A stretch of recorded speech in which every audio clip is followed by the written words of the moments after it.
Egunon.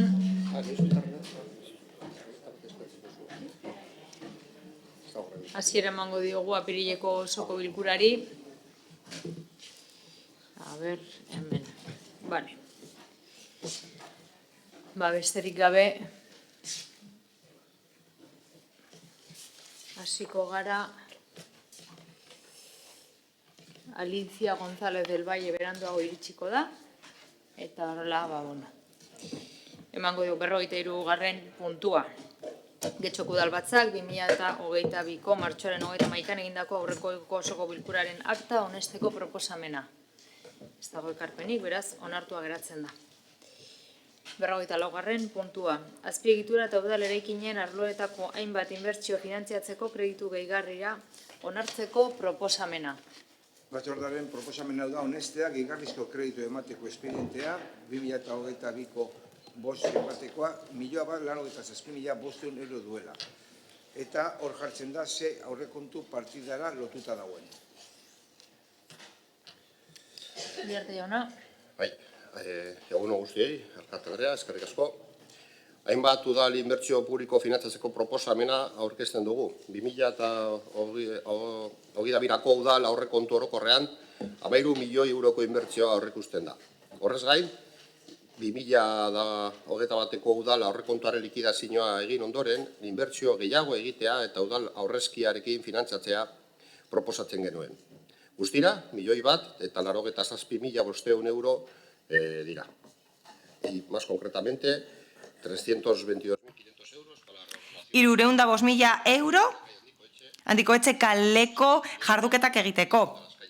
Hala, 360.000 aurrezki kutxa Ezekiel kaleak urbanizatzeko, 100.000 euro espondak egokitzen eta finkatzen jarraitzeko, eta 305.000 euro hainbat udal eraikin hobetzeko ekintzetarako udaletxea, kiu, bareta ludoteka, elkartegi eta hilerria. Bertan egingo dira jarduketak, mila esker. Eskerrik asko. Norbaitik hitza?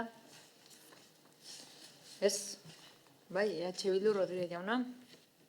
Bai, eskerrik asko. Kreditu gehigarri hauetan, eskaria Eusko Alderdi Jeltzalearen eta PSeren egiteko eraren adibide garria dela, uste dugu, ezta? Gauzak berandu egiten direnean, ez dira behar bezala egiten gure ustez, eta gainera ez da informazio nahikorik ematen. 2021 baterako agindu zen handikoetxe kalearen trafiko berrantolaketa eta inoizkoei lehentasun osoa emateko lanak. 2022 urteko lehen herena gainditu dugunean, hementatoz kreditu gehigarri bat eskatuz lan horiek egiteko. Berandu. Beharrezkoa da handikoetzen horrelako gogitxe lanak bai. Baina, printzipioz, zer da egingo duzuena? Guk horren inguruan ez dakigu eserez. Inork ez digu inolako informazio horik emon. Eman zegoen informazio guztia, handikoetzen egingo den lanaren inguruan da reordenación de espacios e instalación de servicios en calle Handikoetxe. Continuación de la ejecución de la plataforma única en la calle Handikoetxe y iniciada con motivo de actuaciones urbanizadoras privadas en edificaciones privadas y que fue parcialmente completada por el Ayuntamiento el año pasado.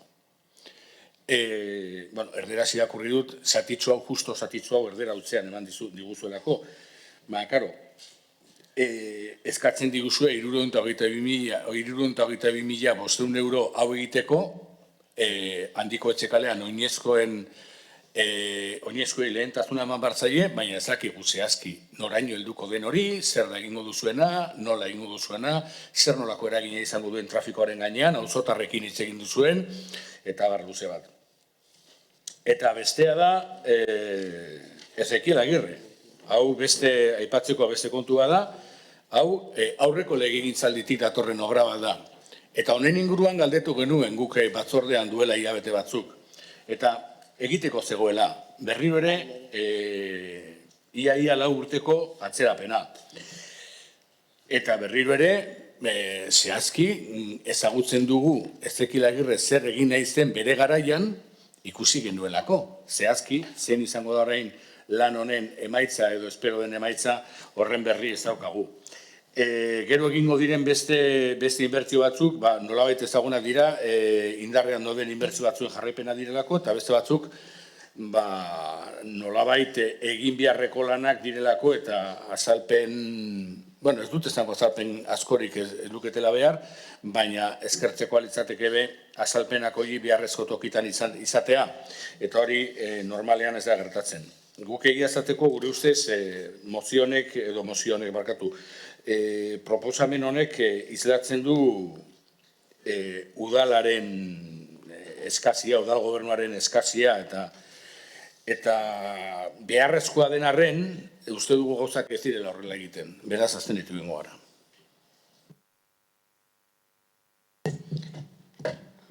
Eskerrik asko.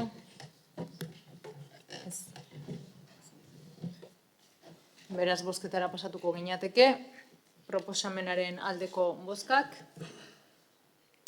Partido Popularra, PS Euskadiko Ezkerra, eta EAJ-PNV, ez dizuet ikusi ez. Abstentzioak, EH Bildu eta Elkarrekin Podemos. Eta ez dago kontrako botorik.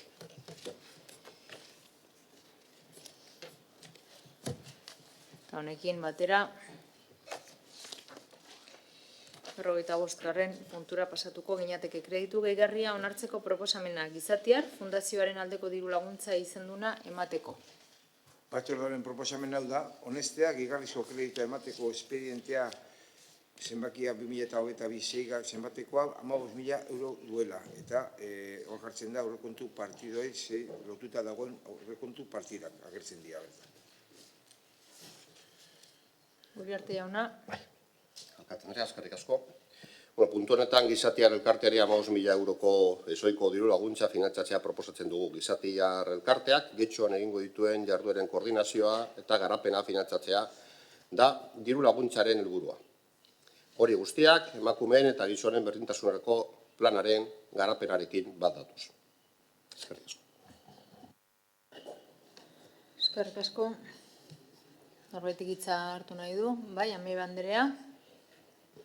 Bai, eskerrik asko, alkate Andrea, egunon denoi. Bueno, en este punto votaremos... Puntu honetan alde bozkatuko dugu. Diru laguntza bat emango saio emakumeon elkarte honi. Ibilbide luzea egin dute gure udalerrian eta oso beharrezkoa da proiektuak egiteko. Egia da uste dugula laguntza horiek ez direla egon behar kreditu gehigarrien menpe, baina geratu nahi dugu funtsarekin eta esan bezala ezoikoa denez horrekin geratuko gara. Horrez gain gustatuko litzaiguke eskerrak emateak Gizatiarri implikazio itzela izan duelako berdintasunaren aldeko borrokan gainera oso parte hartze aktiboa izan du eta oso hurbila izan da beti. Hala, diru laguntza hauek beharrezkoak dira eta ikusgarritasuna ematen diete kolektiboei eta bere jarduerei eta gainera laguntzen dute jarduerak estaltzen. Eta horrela udala gaitasuna dauka beste gauza batzuk egiteko. Horregatik hain zuzen ere alde bozkatuko dugu. Eskerrik asko. Bai, Díaz Andrea. Alcate Andrea, bueno, las subvenciones nominativas se encuentran...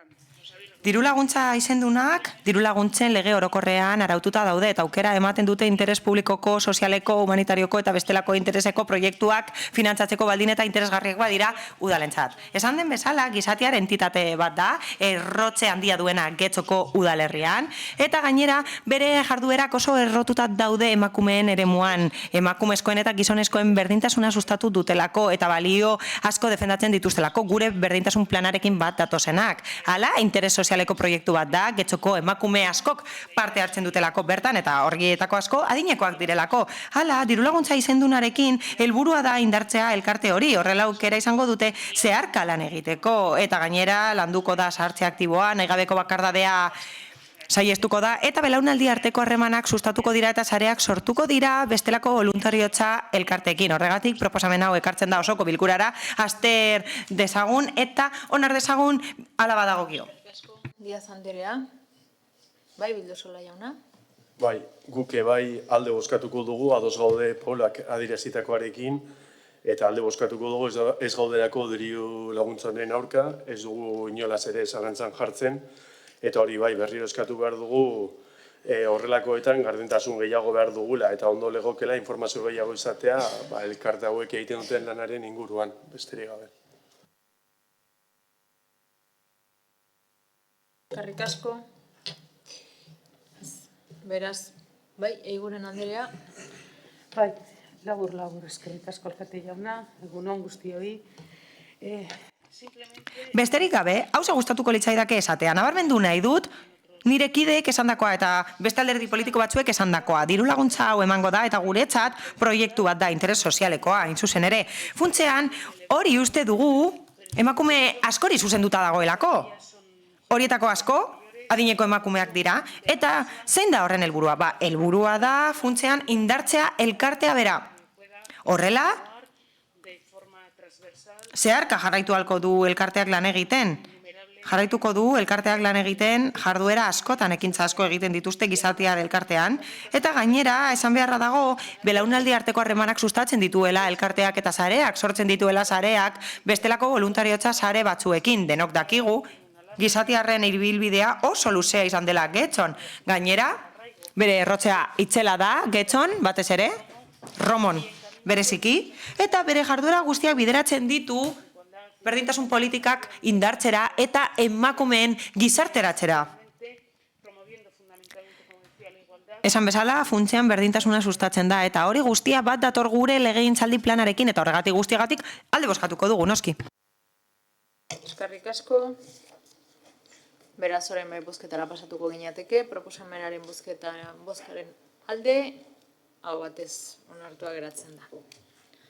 Honekin 46. puntura pasatuko ginateke, 2022ko ordainsarien 2% igoera onartzeko proposamena.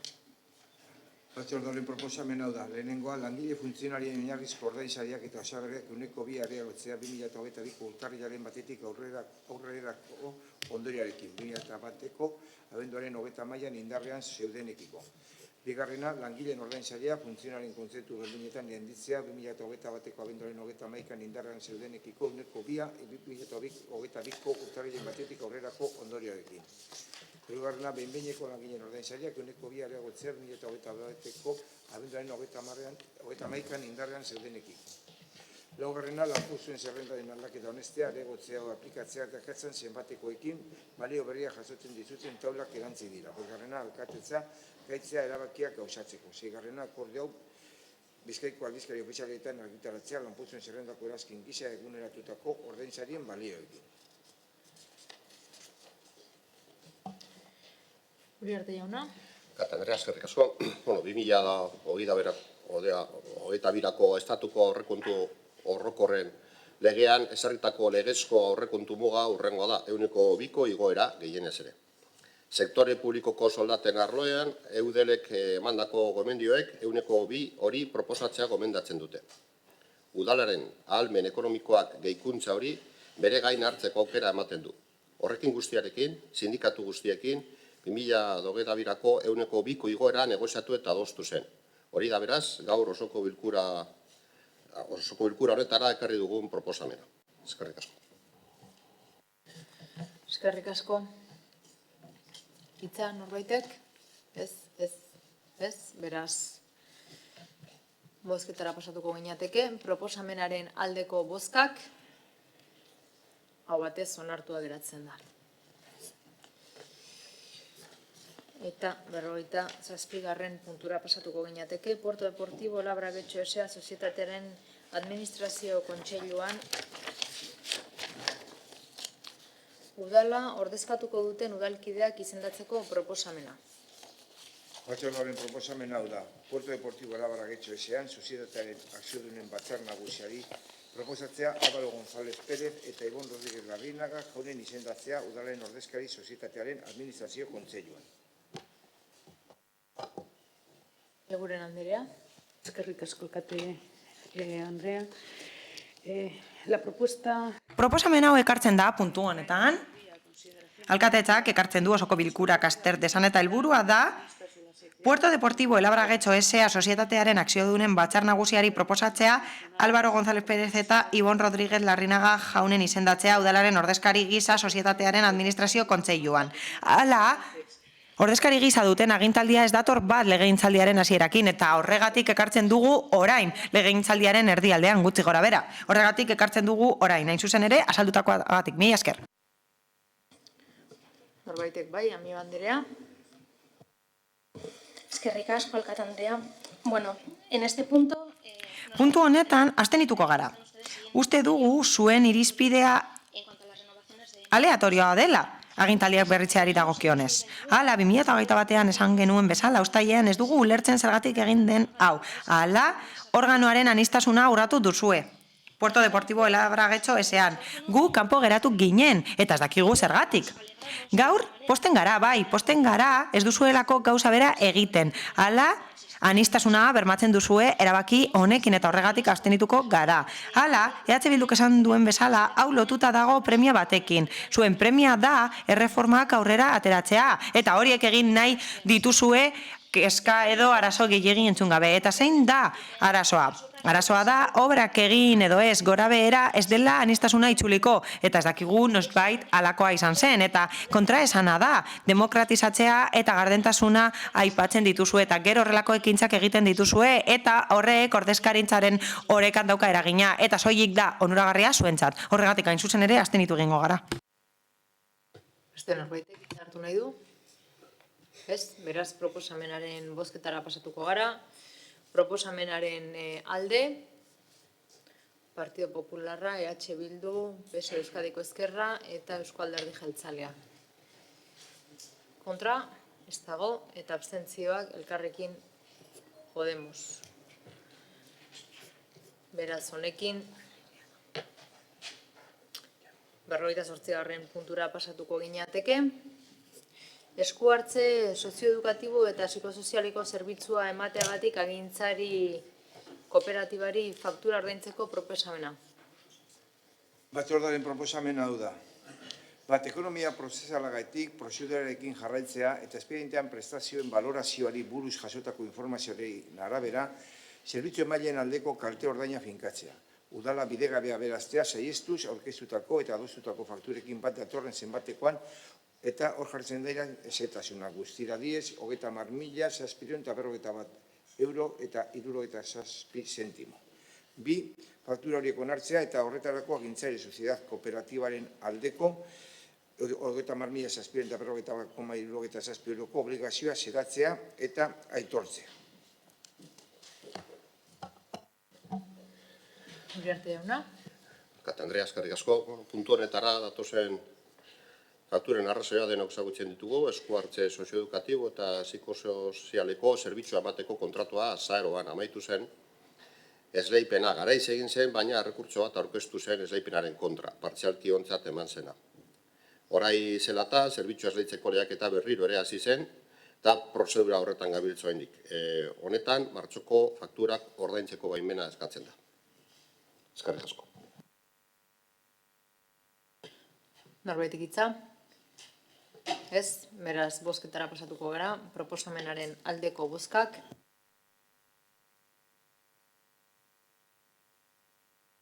PSE Euskadiko Ezkerra eta EAJ-PNV.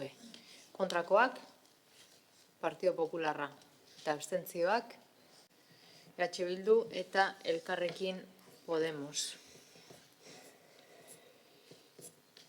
Honekin batera, 49. puntura pasatuko ginatekeen gas naturala hornitzeagatik Endesa Energia enpresari fakturak ordaintzeko proposamena. Batzordearen proposamena hau da. Lehenengoa, ekonomia prozesalagatik prozedurarekin jarraitzea eta espedientean prestazioen valorazioari buruz jasotako informazioen arabera zerbitzu emailaren aldeko kalte ordaina finkatzea. Udala bidegabea beraztea saihestuz, aurkeztutako eta adostutako fakturarekin bat datorren zenbatekoan honeko zetasun hauen arabera. Endesa Energia esa enpresari erantzitako dokumentuan fakturen zetasun erantzi zaio. Bigarrena, faktura horiek onartzea eta horien ondoriozko obligazio onartzea Endesa Energia esa enpresaren alde 118.156 euroz eta 6 zentimo euroko zenbatekoarekin. Hirugarrena, era berean Bizkaiko Foru Aldundiaren abuztuaren 22ko 117/2018ko foru dekretuaren 28.2 artikuluan Bizkaiko tokiko sektore publikoko entitateen barne kontrolaren araubide juridiko arautzen duenaren eta 2002ko zenbakiko udale esku hartze txostena, udalaren sektore publikoaren interno kontrolaren araubidearen 36. artikulan aurreikusitakoaren arabera, 2002ko zenbakiko kontu hartzearen gaineko urteko txostena jasoko da. Uriarte jauna. Alkate Andrea, eskerrik asko. 2019ko ekitaldian Bizkaiko Foru Kontratazio Zentralak irekitako gaz naturalaren hornidura izeneko esparru akordioarekin udalak bat egin zuen. 2020an aipatutako akordioari jarraituz, 2020ko eta 2020 baterako gaz naturalaren hornidura multienergia berde zen enpresari esleitu zitzaion. Urriaren 7an, enpresa horrek gaz hornidura eten zuen. Kontratuaren baldintza ekonomikoi eustea egungo energia inguru abarrak direla eta jasan ezin egiten zaiola adierazi zuen. Getxoko udalak kargu uste horren aurka zegoela adierazi zuen. Kontratua argi eta garbi ez betetzeagatik. En ningún caso se interrumpió el suministro siguiendo Ez zen hornidura eten lege aurreikuspenak jarraituz. Hala, aipatutako merkaturatzaileak ez zuen energiaren hornidura bermatu. Gerora, esleipenduna den berriak, Endesa Energia S.A.k hornidura ematen du 2021ko azarotik. Hala, azaroko eta abenduko fakturak ekartzen ditugu eta banakapena jasotzen da espedientean erantzita. Hala, 2022ko urtarrilaren batetik zerbitzua ematen da Bizkaiko Foru Aldundiko Kontratazio Zentralak esleitutako akordio esparruaren barruan. Mila esker. Norbaitek hitza? Ez? Beraz, bozketara pasatuko ginateke. Proposamenen aldeko bozkak, PS Euskadiko Ezkerra eta EAJ PNV-koak dira. Kontrakoak ez daude eta abstentzioak Partido Popularra, EH Bildu eta Elkarrekin Podemos. Eta honekin 50. puntura pasatuko ginateke. Lope de Vega kaleko 12 eta 12B partzelako xehetasun azterlanaren behin betiko onespen proposamena. 8. banaketa eremua, erromuko eremua. Alegazioak ebatzita. Batzordearen proposamena alde erabakikorrean honela dio. Lehenengoa, bat etorriz espedientean dauden txostenekin, txostenak erberaziko dira, eta horreko oinarritan jasotakoa dela bide, ezetziko dira Jose Maria Gil Pondal jaunak egindako alegazioak. Tokiko gobernu batzarrak 2022ko otsailaren 8an hartutako 29. erabakiaren aurkakoak. Erabaki horren bidez, onetsi egin zen behin-behineko Sara Oceja Salazar Andreak azpiegiturak merkataritzako foru sozietatearen zuzendari den aldetik aurkeztutako zehetasun azterketa Lope de Vega kaleko 12. eta 12B zenbakian, 8 erromo banaketa arean. Dagoen lurzateari buruzkoa, zeina Atelier Arkitekto Sozial Kooperatibaz, kooperatibako Baranda Gandarias eta Ruiz Arkitektoek idatzi baizuten. Bigarrena, behin betiko onetziko da aipatutako zehetasun azterketa eta aintzat hartuko dira hasierako onespenen adieraziteko nabardura eta baldintzak. Hirugarrena, erabaki hau Bizkaiko aldizkari ofizialean eta zirkulaziorik handiena duten egunkarietan argitaruko da. Halaber, interesunei jakinaraziko zaie eta adieraziko zaie erabaki hau irmoa dela administrazioan bidean, baina administrazioarekiko auzi errekurtsoa jarri ahalko dutela Euskal Autonomik Erkidegoko Justizia Auzitegi Nagusiko administrazioarekiko auzien salan. 2 hilabeteko epean erabaki jakinarazten den biharamunetik hasita bat etorriz administrazioarekiko auzien jurisdikzioa arautzen duen uztailaren 13ko 1998ko legearen 46. artikularekin. Hori guztia gora bera aurkatzeko beste edozein bide erabili ahalko da egokitzat jotzen baldin bada.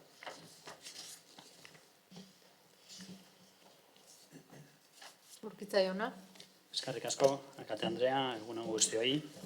Gaur ekarri dugu osoko bilkurara aipatutako xehetasun azterlanaren behin betiko onarpena eta alegazioen ebazpena. Como se explicó con detalle, Xehetasunez azaldu zen bezala lurralde batzordean, xehetasun azterlanaren sedea da lerrokadurak eta rasanteak ezartzea. Partzela honi dagokionez, helburua da, konponbide egokia ematea rasante hori dagokienez. Eraikuntza berria kontuan hartuz. Gainera, bere helburua da, lerrokadurak ondo egitea, eraikinean eta espazio librea handitzea. Hori sortuko delako Elizaren eta eraikin berriaren artean. Horrela, hiri ezarpena hobetuko da. Era berean, xehetasun azterlanean aurkeztu dira 2 alegazio bai eraikigarritasunaren inguruan eta eraikitzeko volumenaren inguruan, bai titulartasunaren inguruan. Horrez gain, egiaztapen bat aurkeztu da, egungo eraikinak erabilera galduko dituelako ordeztuko delako egungo eraikina. Hala, idazkariak azaldu duen bezala, txosten teknikoak kontuan hartu dira, eta horregatik proposatzen da bi alegazioak ezeztatzea. Bat, xehetasun azterlanak volumetria egokia zehazten duelako eta bat datorrelako apoarekin, eta eraikigarritasuna ez delako berak azaldutakoa bezalakoa baizik eta fisikoa, eta jasota dagoelako Bizkaiko Foru Aldundiak eta Getxoko Udalak izenpetutako hitzarmenean. Eta bigarrenik, pilotalekuaren titulartasun publikoa argitzen da eta zalantza ezina da. Hala, egiaztapen bat egin da eta horrek ez du irizpenik behar, hau da, xehetasun azterlanak ez du irizpenik eman behar horren inguruan, izan ere ez da bertan jasotzen gai hori. Horregatik, begibistakoa da, ondorioztatzen dugula, oso urratz garrantzitsua dela eraikina premietara egokitzeko, izan ere zerbitzu publiko bat da eta horrela hitzarmena beteko da, hau da, Foru Aldundiarekin sinatutako hitzarmena beteko da eta legintzaldi planeko proiektu bat egin ahalko da. Horregatik proposatzen dugu ezeztatzea alegazioak eta noski behin betiko honestea xehetasun azterlan hau. Lope de Vega kaleari dagokionez. Mila esker. Ami Banderea. Eskerrik asko, alkate Andrea. Bueno, en este punto nos traen una propuesta. Puntu honetan proposamen bat ekartzen da. Proiektu bat ezarri nahi diozue Getxoko Romo auzoari. Hala, historikoa den eraikin bat eraitzi nahi duzu. Zertarako? Makro eraikuntza bat egiteko. Eta horrek ez dauka lekurik gure kaleetan. Izan ere, gure kaleetako etxeak basuak dira eta tokiko komertzioa dago. Hala, zuen helburua izan da proiektu hau ezartzea, baina horrela, agur esango diogu oso historia luzea duen eraikinari. Hala, berdegune asko daude bertan eta topagune asko hartu ditu berdegune horrek. Gainera, ez dago orain lekurik autoantolakuntzarako. Agur esango diogu frontoi horri, bertan familiek partida asko jokatu dituzte eta funtzean agur esango diogu espazio horri oso garrantzitsua dena bertako jendearentzat. Hala, eraizpena ez da soilik eraikin batena, hala, eraizpen horrek gehiago eramango du berekin, hau da, adreiluak baino gehiago eraitziko dira. Zer pentsatuko zenukete zuen etxeak eraitziko balituzte? Pentsatu duzue edo soilik pentsatu duzue zuen interesean? Desproposito bat da. Eta gainera, kontuan hartu behar dugu ez diguzuela informaziorik eman honen inguruan. Hala, etengabe egin dituzte oposizioko taldeok. Asko egin ditugu, galdera asko, eta bestela ez zenukete ezer esango horren inguruan, ez genuke informaziorik izango epen inguruan, eta ez genuke jakingo zergatik gustuko den. Ez dugu ezer jakin, hala proiektua itzela da, baina itzal handia dauka, hau da ez da inolako informaziorik eman, eta ez duzue gaitasunik izan bere erabilgarritasuna helarazteko, kasuren batean esan duzue legegintzaldi planean jasota zegoela, baina bitxia da, ez zaudetelako harro. Beste obra batzuekin, prentsa asko argitaratu dituzue, webgunean informazioa jaso duzue, formatu desberdinetan, bilerak egin dituzue taldeekin, baina belaunaldi arteko zentro honekin ez duzue antzekorik egin. Agian hori da, badakizuelako akats bat dela, baina pedalekin egin zenuten gauza bera egiten ari zarete. Eskatu edo ez duzue ezer egiten, eta ez duzue atzera egin nahi, eta ez duzue akatsa onartu nahi, eta horrekin jarraitu nahi duzue naiz eta egon ezina ezagutzen duzuen. Izan ere, auzoa ez dago bat ere pozik honekin, eta kudeak eta horiek ez dituzte inoiz ulertuko eta ez dute inoiz ahaztuko. Hala, Getxoko auzo guztietan bezala pedalak eskatzen dituzte, eta zuek ez duzue jaramonik egiten. Jarraituko dugu eraizpenaren aurka egiten, eta arrazoiak bilatzen, eta maiatzaren 8an kontsulta publikora joango gara. Hala, nagusien etxearen bi eraikin horiek eraitziko dituzue baita euskaltegia ere, eta bozketa horretan parte hartuko dugu. Hala, zerbitzu publikoak beharrezkoak izan daitezke batzuentzat, bai, noski, baina horrek ezin du berekin ekarri beste batzuen kaltea. Hala, askoren kaltea ez da inoiz izango nura askorentzat, eta ez da izango Romoko herritarrentzat. Berriro ere ez eraizpenari. Bai, Diaz Andrea. Mi esker, alkate Andrea.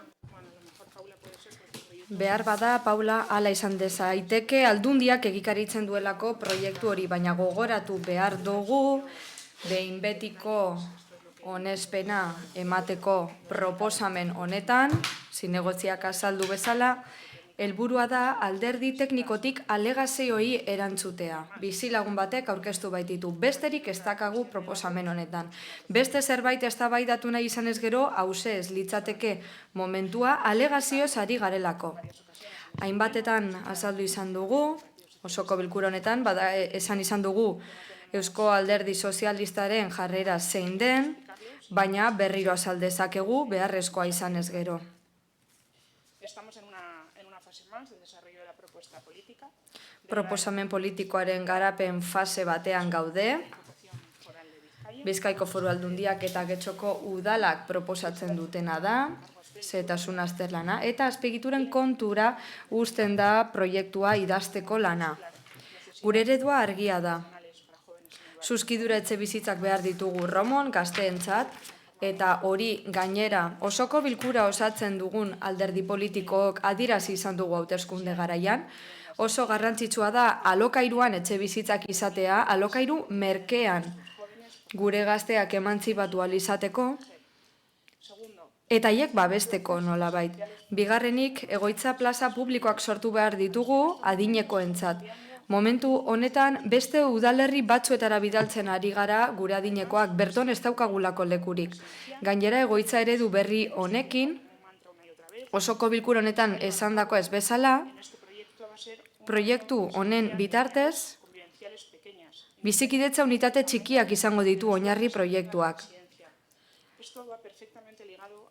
Honek lotura zuzena du, pertsona erdigunean duen arreta ereduak horize defendatu behar dugularik instituzio publikoetatik.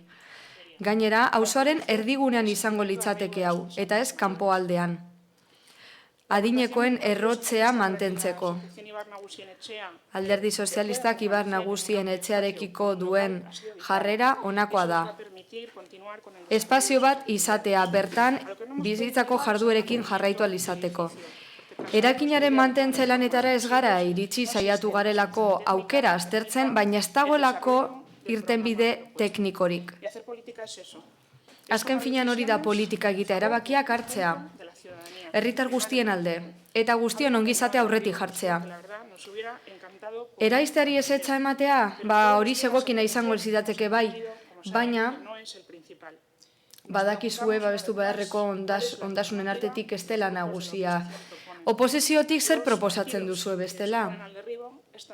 Eraizketaren aurka dauden alderdi politikoek 14 milioi euroko inbertsioari uko egiten diote.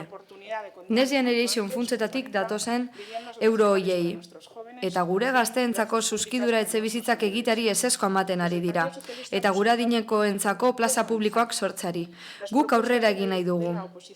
Oposizioaren proposamenak kontrako norabidean doaz, dirua galtzea dute sede, plazak galtzea eta etxebizitzak galtzea. Horixe da zuen eredua? Osteko etapa batean gaude. Jada kontua ez da eraizpenari baiezko edo ezezkoa ematea. Inbertsio publiko baten aurrean erabakiak hartu behar. Eta alderdi batzuk esan bezala aurreko fasean geratu zarete.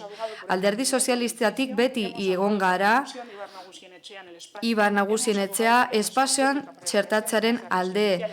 Egoitza plaza publikoak sortzearen alde. Gure gazteentzako etxebizitzak eraikitzaren alde. Lortu ezin izan dugun gauza bakarra, egungo eraikina mantentzea izan da. Ez dugulako irtenbide tekniko egokirik aurkitu. EH Bildu eta Elkarrekin Podemos eraikina babestarekin tematu dira. Baina gure kasuan aurrerago esan bezala pertsonak daude lehenbizi eta gero eraikinak. Baina beste talde batzuentzat lehenbizi eraikinak eta gero pertsonak. Eskerrik asko. Masea Andrea. Un apunte solamente a Carmen. Lo de la postura... Gauzatxo bat, Carmen. Alderdi sozialistaren jarrera argiarena, bai, argi geratu da bai, baina ez dakit hauteskundearen aurretik izan zen, hauteskunden ostean noiz etorri zen jarrera aldaketa, zuen kasuan. Hemen bozkatzen dena zehetasun azterketa baino gehiago da. Buru gogorkeri baten isla da, udal gorrereria eredua, inposaketa baten urrengo urratsa, ondare galera. Ondare galera Romo auzoarentzat eta Getxo udalerriarentzat. Erreferente den iraikuntza hau, iragan historiko baten testigintza. beti egon baita gizarte bizitzarekin lotuta.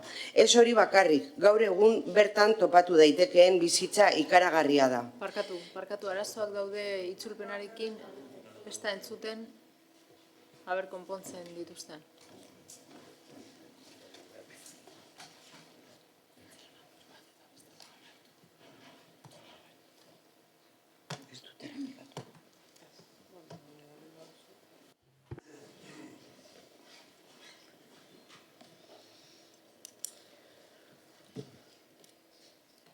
Bai? Errepikatuko dut? Orain bai? Orain bai.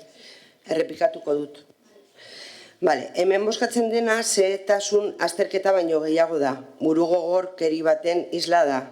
Udal gorreriaren eredua, inposaketa baten hurrengo urratsa, Ondare Galera. Ondare Galera Romo auzoarentzat eta Getxo udalerriarentzat. Erreferente den iraikuntza hau, iragan historiko baten testigintza. Beti egon baita gizarte bizitzarekin lotuta. Ez hori bakarrik, gaur egun bertan topatu daitekeen bizitza ikaragarria da. Baina agintzen dutenek ez dute hori ikusten. Hauek negoziorako gunea ikusten dute, besterik ez. Tristea benetan eta tamalez, hau da errealitatea. Hau da, udal gobernu honen kudeaketaren eredua. Goitik beherako kudeaketa, berauen interesetarako gobernatu. Euskal Herri mailan zehartze aktiboaren eta komunikatearen sorreraren adibide bikaina nagusiaren etxea. Ez da inon ezagutzen horrelako espaziorik, nagusi batzuek antolatuta. Goizean goizetik mugimendua dago, gimnasiarekin hasita eta patchworkarekin jarraituz hori da bizitza, nagusien etxekoek erakusten digutena. Udal gobernuak ordea RKeko gela bat eskaintzen die eta horrekin nahikoa dela uste du. Gaur egun dagoen mugimendu eta lan osoa RKeko pisu batean sartu nahi du. Hori da dena, etxeko hautsa ohe azpian sartzea bezala. Horrela tratatzen ditu gure nagusiak. Zenbatetan entzun izan dugu udal gobernu hau zahartze aktiboaren aldeko apostua egiten ari dela. Plan bat daukala, munduko planik onena daukala, babeitu. Beitu zer den zahartze aktiboaren aldeko apostua. Gure zaharren garapen kognitiboareko egokia dena kendu eta eskua hartu. Egunero 100 pertsonatik gora kudeatzen duen espazio desagerrarazi hori da udal gobernu honen apostua. Herriak eskatzen duenaren aurkakoa guztiz.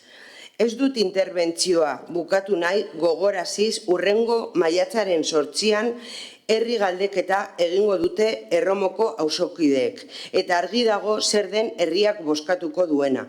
Eraizketarik ez. Herritarrek egingo dute Romoko auzotarrei EAJak eta PSek behin eta berriro ukatu dietena. Esango diguzue berriro zuek gehiengoa dutela eta gehiengoa duzuen heinean eraikin horiek botatzeko eskubidea duzuela. Baina zuen gehiengoa iruzurkoa da. Eraikin horiek botatzeko proposamena EAJak egin zuen bakarrik hauteskunde egunetan.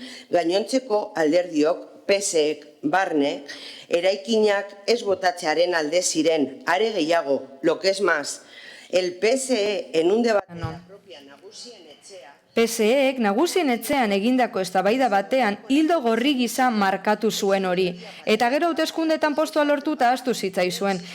Gehiengo horren inguruan fardatzea gustatzen zaizue, baina gero kalean ez duzue hori erakutsi. Gehiengo hori baduzue plenoan bai, baina kalean ez, baina PSek gauza bat promestu eta kontrakoa egin zuen. Beraz, berriro diogu. Kalean ez duzue gehiengo hori, beraz, mesedez eta 11. entzun Erromoko pertsonek zer nahi duten, ez eraitzi eraikinak. Eskerrik asko.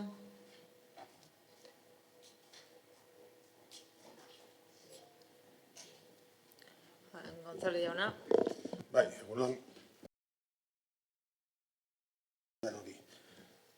Bueno, con esta aprobación definitiva de este detalle...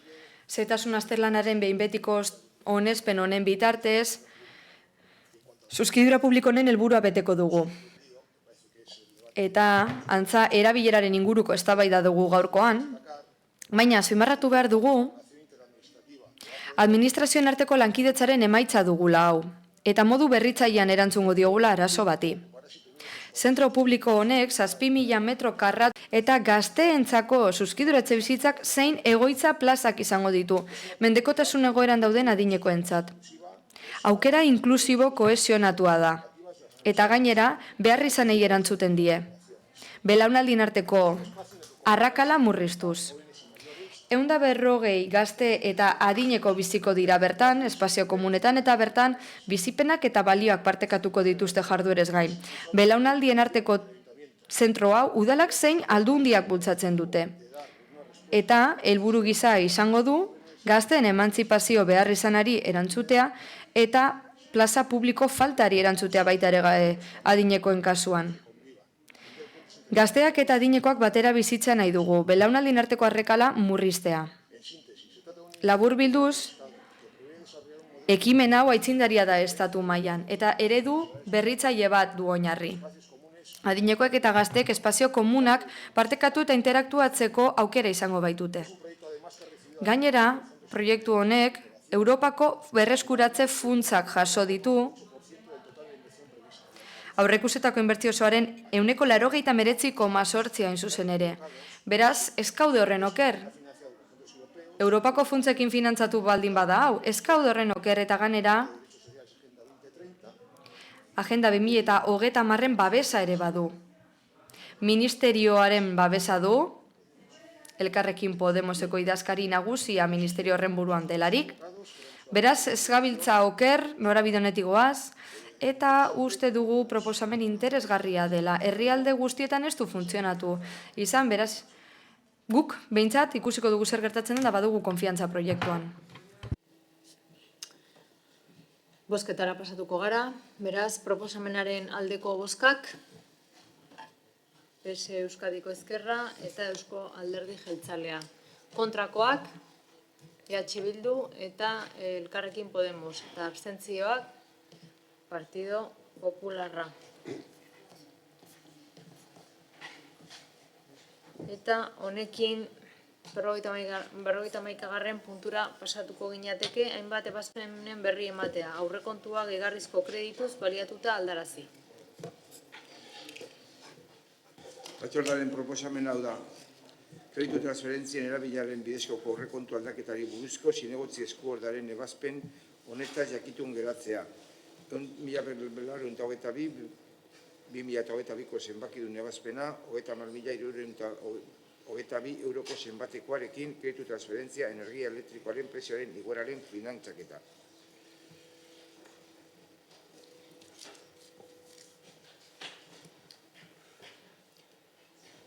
Norbaitek hitza ez, beraz, 52. puntura pasatuko gineateke. Kreditu transferentzien bidez egindako aurrekontua aldatzeko hainbat ebazpenen berri ematea. Batzordearen proposamena hau da. Erazketa bidezko aurrekontu aldaketaren ebazpen honekin jakitun geratzea. Bertan zerrendatzen dire ebazpenak eta zenbakiak. Norbaitek ez, beraz, bai. Uriela Espei Anderea. Vale, muy brevemente. Bai, azkar, badakigu puntu honetan, finantzaketaz ari garela, elektrizitatearen prezioak gora egin du eta horretarako dugu aldaketa hau, baina horregatik egin behar dugu egoeraren inguruko hausnarketa. Euskadin zein Europa mailan bizigun egoarena. Eta guk hitz egin nahi dugu, zorionez guk gaurko udal honetan badugu aurrekontua, prezio igoera hori aurre egiteko, baina ez da gauza bera gertatzen ari. La mesa. Perdón.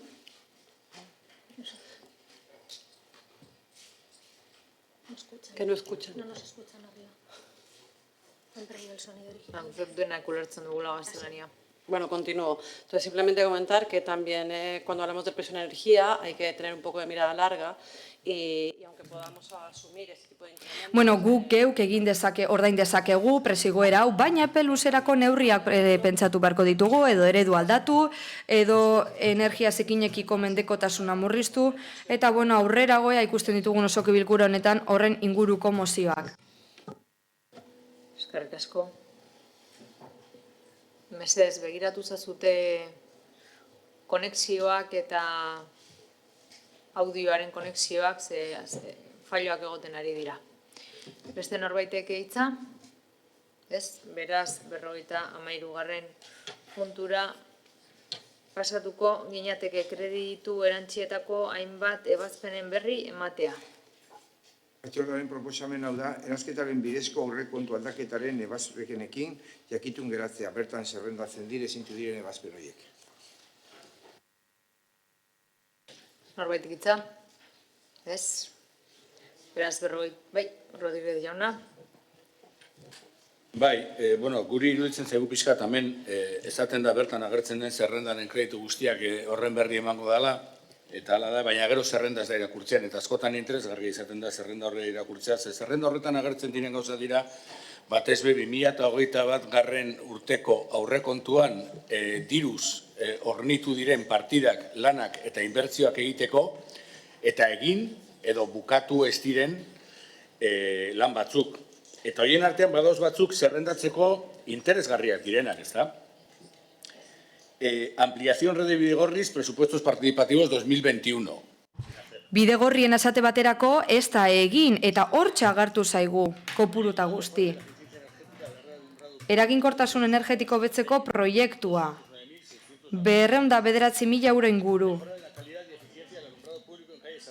Argiteria publiko betza kale batzuetan 58.000. Beste hainbat inbertsio. Zigarren urtean hasi ginelako honekin eta oraindik hor dabiltza. Labentako kontuarekin gora eta bera. Urbanización del Parque Arene. Arene Parkearen hirigintza lanak. 2021ko aurrekontu parte hartzeak. Aurrekontuetan onartu zen. 12.000, esperando las zonas. Honerako 12.000 euro. Urbanizazio plazak sarriko baso. Ia 350.000 euro. Diseño, maquetación y gestión de guía de recursos participativos para mayores. Beste hainbat ageri dira aurrekontuan txertatuta daudenak. Inbertsio hauek ez dira egin eta 1.000.000 euro pasatxo lirateke. Hau da, udalak abonboi plantillo iragarritako inbertsioen 10% baino gehiago. Baina ez dakinik batura nola egiten duten. Izan ere, Romon izugarrizko inbertsio egiteko, hainbat eta hainbat milioi jasoko dituzte Europatik, horrela baldin bada, basorionak, baina badaude beste inbertsio batzuk. Esate baterako San Ignacio Lagaleako ebakuatorioak 180.000 euro aurrekontu parte hartzailetan agertu zen 2021, baina ez da burutu. Orain hasi dira lan horiek. Zer gehiago? Euriurak batzeko bilgailua, 248.000. Askotan kontu emate hauek interesgarriak izaten dira, ez zerrenda esatea, hor gehitzen den zerrenda, baizik eta zerrendaren berri zehaztasunez ematea. Hau da, zer da gehitzen dana urrengo urteko aurrekontuari eta zergaitik. Ze, klaro, gero oso erreza da, urtarrian esatea 14 edo 9 milioi euro gastatuko ditugu inbertziotan, baina gero urtea bukatzen denean ikusten da hori itzutzak izan direna. Eta zoritzarrez udalerri honetan horretarako nahiko ohituta gaude. Eskerrik asko, beste norbaitek hitza. Ez, beraz, 54. puntura pasatuko ginateke. Finantza iraunkortasunaren 11/2022ko zenbakidun txostenaren berri ematea aurrekontuaren aldaketak finantziatzeko asmoz 2021ko udal aurrekontuaren likidazioarekin lortutako diruzaintzako gerakina 2022ko denboraldian, lehenengo hiruhilekoan, gastu orokorretarako erabiltzea dela eta. Batzordearen proposamen hau da. Bat, udaleko kontu hartzailetzak finantza iraunkortasunari buruz egindako apirilaren 8ko 11/22 txostenaren edukiaren jakitun geratzea diruzaintzako geldikina erabiltzeari dagokionez 2022an lehenengo hiruhilekoan aurrekontuko aldaketak finantzatzeko.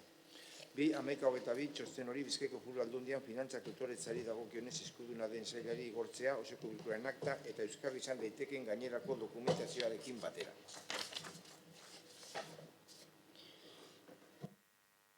Norbaitek hitza hartu nahi du? Ez?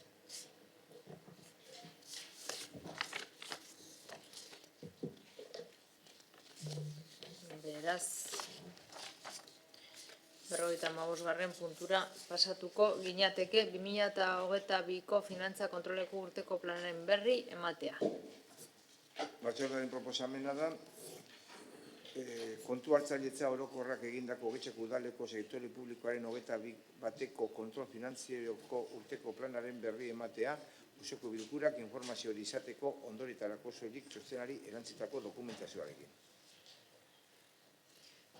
Norbaitek hitza? Ez? Beraz, mozio eta interpelazioen atalera pasatuko ginateke 56 puntuarekin. PP alderdiko udaltaldeak aurkeztutako mozioa hiri koloniak ingelesez. Zorrika, bai.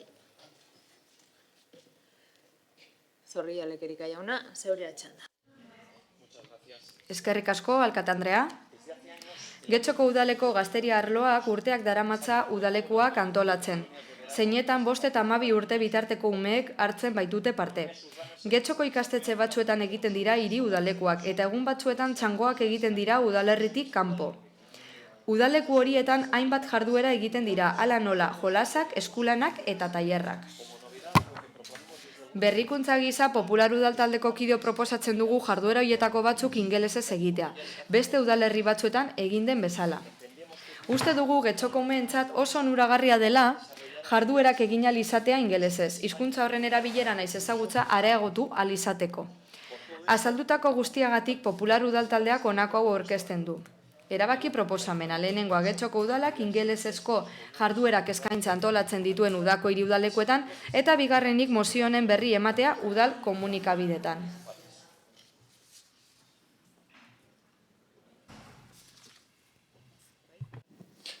Las colonias de verano son programas que desarrollan el aspecto afectivo.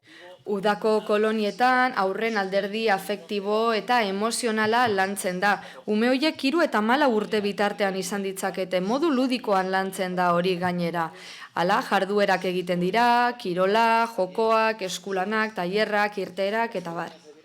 Udako kolonien bitartez autonomia eta talderana sustatzen dira, norberaren garapena eta ongizateaz gain. Horrela indartu egiten da eskoletan eta familian egindako lana.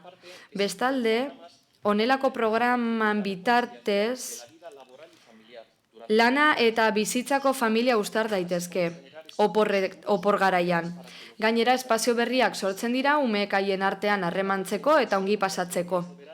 Udako koloniak uztailean egiten dira, 2 txandatan, 2 asteko txandak hain zuzen ere, eta xede dituzte 5 eta 12 urte bitarteko haurrak. Hala, Romo ikastetxean, Geroa ikastolan, eta San Ignacio ikastetxean egiten dira. Aurrek urtetan 200 plaza baino gehiago eskaini dira, baina pasaden urtean 154 egon ziren. Plazak murriztu ziren COVID-aren mugapenengatik. Momentu honetan ia mugapenik ez daukagu. Beraz, uste dugu berriro ere lehengo zifrak izan ditzakegula, lehengo plaza kopurua. Orain arte udako koloniak euskaraz egin izan dira. Udalak emandako informazioaren arabera, kolonia hauen helburuetako bat litzateke euskararen erabilera sustatzea eta ezagutza lortzea ere bai areagotzea. Arrazoizkoa deritzogu, baina uste dugu anbizio gehiagoz jokatu behar duela udalak eta helburu gehiago txertatu. Hala, beste udala askotan egin den bezala, guk eskatzen duguna da udako kolonietan jarduera batzuk ingelesez ere egitea. Gure ustez horrela, euskara eta ingelesa sustatuko lirateke aurren artean, modu divertigarrian gainera. Gure helburua honekin litzateke 2 hizkuntzen ikaskuntza osatzea ikastetxetik kanpo, eta ez horren modu akademikoan. Guk eskatuta gaude, ingeles mailak 2011 geroztik behera egin duelako Euskal Autonomia Erkidegoko eskoletan. Horixe dio Eusko Jaurlaritzak ateratako azterlan batek. Horregatik uste dugu gure seme-alaben etorkizunerako komenigarria litzatekela ingelesaren erabilera ere sustatzea. Hezkuntza arloko politika eta hizkuntza politikaren arlokoa ez da ez udal honen eskumena argi dago, baina uste dugu instituzio honetatik zerbait egin dezakegula aurrek ingelesa erabiltzeko jolasetan, tailerretan eta barretan. Udal talde honetatik Getxoko familiek interesa dutela uste dugu. Ingelesez jarduerak egiteko aukera gota nahi dutela.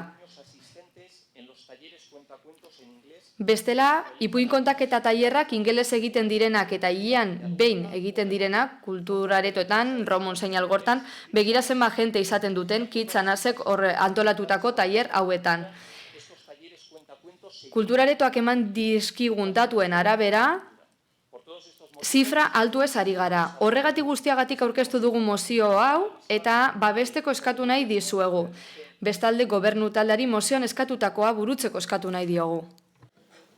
Eskerrik asko. Bai, Amio Andrea.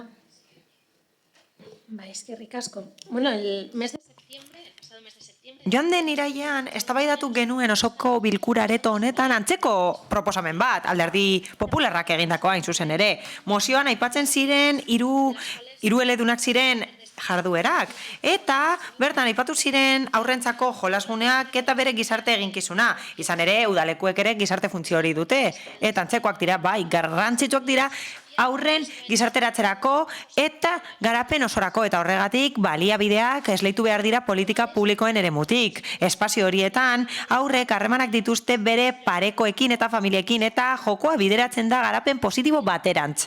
Eta funtsezko papera daukate, izan ere espazio pedagogikoa dira, zibismoa sustatzeko, bizikidetza sustatzeko eta balio funtsezkoak sustatzeko, solidaritatea, tolerantzia eta kide sentitzearen sentimendua.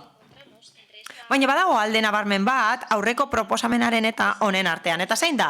Aurrekoan zuek idiomas con mucha importancia, pero ahora solo pasan a hablar del inglés. Hirueletasuna aipatzen zenuten eta orain soilik zentratzen zarete ingelesean. Eta ez duzue oreka bermatu nahi gaztelaniarekin eta euskararekin ere. Bai, aipatzen dituzue jarduerak ingelesez. Eta ondo legoke, baina hobe litzateke jarduerak gehiago egitea eta batzuk bermatzea, hau da egungoak bermatzea, edo bestela euskaraz egiten diren batzuk egingo lirateke ingelesez. Eta horrela kaltea eragingo genioke horrela euskarari. Mozioan zuek bigarren aukera hautatzen duzue, esan duzuen bezala azalpen partean, eta gu ez gaude ados horrekin. Hala, hizkuntzak noski beharrezkoak dira, eta ongi etorriak dira guztiak. Lagungarriak direlako aurren kultura garapena eta hezkuntza hobetzeko, baitan erabeena ere. Baina, uste dugu, hirueletasuna edo ingelesaren bultzada ez dela egin behar beste hizkuntza ofizialen aurka. Errespetatu behar da, gainera, euskararen beharrezko promozioa eta babesa. Horregatik, abstenitu egingo gara mozio honetan. Mila esker.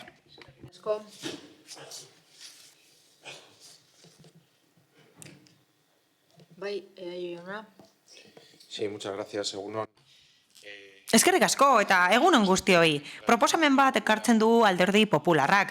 Proposamenean aipatzen da ingelesezko jarduerak eskaintzea hiri udalekuetan, Getxoko udalak eskaintzen dituen horietan, eta guk uste dugu testuinguruan jarri behar dela proposamena.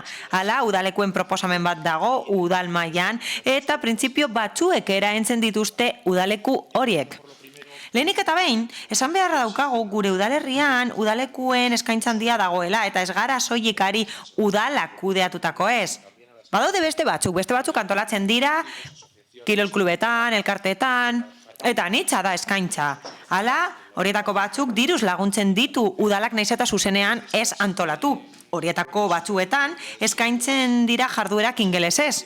Bigarrenik, eta udalak antolatutako udalekuetan zentratzen bagara, kontuan hartu behar dugu horiek egiten direla hizkuntza normalizazioaren eremuan, eta programa horien helburuetako bat da, hain zuzen ere, euskararen erabilera eta ezagutza sustatzea. Eta hori ez da berari askoa udalekuetan. Ez, zeharkako hildo bat da programa guztietan. Hala, gazteria arloko hildo estrategiko bat da Euskarara erabiltzeko udal planaren eremuan. Horregatik, Euskara sustatzea ez da batera ezina jarduerak ingelesez egitearekin, egia da ez dela hizkuntza ofiziala, baina bere erabilera oso hedatua dago hizkuntza eremuan adibidez, atzerriko lehendabiziko hizkuntza dagoela, baina udalekuetan nik uste dut gure esfortzua jarri behar dugula Euskara sustatzeko. Gainera ez dute gauza bat kontuan hartu. Udalekuak noski egiten dira kontratu publiko baten bidez, lizitazio bat egin behar da horretarako, eta plegu batzuk idazten dira udalekuak eskaintzeko. Hala, pleguak indarrean daude 2020 urtetik,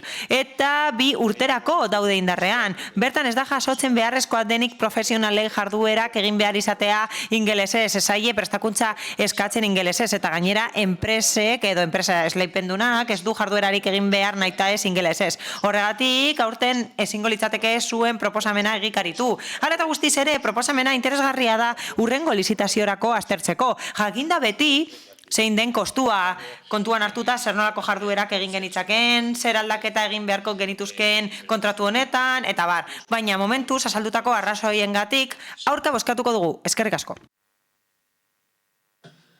Eskerrik asko. Bildutik, Jarrui Andrea. Bai, egun on guztioi. Berriz ere eztabaida soziolinguistiko batean murgildu gara, aditu gutxi barik. Orain dela hilabete batzuk ludoteka hirueleduntasuna proposatzen zenuten, oraingoan ingelesezko koloniak dira, eta berriz ere, bere momentuan esan genuen bezala, ez duzu aukera galtzen Euskararen aurkako obsesio hori agerian usteko. Ez duzue beste inon, edo momentu horretan ere etzen duten beste inon aldarrikatzen eleaniztasuna, baina ludotekan eta oraingoan ere ingelezaren presentziarekin hiru eleaniztasun hori proposatzen saiatzen zaret, edo proposatzen duzue. Ez duzue inoiz horrelakorik proposatzen gaztelania hutzean ari diren espazioetan, baina bai Euskara hutzean saiatzen hitz egiten, Euskara hutzean aritzen saiatzen diren espazioetan. Beraz, uste dute zuen argudio guztiak hankamotz geratzen direla kasu honetan ingeleza sustatu nahi duzuela esaten duzuenean, ze ez da hori zuen helburua da berriz ere Euskararen aurka aritzea. Gera dadila argi. Elebakarrak zarete, edo behintzat saiatzen zarete hirueledentasuna goraipatzen, ez duzuenean ez da gutxiengo begirune erakusten bizi zareten herriaren hizkuntzagatik. Horrek behintzat adierazten du mozio honek berriz ere, eta begirune apur bat, izango bazenute apur bat bakarrik, onartuko zenukete gure herrian umeen aisialdiari begirako espazio euskaldunak behar direla. Euskara normalizatze eta biziraute bidean. Onartuko zenukete gure hizkuntza gutxitua dela eta arnasguneak behar dituela. Eta bai, hizkuntzak jakitea beti da aberasgarria guztiontzako, baina hirueleduna izateko lehenik elebidunak izan behar gara. Kontua da, ze motatako elebidunak sortzen ditugun. Hori da, afera, hori da gakoa. Beste batzuetan esan dugun bezala, nekagarria da lelo hutzak berriz ere entzutea.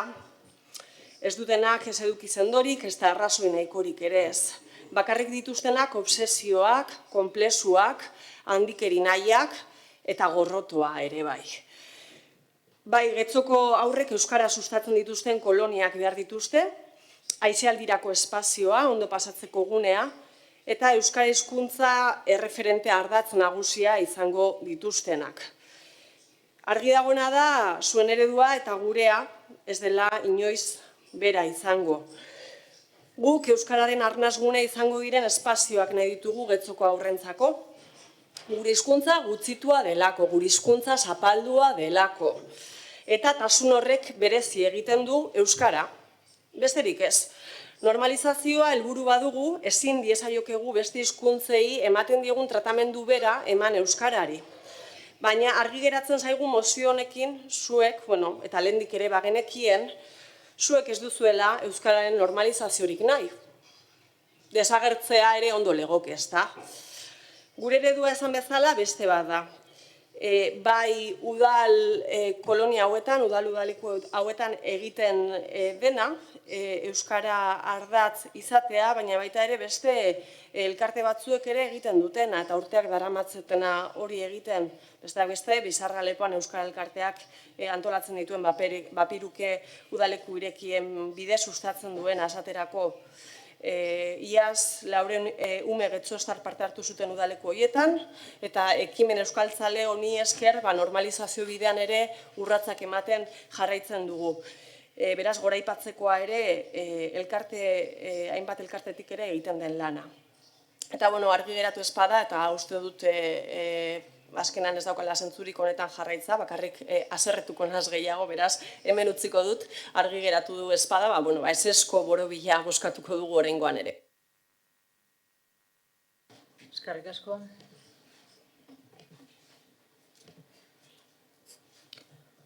Uriarte Andrea. Bai, eskerrik asko alkate Andrea. Egun ondan hori. Atzera barri zen be, hizkuntzen inguruen berbetan. Ia behingoz, herriarentzako udal hizkuntza politika ulertzen dugun. Batetik, hauteskunde programa bat, Eusko Alderdi Jeltzalea hauteskundetara 10 puntu eukasan programa zehatz bategaz aurkeztu zen. Eta zer gertatu zen? Hauteskundeak irabazie bazala. Puntutariko bat, hauxe da, Getxo kosmopolita eta Euskadin sustraitua. Gero eta globalagoa da mundu honetan, Getxok bere izaera gordez bere burua aurkeztu dezan egingo dugu lan. Euskal erakundekin lankidetzan. Puntu honek beste 5 puntu eukasan, baina 2 bakarrik aitatuko dodaz. Euskara eta euskal kultura. Euskara bultzatzeko planaren alderdi guztietan aurrera egiten jarraitzea. Getxostarren artean euskaren erabilera bermatzeko. Bestea, euskararen eta gure kulturaren normalizazioaren alde lan egiten duten elkarte eta pertsonen egitasmoak bultzatea eta babestea. Behin hau esan da eta hauteskundeak irabazita, gobernu akordio bat sinatu eta legealdi plana egin zen. Legealdi plan honek beste 10 ardatz nagusi daukaz. Erotariko bat, udalerri euskalduna, sustatzea. Beraz, horretan gagoz, tamalez, historian zehar gertatutako hizkuntzarekiko hainbat ekimenengandik, eta pandemia batek eta globalizazioak areagotuta, orain dino guztiz beharrezkoa dan lan hau egiten, euskararen erabilera sustatzen eta normalizatzen, eta zoritzarrez mozio hau erantzuten. Ia zer gehiago dino legealdi plan honek? Euskararen erabileren normalizazioan aurrera egitea eta euskal kultura bultzatzea. Euskararen sustapenerako ekintza planean aurrera egiten jarraitzea, Getxostarren artean euskararen erabilera bermatzeko, ostabere euskararen erabilera sustatzea. Beraz, 3. tresna bat be badaukagu, euskararen sustapenerako ekintza plana, danok ezagutzen duguna ESEP moduan. Eta zer dino ESEP honek? Beste hainbat konturen artean, aisialdi atalean 3 helburu dagoz. Lehenengoa, herriko aisialdi gunetan euskara sustatzea, 2. aisialdi eskaintzan euskararen sentsibilizazioa eta erabilera sustatzea, eta 3. ume eta gazteen aisialdi hezitzailea eskaintzea euskaraz. 3 helburu honek lortzeko hainbat ekintza proposatzen dira eta neurri taula bat, baina ez naz horretan luzatuko. Ondo esan duzun moduan, Lekerika jauna, inglesa ez da udal eskumena. Eta uste dut dano jakindakigula, pandemia sasoi honetan, umeen kontsumoa inglesez eta txerriko edo gazteleraz asko gitu dela. Zergaitik, euskararen aizigune guzti horrek, pandemia sasoi baten trakestuta egon diralako. Beraz, momentu hau da, inoiz baino garrantzitsuago, ume guzti horrei, etxean erreferente euskaldun bat ez dauken ume guzti horrei, euskal erreferente espazioak emotea. Eta horretariko batzuk, honek koloniak dire. Beraz, con lo cual, resumir, brevemente, y que quede claro. Programa electoral... Argi gara dadin, hauteskunde programa bat, legegintzaldi programa bat, bazkidearekin onartu genuena, eta euskara erabiltzeko plana esartzen ari garena eta egikaritzen ari garena. Hain zuzen ere, behingoz euskarak lehentasunik behar ez izateko. Eta udalerriko eta herrialdeko hizkuntza izan dadin, mila esker. Eskerrik asko. Lekerika jauna. Gracias, señora alcaldesa. Eskerrik asko alkate anderea. Gure taldearen helburua zen hau. Gure helburua zen hobetzea eskaintza. Gure helburua zen euskararen ezagutza hobetzea, noski. Ingelesaren ezagutza hobetu nahi dugu, baina gure helburua zen haserratzea beste talde politikoak, baina beno. Hala eta guztiz ere niretzat bitxia da zerbait. Terminologia bat erabiltzen da, baina bai, thinking fadura, getxo meeting, getxo itxas have, horrelako terminoak erabiltzen dira, coworking espazioak aipatzen dira, baina gero, eskatzen dugunean ingelesez egiteko zerbait eta herritarrei eskaintzeko ingelesezko jarduerak, ez esaten duzu, Bitxia da, bai, titulitis asko ingelesez, proiektuen izenak ingelesez, hori bai, baina gero ez esaten duzu, eskatzen dugunean herritarrei eskaintzeko edo aurreketan erabeek aukera izan dezaten ingelesa erabiltzeko. Eta gure helburua ez da, edo ez dugu esan jardueren euneko egiteko ingelesez, ez dugu hori esan. Esan dugu parte bat egin beharko litzatekeela ingelesez. Guk zer esan dugu? Barakaldoko udalak guk esandakoa esaten du, eta oso hurbil dago Barakaldo, ezta? Bertan, EAJak gobernatzen du alderdi sozialistarekin batera ere bai. 2018 urtean adibidez, Barakaldoko udalak berritasun bezala txertatu zuen jardueren euneko 25 ingelesez. Aldaketa hori egin zuten. Eten dira, pandemiagatik, baina 2022an deitu dira hiri udalekuak eta mantendu dituzte ingelesezko jarduerak. Eta Barakaldon, esan bezala, EAJak eta alderdi sozialistak gobernatzen dute. Beraz, ez dugu ezoiko ezer eskatzen. Eta hori da, gehien gustatzen zaigun udala, baina badago beste bat programa bat duena. Udaro deitzen da, programa hori. Eta programa horren barruan, udaroren barruan, jarduera asko dituzte, eta banatzen dute adinen arabera. 3, 5, 6, 10... Eta kirol jarduerak hartzen dituzte barne, adibidez getxo kirolakek egiten dituen jarduerak bezala ze. Eta gero badute beste jarduera bat, deitzen dena ingelesez olgetan. Gutxi gora bera, ingelesez jolasten, ezta? Ingelesez olgetan. Eta hauze Durangoko udala da. Hori egiten dute Durangon, Durangoko udalean, EH Bildu gobernatzen du. Beraz, espero dut, obsesioarena, euskararen aurkako obsesioarena eta konplexuena eta gorrotoena, ez helaraztea zure Durangoko kidei, hori espero dut. Izan ere, horiek jarduera hauek egiten dituzte, eta guk egia esan oso gauza simplea eskatzen genuen, antzeko zerbait. Baina Durangok egiten du, eta bertan EH Bildu da gobernuan dagoena, ezta? Beraz ez dugu oso ondo ulertzen. Ez dugu oso ondo ulertzen zergatik erabiltzen den tonu hori gurekin. Ez dugu ulertzen. Nosotros lamentamos que no se dé esta oportunidad. Zoritxarrez, tamalez, ez diegu aurrei aukera hori eman, bai, aur batzuek aukera izango dute udalekoak ingelesez egiteko, diru gehiago behar delako, baina baliabide gutxiago dituztenek ezingo dituzte abantaila hauek baliatu. Eta hori benetan bada tamalgarria. Eskerrik asko. Eskerrik asko.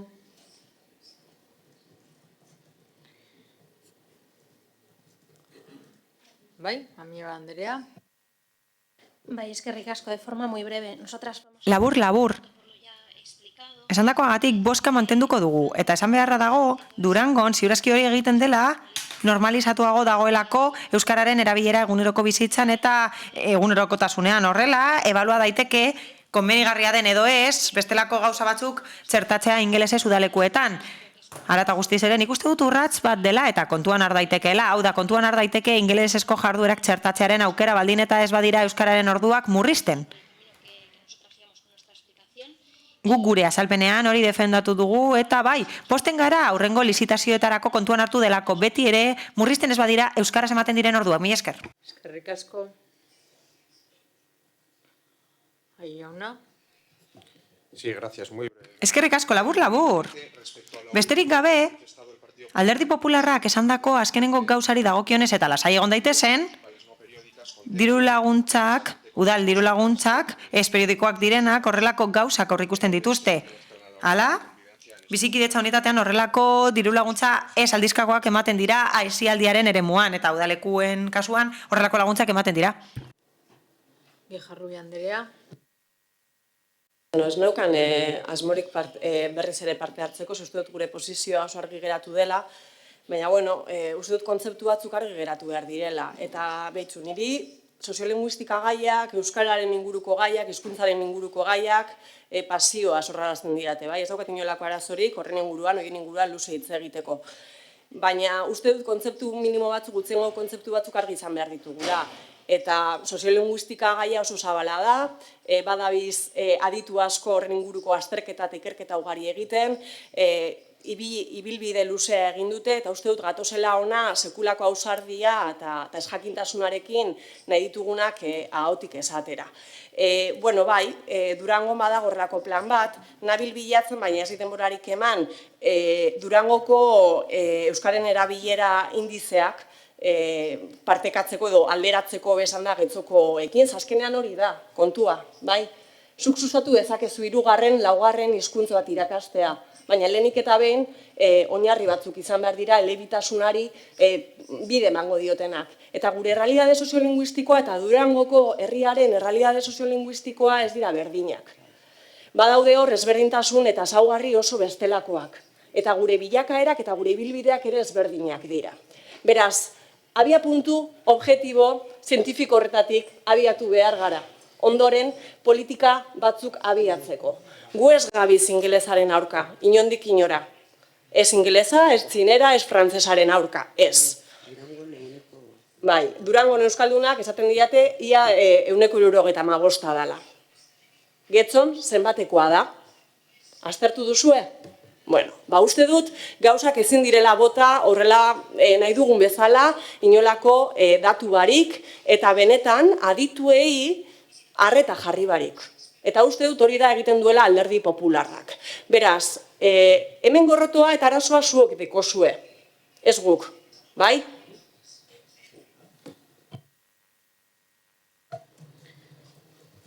Eskerrik asko, beraz mozioaren bozketara pasatuko gara, mozioaren aldeko bozkak, Alderdi Popularra kontrakoak, EH Bildu, PS Euskadiko Ezkerra eta Alderdi Jeltzalea. Eta abstentzioak Elkarrekin Podemos. Eta honekin 57. puntura pasatuko ginateke. PP Alderdiko Udaltaldeak aurkeztutako mozioa, onetsitako mozioak betetzea. Bai, hori Alekerika jauna. Muchas gracias, señora. Eskerrik asko, alkate anderea. Gaur egun, onetsitako mozioei buruz udal webgunean dagoen informazio bakarra ohiko bilkuraren egun berean egiten den prentsa oharra da, onetsi diren gainerako gaiekin batera. Popular Udaltaldeko kideok uste dugu garrantzitsua dela herritarrek arinago eta azkarrago ikusi ahal izatea osoko bilkuran gehiengoarekin onetsi diren mozioak. Horregatik guztiagatik proposatzen dugu udal webgunean atal zehatz bat egon dadila onetsitako mozioei dagokienez. Bestalde, gardentasun handiagoa izateko sedearekin, uste dugu gobernu taldeak txosten zehatu egin beharko lukeela legegintzaldian zehar onetsitako mozio bakoitzaren egoerari eta betetze mailari buruz. Ondoren, ura udaltaldei igorri ondoren, informazio batzorde eta zuzendaritza batzordeetan jorratuko da txostena mozioetan aipatutako gaien arabera. Por todo esto, Azaldutako guztiagatik Popular Udaltaldeak honako hau aurkezten du. Lehenengoa, Getxoko udalak webgunean udalaren antolaketa atalaren barruan argitaratu ditzala legegintzaldian zehar onetsitako mozioak. Bigarrena, Getxoko udalak txosten zehatua egitea legegintzaldian zehar onetsitako mozio bakoitzaren egoerari eta betetze mailari buruz. Hirugarrena, txosten egin ondoren eta ura udaltaldei igorri ostean horren berri ematea bidezkoak diren informazio batzordeetan eta zuzendaritza batzordeetan. Laugarrena, mozio honen berri ematea udal komunikabideetan.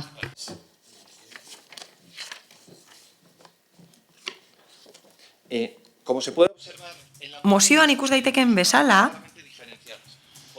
bi alde desberdin daude. Batetik, lehenengo puntuan zerbait eskatzen da, eta bestetik, beste zerbait eskatzen da bigarren eta hirugarren puntuetan.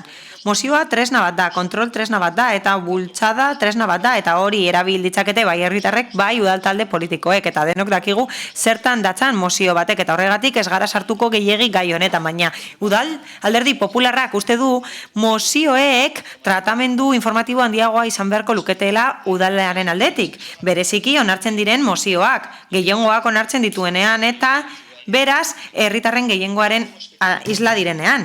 Hala, zioen azalpenean, esan dugun bezala, gaur egun, udalgo egunean dagoen informazio bakarra mozioen inguruan, prentsaoharretan dagoen informazioa da. Hori argitaratzen da plenoa egiten den egunean, eta bestelako gaiekin batera argitaratzen da. Gerora, prentsaohar hori getxoberrian agertzen da, hau da, pleno egin eta ondorengo getxoberrian onartzen da, eta mozioak beti agertzen dira berdin aipatuta. Ematen du lekukotxa besterik ez dela egin nahi. Ematen du testimonial esaten denean, hori nabarmendu nahi dela, ez direla garrantzitsuak. Horregatik nahi dugu informazioa handitzea mozioen inguruan, hori da gure helburua.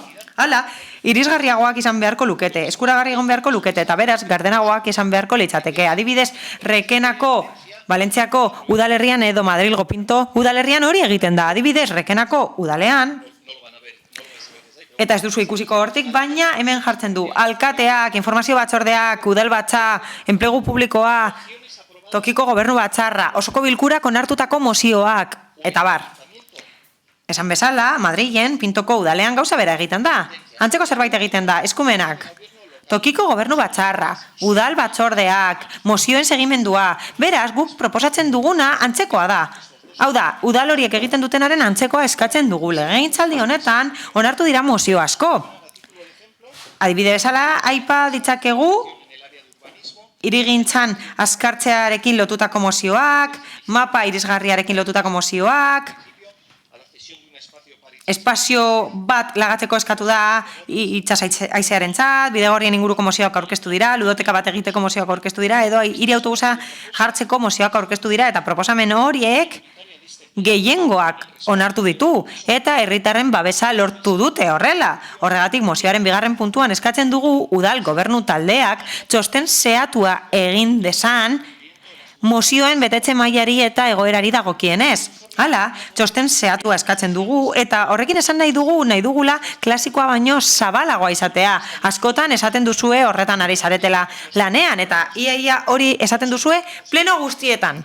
Horregatik, informe edo txosten zea eskatzen dugu, azterlan zehatua egiteko eta mozioetan sakonki sartzeko. Horregatik, uste dugu hobetzen dela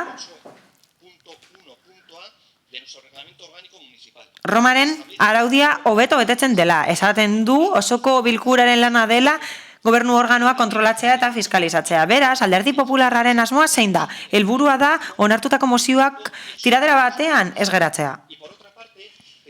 Eta bestalde, hirugarren puntuan eskatzen dugu informazio batzordeetan mozioen egikaritzapen mailaren berri ematea. Hori da gure helburua. Dagokion batzordean eman beharko da mozioen egikaritzapenaren berri. Adibidez, jakiteko mozioa bete den, hau da, autokarabanen turismoa sustatzeko mozioa bete den edo ez, aztertu beharko dugu herritargoaren batzordean, eta haur parkei dagokienez lurraldeko batzordean aztertu beharko dugu mozio horren egikaritzapena. Eta uste dugu proposamen honekin udal webguneak informazio gehiago emango lukeela, gardentasun handiagoa izango litzateke, informazio publiko gehiago ongo litzateke, eta horrela osoko bilkurak bere kontrol lana hobeto egin ahalko luke eta fiskalizatu ahalko luke gobernu taldea. Horregatik guztiagatik mozioa aurkeztu dugu eta alde bozkatzeko eskatzen dizuegu, eta gobernu taldeak benetan egiteko mozioak eskatzen duena. Mila esker. Amiga Anderea. Eskerrik asko, alkate Andrea. Bueno, nos parece una propuesta muy adecuada. Proposamena oso egokia da. Eta ados gaude mozioarekin. Gardentasuna hobetzeko neurriekin beti egongo gara ados. Hala, erakunde mailaren fiskalizazioa hobetuko da. Eta hori guretzat ona da. Kasu honetan planteatzen da kontu emate publikoa handitzea eta informazio osoa ematea mozioen betetze mailari dagokionez. Eta hori udal webgunean egiteko eskatu duzue. Hala, komunikazioa aldatu da udal mailan eta orain dela egun batzuk webgunea aldatu da. Eta uste dugu momentu ona dela birpasatzeko zenbat informazio ematen den eta zer nolako kalitatea duen informazio horrek. Hala, neurri honek hori lor dezake. Nola ez, uste dugu, beharrezkoa dela segimendua egitea. Horrela, alkateak edo gobernu taldeko norbaitek kontu ematea egin beharko du onartutako mozioen inguruan. Horrez gain, ez legoke txarto jakinarazteko noiz eskatzen diete beste erakunde batzuei egin beharrekoa egiteko mozioetan jasotzen dena. Horrez gain, ondo legoke jakitean nola zehazten diren edo gauzatzen diren erakunde adierazpenak. Izan ere, uste dugu Getxoko udalak eskumenen egikaritzapen ona egin behar duela. Gainera, konfiantza sortu behar du eta gardentasuna ziurtatu behar du herritarrekiko zerbitzuei dagokienez. Eta gainera, planteamendu berriak onartu behar ditu baldin eta horiek udaltalde politikoek proposatzen badituzte eta hemen onartzen badira. Atzera begiratzen badugu mozio gutxi aurkeztu ditu oposizioak eta gutxi onartu dira eta gero egikaritu dira. Beraz, horrela, ematen du gobernu taldearen beldurra dela gaizki geratzea aurka bozkatzean. Hala eta guztiz ere, onartzen dituzte, eta ez dute asmorik horiek betetzeko, baina hori ez litzateke gertatu beharko. Esatea, zerbait egingo dela eta gero ez egitea, ez da bat ere egokia, politika egiteko modu hori ez da bat ere ona. Eta bai, jakin badakigu hemen onartzen diren mozioak ez direla nahita ez bete behar. Hori badakigu, baina gardentasuna bermatze aldera, uste dugu kontu ematea egin behar dela. Agian, arrazoiak egongo dira mozioak ez egikaritzeko. Bestela, arrazoirik ematen ez badugu, ez diogu baliorik ematen eztabaidei. Hemen egiten diren proposamenei horrela ez diegu baliorik ematen, eta gainera horrela balioak kentzen zaie proposamenei. Proposamenak heltzen dira, eta kolektiboek proposamenak egiten dituzte, eta Getxoko herritarrek proposamenak egiten dituzte, eta ematen du ez ditugula balioduntzat hartzen, eta hori gardentasunaren eta demokraziaren aurka doa. Horregatik, alde bozkatuko dugu. Mozioaren alde, urratsak emateko gardentasunaren alde, eta osoko bilkuraren akordioak betetze aldera. Mila esker. Sí, gracias. Eskerrik asko. Alderdi Popularrak izenburu hau jarri du. Onartutako mozioak betetzea eta 3 gauza oso zehatz eskatzen ditu. Lehenik eta behin udal webgunean argitaratzeko mozioak onetsitakoa, kasu honetan bigarrenik eskatzen du txosten zehatua egiteko mozio bakoitzaren egoerari eta betetze mailari buruz, eta 3. eskatzen da informazio batzordeetan eta zuzendaritza batzordeetan horren berri emateko. Eta erantzuteko nik uste dut garrantzitsua dela ulertzea zer den mozio bat. Hala, antolakuntza araudiaren arabera, mozio bat da, proposamen bat da. Eta mozioa osoko bilkuran aurkezten da beti. Hori da mozioaren definizioa. Hau da, mozioak lekukotza dira. Hau da, udalbatzak balioztatzen duenaren isla dira, eta noski gobernu taldea kontuan hartzen ditu mozioak, baina ez dira egikaritu behar. Hala, bestalde eta askotan aipatu den bezala, dokumentu batek gidatzen du gobernuaren jarduera, eta hori da legegintzaldi plana. Ez da araudi testu bat, baina gobernu akordioaren emaitza da. Eta tresna politikoa da, oso garrantzitsuak gainera, baliagarria dena kontuak emateko, gobernuak herritarrei kontuak emateko, alegia. Ekintza eta helburu desberdina jasotzen dira legegintzaldi planean, eta esan bezala koalizio gobernuaren ibilbide horria plan hori da. Hala, udalbatzako kideok aukera daukagu bozkatzeko eta ekitaldi bakoitzean aurrekontua bozkatzen dugu. Kontu emateak egiteko herritarren aurrean eta egikaritzapenaren berri emateko herritarrei. Horregatik berriz ere esaten dugu mozioak kontuan hartzen direla. Gobernu taldeak kontuan hartzen ditu eta saldutakoaren arabera zuzkidura ekonomikoa esartzen da baldin eta legegintzaldi planarekin bat badatoz. Hala, proposamen asko egiten dira mozioen bidez eta proposamen asko interesgarriak dira, onuragarriak dira, baina tresnaren eraginkortasunagatik ez dugu uste segimendu egin behar denik jakiteko zenbateraino betetzen diren. Hala, gobernu taldearen segimendua lotuta egon behar da legegintzaldi planaren betetzearekin eta aurrekontuaren egikaritzapenekin. Horregatik, aurka bozkatuko dugu. Eskerrik asko. Rodríguez jauna. Bai, bueno, guk baiezkoa emango diogu, baina ezin ukatu proposatzaileak pizkat ustekabean harrapatzen gaitu, ez ustekabean ez bitxi eruditzen zegula. Ez ustekabean ez hauteskundeak hurbiltzen diren bakoitzean horrelako mozio bat etortzen da pleno honetara, beraz, nahiko ezaguna da. Ados gaude mozioan eskatzen denarekin, baina karo, gure galdera da, ea zergatik adibidez Alderdi Popularrak aurreko legegintzaldiaren bukaeran udal araudi organikoaren aldaketa bozkatu zuenean eta babestu zuenean, ez zuen hau proposatu. Aukera bat zegoen, baina ez zuen proposatu. Eta Baina, bueno, hori da galdera, ba. Gero hemen eztabaida beste nun baitetik junda, eta interesgarria izango litzateke, ze Googleen begiratzea besterik ez da behar ikusteko mozioak lotesleak diren ala ez, naizta gehiengo ikuspen bat edo ikuspegi bat egon, ez da oraindik juridikoki itxita. Osea, existe un debate jurídico todavía pendiente sobre si... Oraindik ez dakigu mozioak bete behar diren, ala ez? Eztabaida juridikoak jada ere beti modu beran bukatzen dela gure kasuan. Argi dagoena zera da, mozioak betetzea edo ez, osoko bilkuran duzun lekuaren araberakoa da. Alderdi Popularra oposizioan dagoenean betetzeko eskatzen du, gobernuan dagoenean ez ditu betetzen. Eta EAJak, beste horren beste, gobernuan dagoenean, bete ez, eta oposizioan dagoenean betetzeko eskatu. Hori horrela da, horrela gertatu da orain arte.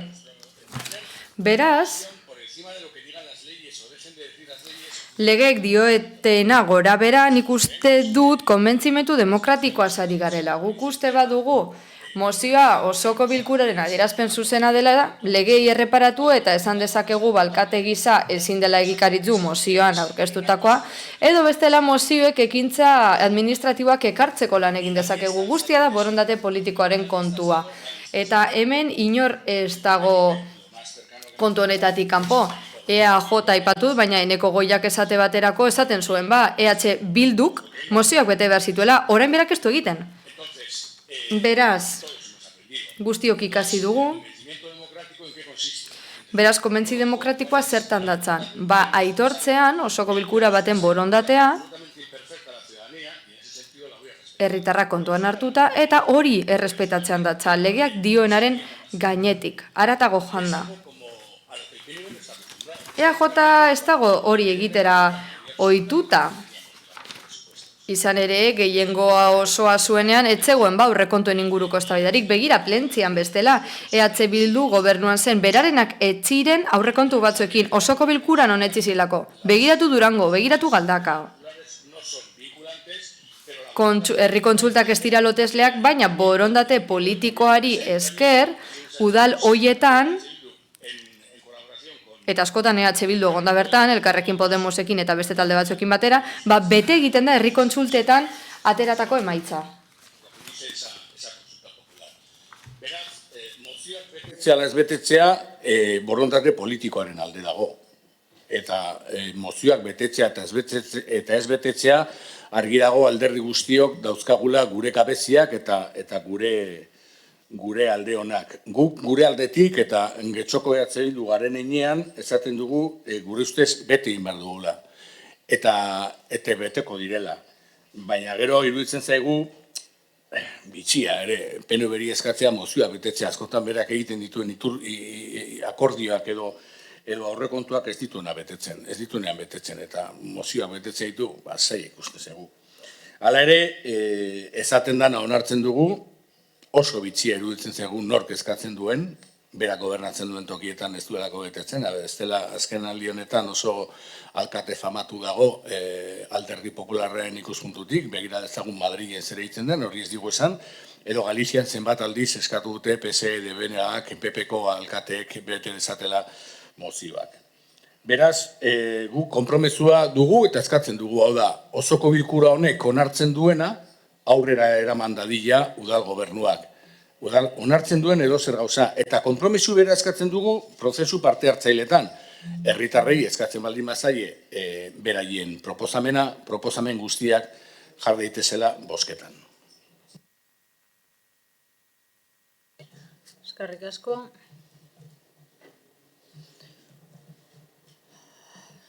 Eskerrik asko, alkate Andrea, egunon guztioi.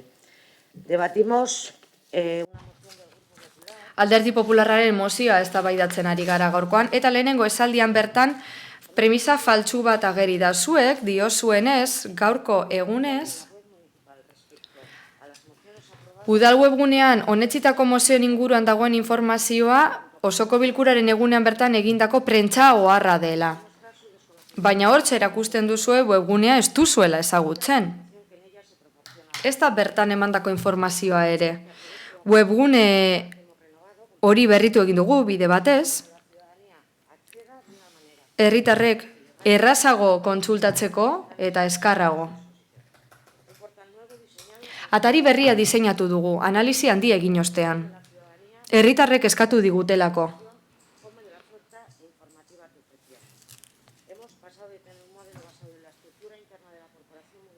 Udalbatzaren barne egituran oinarritutako eredua izatetik gaikako eredura pasatu gara. Hau da, guztiok ezagutzen ditugun terminoen arabera antolatzen da informazioa. Azken finean, ataria argiagoa, irekiagoa eta gardenagoa izango da. Guk hartutako konpromisoen hildo beretik. Gaurko gaiari dagokionez, jakin beharko zenukete, webgunean argitaratu egiten dela osoko bilkurarako informazioaren baitan, zein mozio landu den, eta mozion zehetasunak ageri dira. Bertan, eztabaidaren berri ematen da, eta baita udaltalde desberdinen iritziaren berri ere. Esan beharra dut, herritarren eskura dagoela, dokumentazio guztia, mozio osoa, zein estrakto bat. Bozketaren emaitza ere agertzen da. Era berean, aktan jasotzen da, eztabaidan parte hartu duten udaltaldeek esandakoa. Osoko bilkura gainera streamingetik ematen da zuzenean, herritar guztientzat. Baina gainera, osoko bilkuraren edukia dozein momentuan entzun daiteke, zuzenan ematen bai da osoko bilkura webgunetik. Eta hurrengo osoko bilkura egin arte egoten da entzungarri. Gainera, udalaren YouTube kanalean ere osoko bilkuren bideoak ageri dira, eta bideoakten artean ere badaude. Gardentasuna ari zarete. Baina, lehen esan bezala, mozioen eztabaida zein honesteko prozesu guztia irekia da, publikoa eta gardena. Gardentasun gehiago eskaintzen duzue, baina Getxoko udala 2008az geroztik ebaluatu izan du Transparencia Internacional GKEak, eta beti emaitza bikainak izan ditu. Gainera, webgunean, erakunde horri buruzko informazioa ere igo genuen. Erakundeak berak legez eskatutako informazioa baino gehiago. Beraz, hortxe udalonen gardentasuna. Bukatzeko, zera gogorarazi nahi dut. Mozioek ez dute ondore administratibo loteslerik. Osoko bilkuraren borondaten berri emateko baino ez dira. Beraz, osoko bilkura guztien akten bitartez zein mozio aurkeztu diren jakin badezakegu, zeintzuk onetzi diren eta zeintzu baztertu, ez litzateke arrazoizkoa izango mozioen sistematizazioa egitea. Hori ez baita egiten osoko bilkuran aurkeztutako proposamenekin ere. Udalak mozioi buruz ematen duen informazioa osoa, argia eta gardena da. Udalbatzen tratatzen diren beste puntu guztiak bezalakoa. Gure gardentasun indizeak estatu mailako altuenak dira. Web orrialde berria aurkeztu dugu duela oso gutxi, eta honen bidez gure gardentasuna hobetu egin dugu. Gardentasunean eta parte hartzean egunero hobetzen goaz, eta hori da gure konpromisoa. Baina mozio honek ez du horretan ezer nabaria eskaintzen. Horregaitik kontrako bozka emango diogu. Eskerrik asko. Eskerrik asko. Toria Lakerika jauna. Eskerrik asko alkate Andrea. Bueno, lehenik eta behin eskerrak eman nahi dizkiet gure mozioaren aldeko bozka emango duten taldeei. Dena den, esan behar dut behar bada izenburua etzela egokiena. Guk ez dugu eskatu berariaz mozioa betetzeko. Gu jakitun gara Romaren 20.2 jasotakoaz. Bertan esaten da argitaratu eta betearazi behar direla udalaren erabakiak, baina guk ez dugu momentu bakar batean ere eskatu, bai ala bai mozioak bete behar direnik.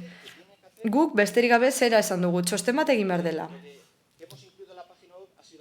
Webgunean jaso duzuela, kasualitatea izan da. Kasualitatea izan da udalak webgune berria izatea.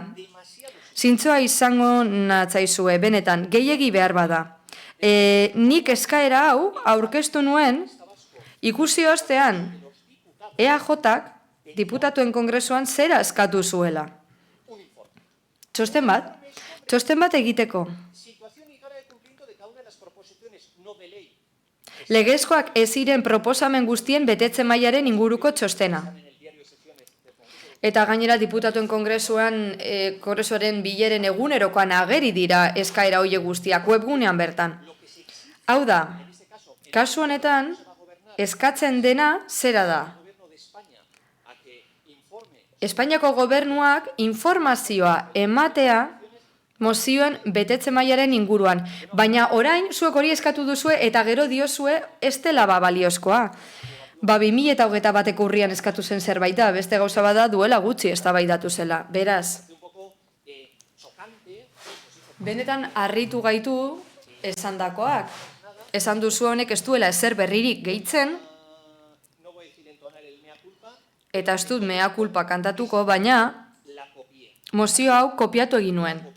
Kopiatu egin nuen, gutxi gora bera. Eta zaten dut, bai. Beraz, espero dut EAJ gauza bera egitea. Beste instituzio batzutan eskatutakoa bete dezala, hemen hori baino ez. Eskerrik asko. Amiga Anderea.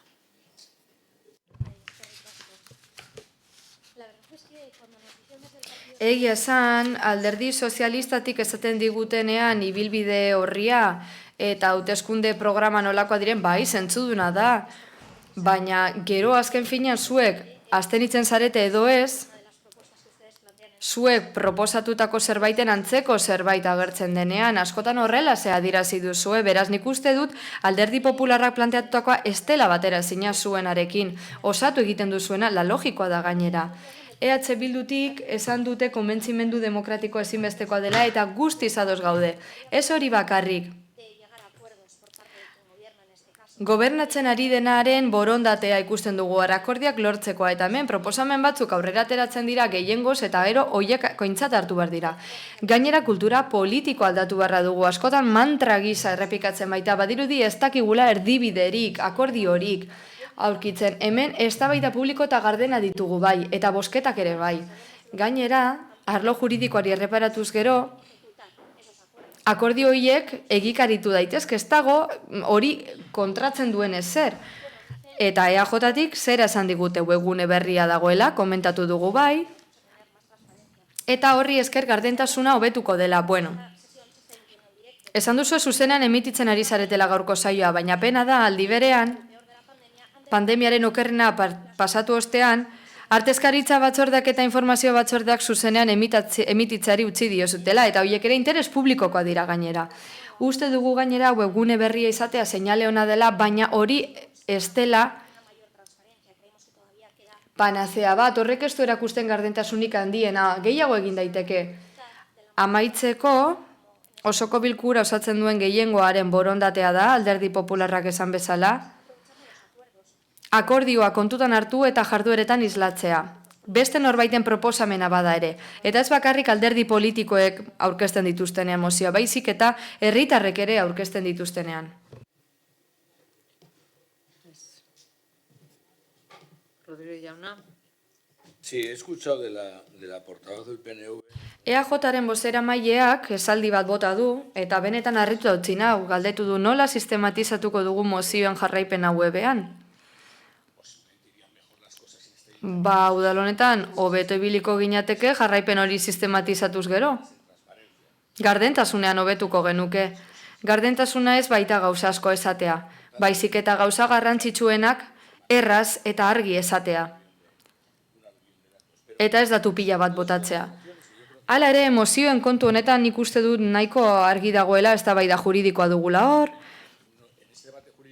baina eztabaida juridiko honetan borondatearen oztoporik ez dago, borondate politikoa badago, ez dago horren aurka egingo duen legerik. Behar bada legeren bat egongo da behartukoz gaituena, baina borondate politikoa da, borondate demokratikoa ere bai. Izan ere lehen Romo aipatu dugu. EAJak Romoren kasuan sarri esaten du hauteskundeak irabazi dituztela, gehiengoa dutela, esan diogu tranpatxoa duela Romoren kasuan, baina bueno, gehiengo hori dutela eta osoko bilkuran islatzen dela getxoztarren borondatea. Eta bueno, irabazi dutenez osoko bilkuran eskubide hori dutela. Ondo, baina gero osoko bilkuran herritarren borondatea agertzen denean eta EAJari gustatzen ez zaion iritzi bat agertzen denean edo zerbait erabakitzen denean, ez dute betetzen, nola ulertu hori? Horrela interpretatu behar dugu? Edo getxostarren borondatea edo haien ordezkariena batzokiaren oniritzia duenen baino ez alda kontutan hartu behar. Zein da irizpidea demokrazia zer den erabakitzeko? Haulen ere esan dugu.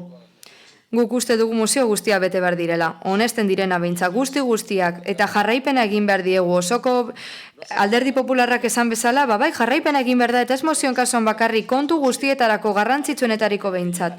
Izan ere batzuetan, honeste bidean heltzen zaizkigu, ogasun batzordera, eta konturatzen ez bagara gero, lurralde batzordetik pasadiranteratu gabe, eta gero beste hilabete itxaron behar da galdetzeko eta gauza kontatzeko.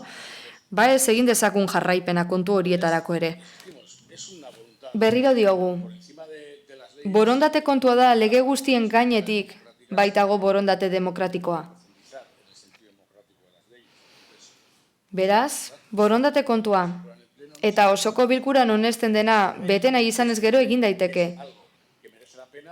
Osoko bilkura hau benetan mereziduna da edo izapide hutsa, hori da kontua.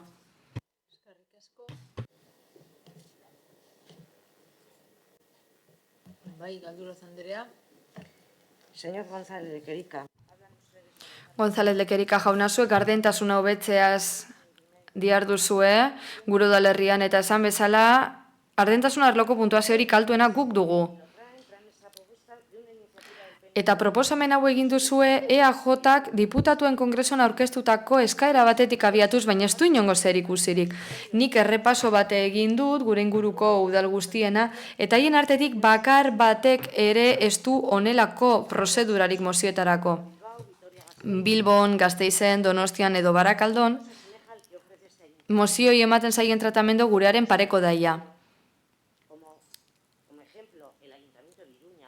Iruñako udalan esate baterako zue koalizioan zaudete, gobernuan, eta informazio gutxiago ematen duzue bertan. Esan bezala mozioak ez du gauza garrantzitsurik gehitzen gardentasun arloan. Eta esan beharra dugu, guztiz konprometituta gaudela gardentasunarekin, eta horregaitik berritu dugu webgunea. Hala, hobekuntza neurriak ezarriz jarraituko dugu gardentasunaren eta parte hartzaren bidetik, baina zuek aurkeztutako mozio honek ez du gure babesa izango. Horregatik diogu berriro ere kontrako boto emango dugula. Eskerrik asko, beraz, mozioaren bozketara pasatuko gara, mozioaren aldeko bozkak, Partido Popularra, EH Bildu eta Elkarrekin Podemos. Kontrakoak, PS Euskadiko Ezkerra eta Eusko Alderdi Jeltzalea. Eta honekin batera 58. puntura pasatuko ginateke PP Alderdiko Udaltaldeak aurkeztutako mozioa txakurrentzako hondartzak. Andrea jauna.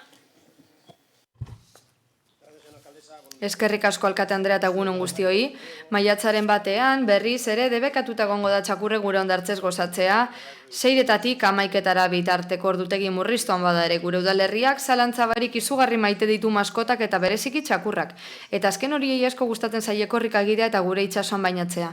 Udak ordutegian gure txakurrek soilik ibilalko dute azke Ebaristo Txurrokakaian, Portusarreko zelaigunean, Gobela ibaiarekiko paraleloa den pasealekuan eta Galeako bidean atzaldeko 6-etatik goizeko 11-etara. Herritarrek gehien egindako eskaritako bat izan arren eta parte hartze izaerako aurrekontuetan hainbatetan eskatu bada ere, gure udalak ez du aiziguneak handitzeko erabaki hartzen, eta inora eramaten ez duten lantalden esku uzten dituzte gure proposamenak. Horregatik, guztiagatik, berriz ere eskatu nahi dugu handitu daitezela gure txakurrak aski biltzeko ordutegiak eta guneak. Zehazki, gure hondartzaren bat erabiltzeko baimena ematea nahi dugu. Ordutegi jakin batekin zein nahierako ordutegiarekin. Hondartzaren bateko espazio bat mugatuz, zein gure hondartzetako bat hautatuz. Nahierara erabili dadin. Horrela, gure txakurre gozatu alizateko hondartza bat duen Euskal Autonomia Erkidegoko lehenengo udalerria izango ginatek eta erakutsiko genuke txakurrak eta familiak naturgune batean batera bizi daitezkela. Azaldutako guztiagatik, Popular Udaltaldeak honako hau aurkezten dio osoko bilkurari. Lehenik eta behin udalbatzak udalari eskatzen dio baimendu dezala gure txakurre gure hondartzak erabiltzeko aukera, mozio honetan jasotakoarekin bat etorriz. Eta bigarrenik, mozio honen berri ematea udal komunikabidetan. Berriro ere eztabaida hau osoko bilkuran txakurren ingurukoa.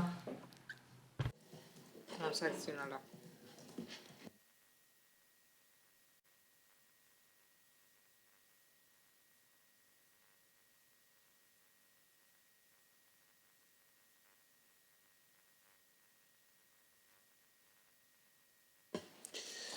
Irakurriko duzu, mesedez?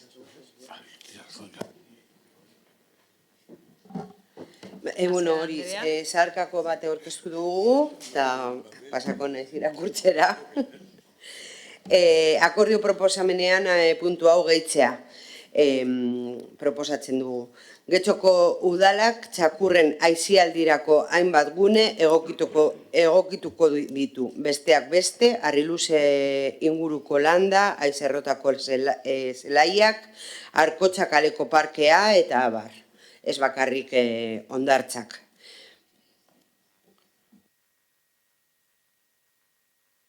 Muchas gracias. Os agradecemos mucho la propuesta, pero... Mila esker proposamenagatik, baina ez dugu eremu hoi ez aritu nahi. Gaurkoan hondartzez aritu nahi dugu berariaz. Eta Campa del Loro eta eremu hoien inguruko guztia horrekin nesgatoz bat. Bertan anfibioetarako baltzak eta holakoa sortu direlako eta beraz 3 eremu hoien kasua horrekin nesgatoz ados. Eskerrik asko dena den, zuzenketagatik. Baina gaur hondartzez aritu nahi dugu. Eta bestea ez da horren presasko aparken kontu hori. Datorren asterak utziko dugun eztabaida da. Sentitzen dugu, baina ez dugu onartuko. Zuzenketa gehiagorik ez. Esandakoa, beste behin osoko bilkurara gatoz hondartzen kontu honekin eta kontutan izan maiatzaren 1ean ordutegi aldatuko dela txakurrentzat. Beraz, presaz landu beharreko zerbait da. Egia da, justu mozioa aurkeztu bezain pronto lantaldearen bilera bat deitu dela, datorren astearterako geratu gara. Mozioaren ostean deitu da zuzen ere, eta mozioan esan bezala, zerbait tratatu nahi eztenean, batzordera deitu eta egingo dugu zerbait. Baina osoko bilkura honetan eztabaidatu nahi dugu kontu hau maiatzean hondartzak ez ditugu izango txakurrentzat. Hasiera batean proposamena kentzea pentsatu dugu, astearterako deituta dagoelako batzordea, baina behar bada nahiago dugu gaur zer uste dugun adieraztea komenigarria litzatekela. Gero, bakoitzak lan desan kontu hau. Hondartzen kasuan, esan genuen batzordean hitz egingo zela eta atzeratu da.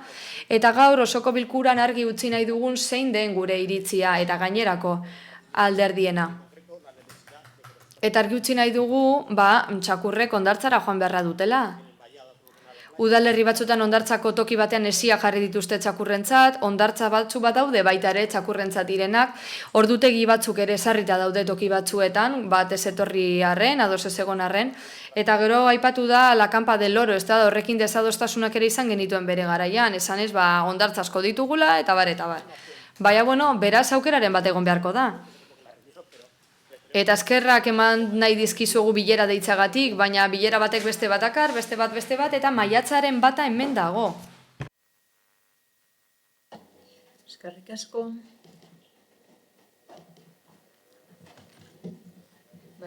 Uribe de la Espriella Andrea. Eskerrik asko. Bueno, este tema, como sabéis, no es nuevo en este pleno. Dakizuen bezala, kontu hau sarritan eztabaidatu izan dugu, proposamenen bidez, hondartza jakin batzuk txakurrentzako aisigune gisa sailkatzeko, beraz ez dugu esango ez, beste aukera batzutan landu ez denik, eta udal gobernuari eskaera hau egin ez diogunik. Ara ere gogora ekarri nahi dut, negoziazio prozesu bat hasita dugula gai honen inguruan, oposizioaren eta gobernu taldearen artean, eta prozesu motela izan da gure gusturako, baina pasaden hileko batzordetan esan zitzaigun, hilabete honetan deituko zela beste bilera bat kontu honen inguruan. Gogora ekarri nahi dut baita ere elkarrekin getxoti bileraietan proposamenak aurkeztu genituela, proposamen landu eta zehatzak. Bertan, eremu batzu proposatu genituen eta adierazi genuen baita ere, ingurumen aldetik, bizikidetza aldetik, eta barren aldetik irizpide batzu jarraitu behar zirela eremuak zehazteko. Eta txakurrentzako parkeak ere aukera zirela. Aizigune gehiago, hori behar dugu, hori eskatu izan dugu aspalditik. Horregatik aurreko urteko aurrekontuen negoziazioan ere, partida bat eskatu genuen txakurrentzako gune gehiago eskatuz. Edo parke gehiago eskatuz hori bai ingurumen azterlana egin ostean. Ikusteko Kanpa del Loro nola egin daitekeen izigune akotatu bat txakurrentzat, Aiboa parkeetik Euskal Herria igoerara bitartean eremu berde horretan nola egin daitekeen, da orain replanteatu behar dira, anfibion txarka hoie jarri direlako, izerrotako landa, bolako ondartza, Arrigunagako kanpa, Zubieta inguruko txakurrentzako parkea, horre zerbait egin daiteke, edo errotatxo industrialdeko kanpa laterala hor ditugu. Gainera, esan genuen, azter genezakeela, etorkizunera begira, Fadurako parkean horrelako zerbait egiteko aukerari zegoen.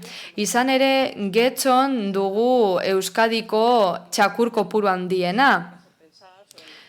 Milaka txakur ditugu erroldatuta eta horregatik eztabaidatu behar dugu haientzako eremuen inguruko kontu hau. Eta horrela hondartzetan esate baterako txakurrek zein pertsonek goza dezakete udan.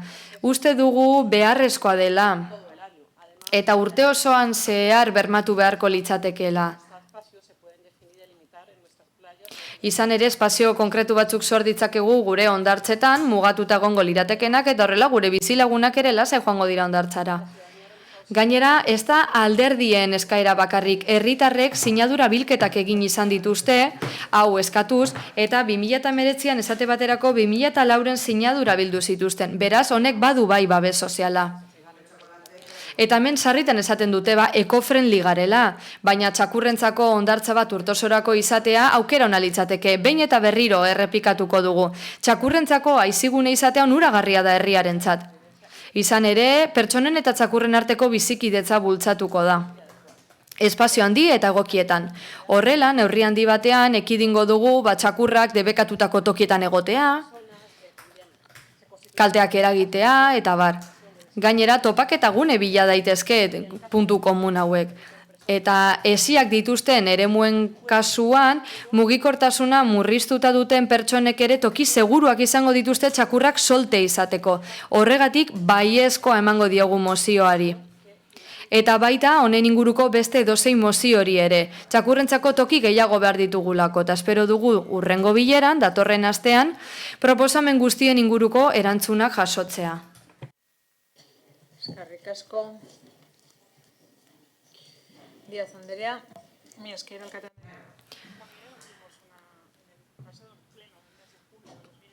2021ko ekaineko osoko bilkuran Alderdi Popularrak aurkeztu zuen mozio bat proposatuz bolako hondartza txakurrentzako aizigune bihurtzeko. Mozio hori etzen aurreratera, baina Alderdi Popularrak eta Elkarrekin Podemosek babestu zuten. Kasu honetan zer eskatzen digute? Hondartzak txakurrentzako ere erabilgarri egotea udakordutegian. Bueno, toki gehiago jartzea eta ordutegiak luzatzea zaritzea gure eskumenekoa da, berez. Eta zuek diozue hemen proposamenak lurperatzen ari garela, taldeen proposamenak. Eta lantaldeetan egindako ez doala inora. Ez gaude ados, zuk esandakoarekin. Badakizue, kontu hau landu saritu izan garela denbora luzean, alderdi guztiekin batzartu izan garela, eta bilera horietatik abiatuz proposamen teknikoa lantzen ari garela, eta oposizioko talde guztioi bidaliko dizuegu maiatzaren 3. Kontutan izan behar dugu, Getxon animali batzuk izateko debekoa dagoela eta horregatik lan hildo parte hartzaile hau sortu dugu eta ez gure iritzia babesteko bakarrik, baizik eta talde guztien iritzia eta proposamena jasotzeko guztion artean zerbait adosteko alderdi teknikotik ere bai. Hondartzak ez dira txakurrentzako eremu bakarra izan behar, gutxiago udan, jende asko egoten delako gure hondartzetan. Hori egin ordez, nolabait, hurbiltasun irizpidea bete eta aiziguneak banatu behar ditugu, baina orografia berak eta eremu berdea kontutan izan da. alderdi sozialistatik zera uste dugu, eztabaidan esan bezala. Aiziguneak nahi ditugu txakurrentzat bai, baina udalerri osoan zehar. Jada aipatutako irizpidea kontutan hartuz, eta eremu irekiak ere aintzat hartu. Horrela, ordutegiko batzuen baitan txakurrak solte ibilialko dira. Eta baditugu bai, eremu batzuk akotatuta daudenak eta gure maskotentzat bakarri direnak. Izango dugu aukera bai gure proposamenak sakontzeko, gainerako taldeek aurkeztutakoenetan ere bai, badatorren aste arteko bileran, eta horregaitik ez dugu gehiago esango. Guk mozioaren kontra bozkatuko dugu. Eskerrik asko, Masiada Anderea. Bueno, ezinuka dezakegu gure udalerrian txakur errolda handia dela, eta horrek arazoak sor ditzake bizkidetzan beraz argi dago arazo posible horri irtenbidea eman behar zaiola. Guk hainbat alditan proposatu dugu txakur parkea bilkura honetan, azken aurrekontuetara zuzenketa sartu genuen eta onartua izan zen, uste dugu badagoela lekua herrian arazo honi aurre egiteko. Sabemos también que existe una demanda. Horrez gain, uste dugu herritarrek hori eskatu dutela, izan ere eskari bat egin dute herritarrek, sinadurak aurkeztu dituzte, txakurrentzako parke bat sortzeko Aiboaren inguruan. Hala, Arkotxak kalean egitea proposatu dute, eraikinen atzeko partean, Lagotako parkean eta Hurbileko basoan. Hala, ingurune hori oso egokia da, aberentzat, animalientzat, oso ondo argistatuta dago, ez dago autorik eta batez ere, herritarren eskaria asetzen dugu horrela. Izan ere, esan bezala, 100 sinadura bildu dituzte eskari hori egiteko. Tuan solte usteko parkea beharrezkoa dela, deritzogu ere badakizue, aurrekontuetan esan bezala ez dugu uste inbertsioa handia denik egindako beste inbertsioekin alderatuta. Ikusita beste arlotan gastatu diren diru kantitate handiak oso xumea litzateke hau. Ukatu ezin den arazoa batean aurrean gaudelako. Aurrekoan hemen eztabaidatu zen eskatutako parkean zehaztasuna behar zuela. Guk eskatutako kantitatea nahikoa ez zelakoan, egia da bai, txakurrentzat portaventura bat sortzeak diru asko balioko lukeela, baina beharrezkoa den parke batek 20.000-arekin soberan ematen du. Aurtengo aurrekontuetan guk planteatzen genituen hurrengo hondartzak. Ereaga hondartzaren laurdena, Aretako hondartzaren laurdena, Portu Zaharreko hondartza eta Labolako hondartza. Pero además de las playas, como hemos... Baina hondartzez gain, eta aurrekontuetan proposatu izan dugun bezala, edo zeharkako emendakinean proposatu dugun bezala beto esan da, askotan aipatu izan dugu badaudela beste gune batzuk. Hala, beste gune batzuk sortu behar dira txakurren aizialdirako, eta solte egon beharko lirateke txakurrak horrela baina kontrolatuta. Baina, zeharkako emendakina onartu ez denez, azaldutako guztiagatik abstenituko gara, esan bezala. Eskerrik asko. Arregi jauna. Eskerrik asko, alkate. Egunon guztioi. Aprovechando su moción, reiteramos nuestro compromiso de ampliar Hala, konpromisoa daukagu txakurrentzako espazioak sortzeko horrela, txakurrek aukera izango dute solte ibiltzeko eta bestelako gune batzuk aztertuko ditugu. Hala, hori egingo dugu kontuan hartuta talde desberdinek egindako proposamenak. Hala, eztabaidak abiarazi ziren joan den urteko irailean eta gure helburua da ahalik eta akordiorik zabalena lortzea. Eta espero dugu akordio hori oso zabala izatea esan bezala. Horregatik, atzo deitu genuen bilera bat hurrengo asterako. Horretan, gobernu taldeak proposamen bat aurkeztuko du alderatzeko eta azkar esartzeko. Eta esan beharra dago gure proposamena oinarrituta dagoela beste taldeek egindako bestelako proposamen batzuetan. Baina, sartuta gaurko mozioaren edukian esan beharra dago gaur txakurrak ezin direla sartu udan hondartzetan, ez solte, ez lotuta. Besterik gabe, osasungarritasun eta osasun kontuengatik ezin dira sartu, gainera bizikidetza sustatu nahi da, batez ere udan hainbeste erabiltzen diren espazioetan, hondartzetan. Beraz, ezin gara ados egon proposamenarekin. Horiek guztiak arrazoi nahikoak dira, eta horregatik mozioaren aurka bozkatuko dugu. Hala ere, aurrera dezakegu, txakurrentzako espazioak handitzeko proposamena eztabaidatuko dugula urrengo astean eta balioztatzekotan oso onuragarria izango dela udalerriarentzat. Mila esker. Eskerrik asko alkate Anderea. Ematen du ez dela hondartzarik egongo txakurrentzat udalerri honetan, ematen du udal gobernuak ez duela borondate hori. Eta tamalgarria da, logikoa zen, txakurrentzako parkeak handituko ditugu eta partekatuko ditugu batzuk eta beste batzuk ez.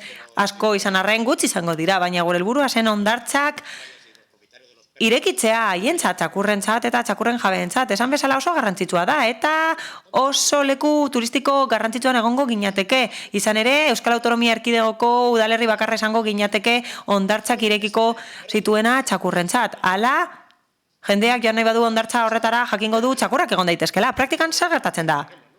Askorrin hori gertatzen dela, askorrira jendea txakurrekin doa, ez da legala eta denok dakigu txakurrak daudela, baina bakoitzak nahi duen egin dezake, salaketak daude, baina batzuek ez dute legea betetzen eta txakurrak erabaten dituzte, horrela legezta dezakegu, aizkorrira adibidez txakurrak eramateko.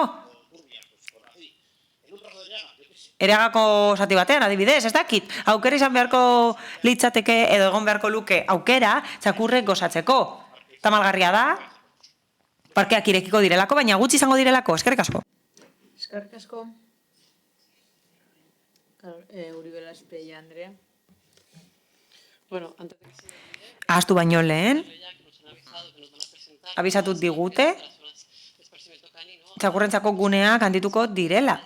Beraz, gustatuko litzaiguke dokumentuak bidaltzea lantzeko bilera horretarako. Horrela, berari asko jarrera bat izan ahalko dugu. Egia da, guk dokumentu batzuk bidali genituela gure proposamenekin eta gustatuko litzaiguke bilera baino lehen ikustea islatuta dauden edo ez, praktikoagoa delako.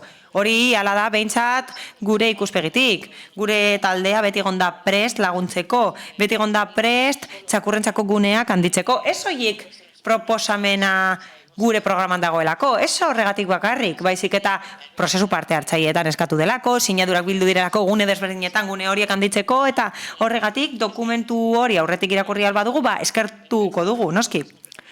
Mozioan sartuko gara eta hondartzak aipatzen dira. Eta bai, egia da, penagarria dela. Hala, esan da, osasungarritasun kontuengatik txakurrak ezin direla hondartzetan sartu. Neguan hor daude, eta txakurrek ez dute zikin usten hondartza. Gainera, segurtasuna sortzen dute gauean. Txakurrak ditugun pertsonak gaudenean bakarrik, beste pertsona batzuk bakarrik joaten dira paseatzera eta txakurrekin seguruago sentitzen dira. Nik uste dut, oharrau subjektiboa dela. Erakutsita dago, txakurrentzako hondartzak ez daudela zikinago txakurrak egoteagatik, eta adibide asko daude leku askotan Gironan, Bartzelonan, Galizian ere bai, eta uste dut, konpara daitezkeela, egia da, osasungarriak direla gune hori, baina txakurrek ez dut inolako kalterik eragiten, espero dugu, asteartean horren inguruan hitz egin ahal izatea. Uste dudalako, herritarrek horrelako espazioak merezi dituztela, udarako ere bai. Eskerrik asko. Eskerrik asko.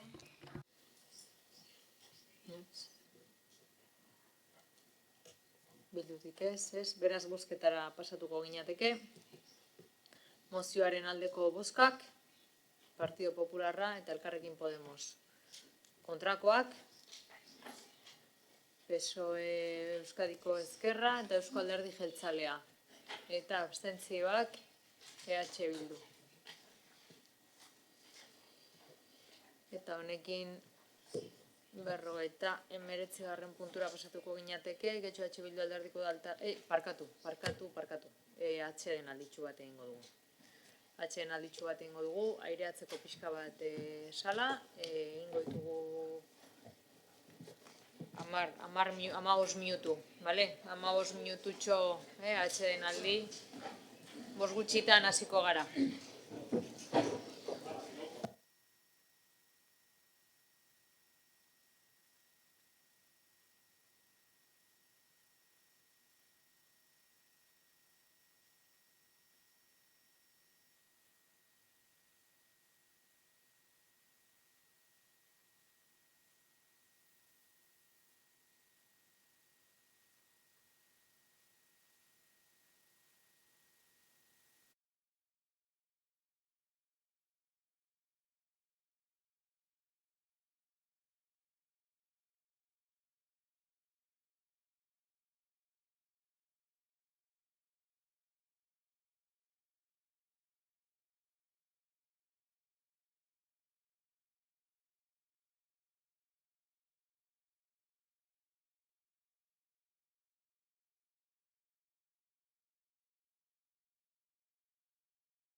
Bueno, iopa. Gaude, bai, hasiera emango diogu mozioari orduan. 59. puntua, Getxo Bildu Alderdiko Udal Taldeak aurkeztutako mozioa Salziduko auzokide informazioa ematea.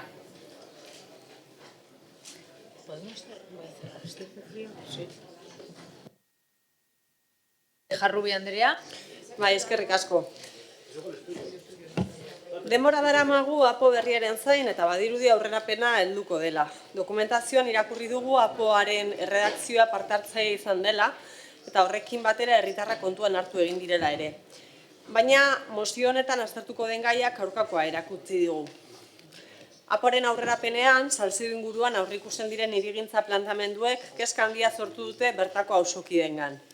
Oraindik txosten horiek dokumentazioa publikoa ez den arren, jakina da beste alderdi politiko batek informazioa filtratu duela eta saihesda bidea batek kaleratu duela, Salziduko auzokidek informazio hori jaso dute eta euren kezka adierazi dute. Bertako planeamenduek euren etxebizitzetan eragin zuzena izan dezaketelako, Getxoko Udal Gobernua ez da harremanetan jarri Salziduko auzokideekin APOaren aurrerapen hau lantzerako orduan. Eta beraz, auzokidek jaso duten informazio bakarra momentuz filtrazio horren bitartez izan da. APOaren onarpen prozedurak hurrengo hilabetetan aurrera joan den arren, Salziduko auzokideek informazioa jaso behar dute lehenbailen. Bertan aurreikusten diren plangintzek eragin zuzena izan dezaketelako euren etxebizitzetan.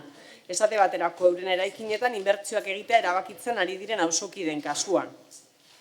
Udal Gobernuak aldez aurretik egin behar zuen ariketa hau, APOa lantzeko auzo bilerak antolatu, auzokideen ekarpena jaso, eurekin batera aurrerapen txostena osatu, baina hori ez du egin eta orain kezka eta jakindasuna da nagusi auzokide horien artean. Hori guztia dela eta hurrengoa proposatzen diogu udalbatza honi. Lehenengoa, Salziduko auzokideak bilera ireki batera deitzea, APOak euren auzoan eta etxebizitzetan izango duen eraginari buruz informatzeko, eta bigarrena auzokideen ekarpenak jasotzea eta aztertzea aurrerapen txostena sartu ahal izateko. Bueno, gai hau aurreko lurralde batzordera ere eraman genuen, eta bueno, badirudi eskari horrek nolabait erantzun bat izan duela, baina bueno, uste dut ez dagoela asko gaineratzeko mozioen inguruan, berriro ere argi geratu zaigu osoko bilkura honetan, aurretik ere ikusi dugun bezala, zein da Udal Gobernuaren kudeaketa eredua. Herriarekin zer ikusia ez duen kudeaketa hain zuzen.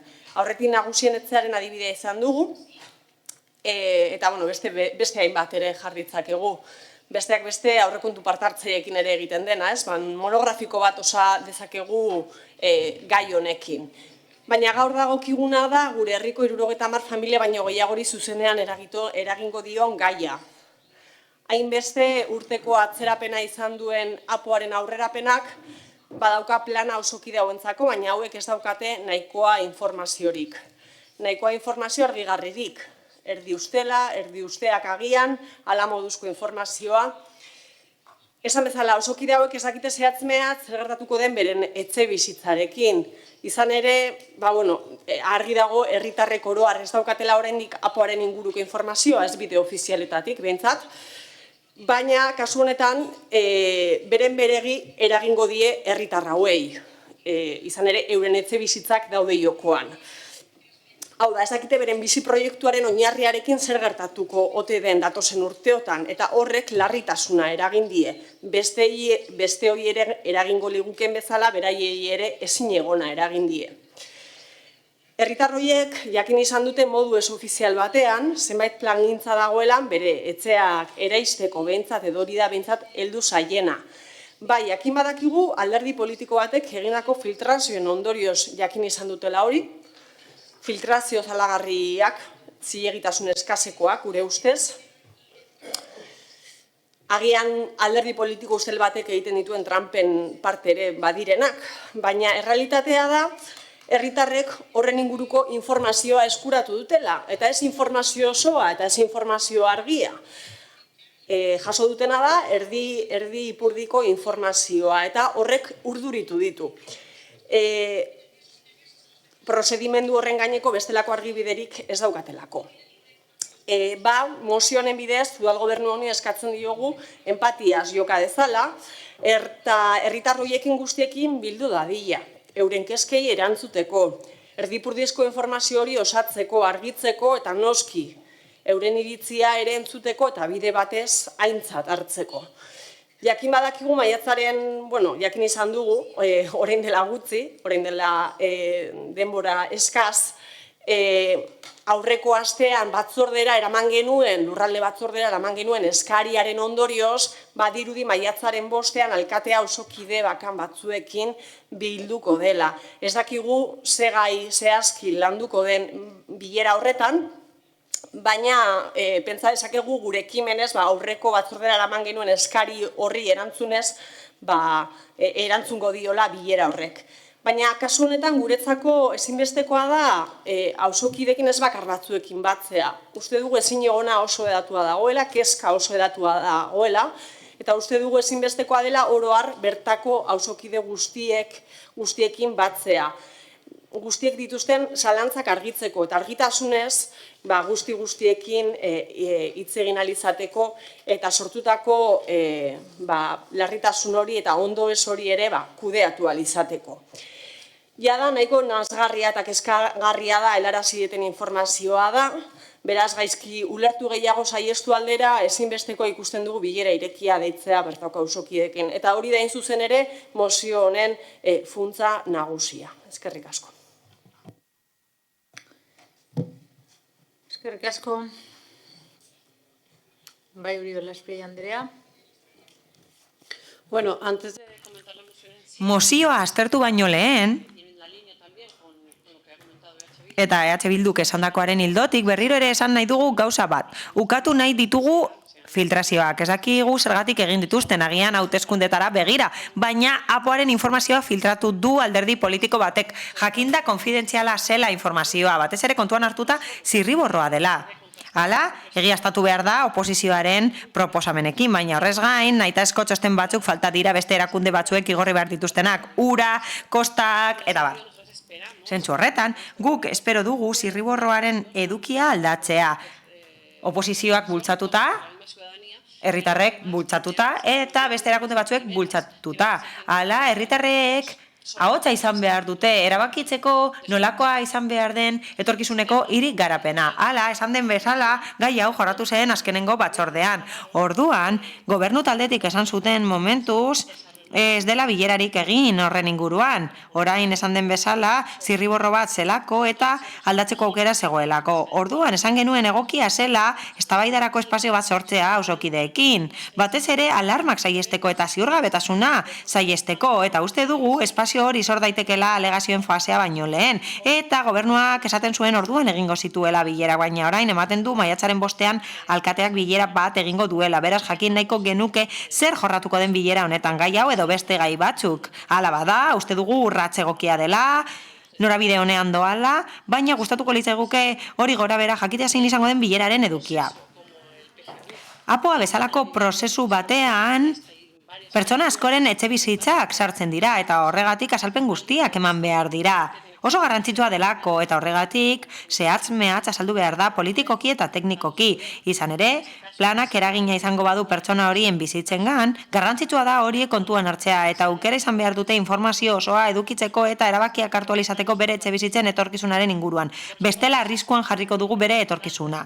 Guk hemen ez dugu aipatu nahi zein den egoera espezifikoa salziduko herritarrentzat. Gustatuko litzaiguke jakinda alarma dagoela, deferentzia izatea eta herritarrekin harremanetan jartzea ez soilik konpromisoagatik hitz egiteko baizik eta bere iritzia ezagutzeko, egoera ondo saltzeko eta nolabait ez elikatzeko ziurgabetasun hori.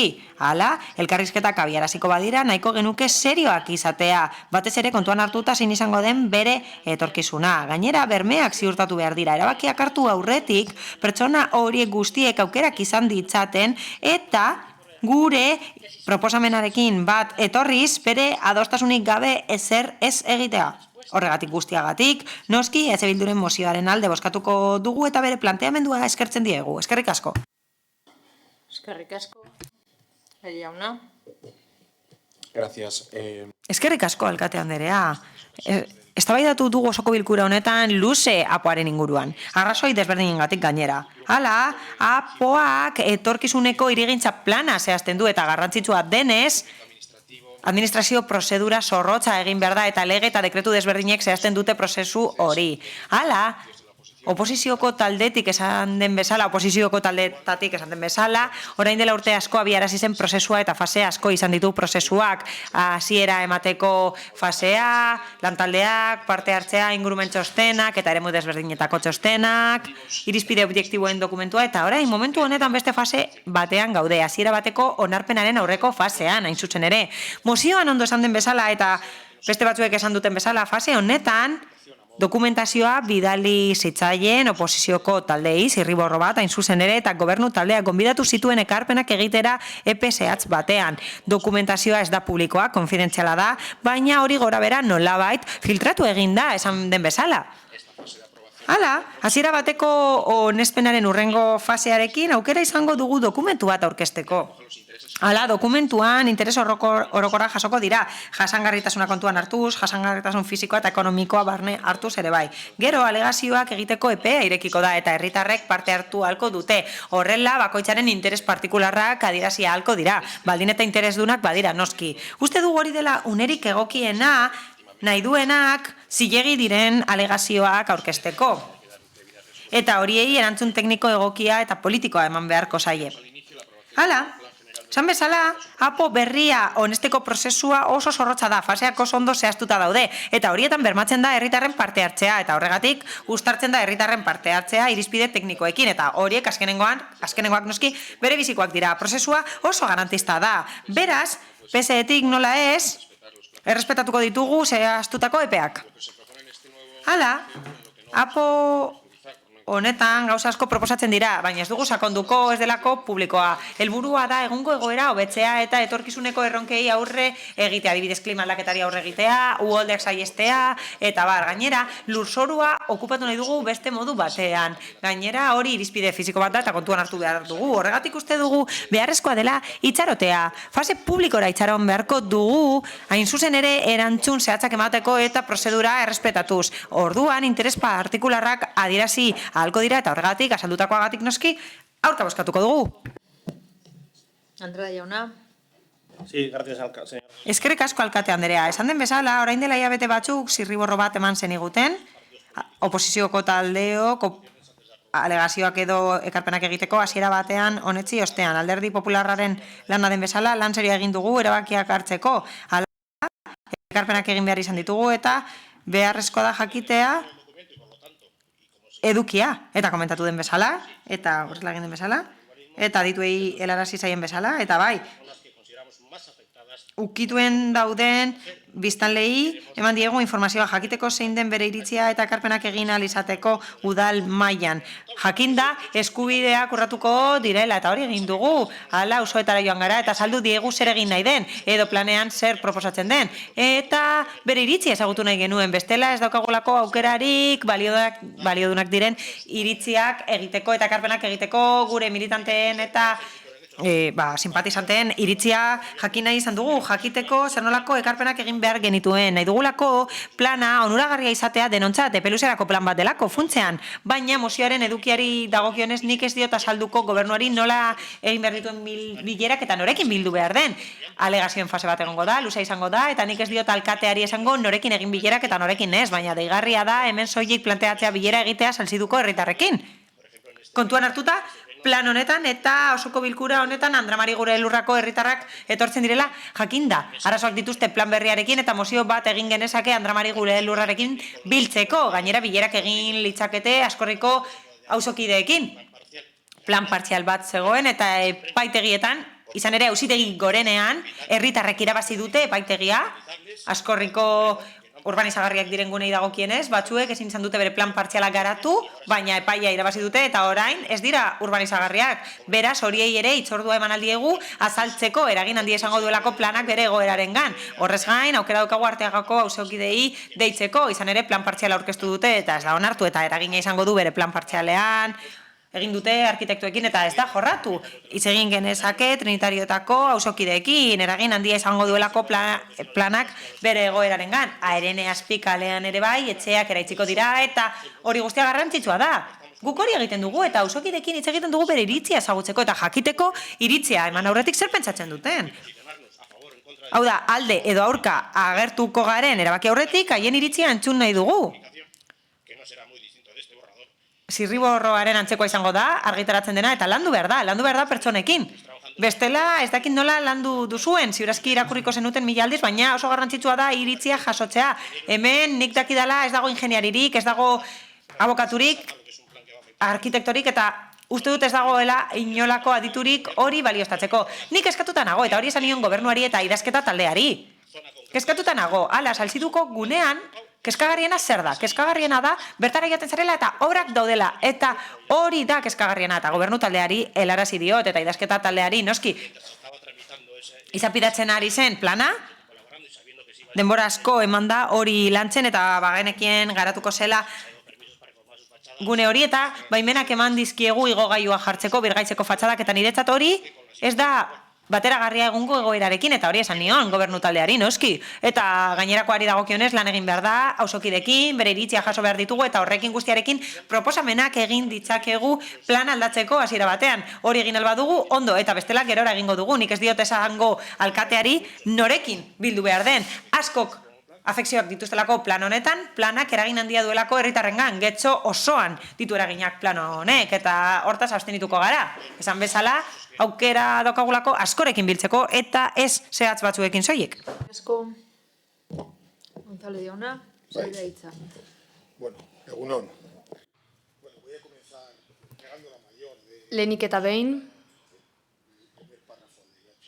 EH Bilduren mozioaren lehenengo paragrafoan ageri den guztiaren aurka egingo dut, guztiz parte hartzailea delako, bi arrazoirengatik. Lehenik eta behin, araudiak alaskatzen duelako eta bigarrenik, osteko gobernu taldeek mantendu egin dutelako haratago joatearen printzipioa.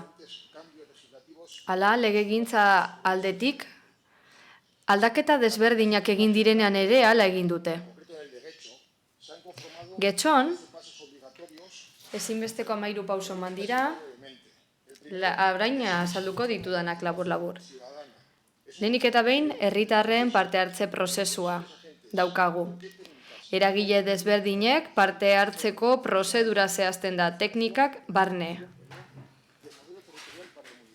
Udalerriarentzako lurralde eredua aukeratzeko, bigarrenik txosten sektorialen eskoera, ezinbesteko parametroak ezagutu behar dira diseinu aldetik, eta respetatu beharko dira ondorengo hauek, kuantifikazio residenziala, inguru giroa, ondare kulturala,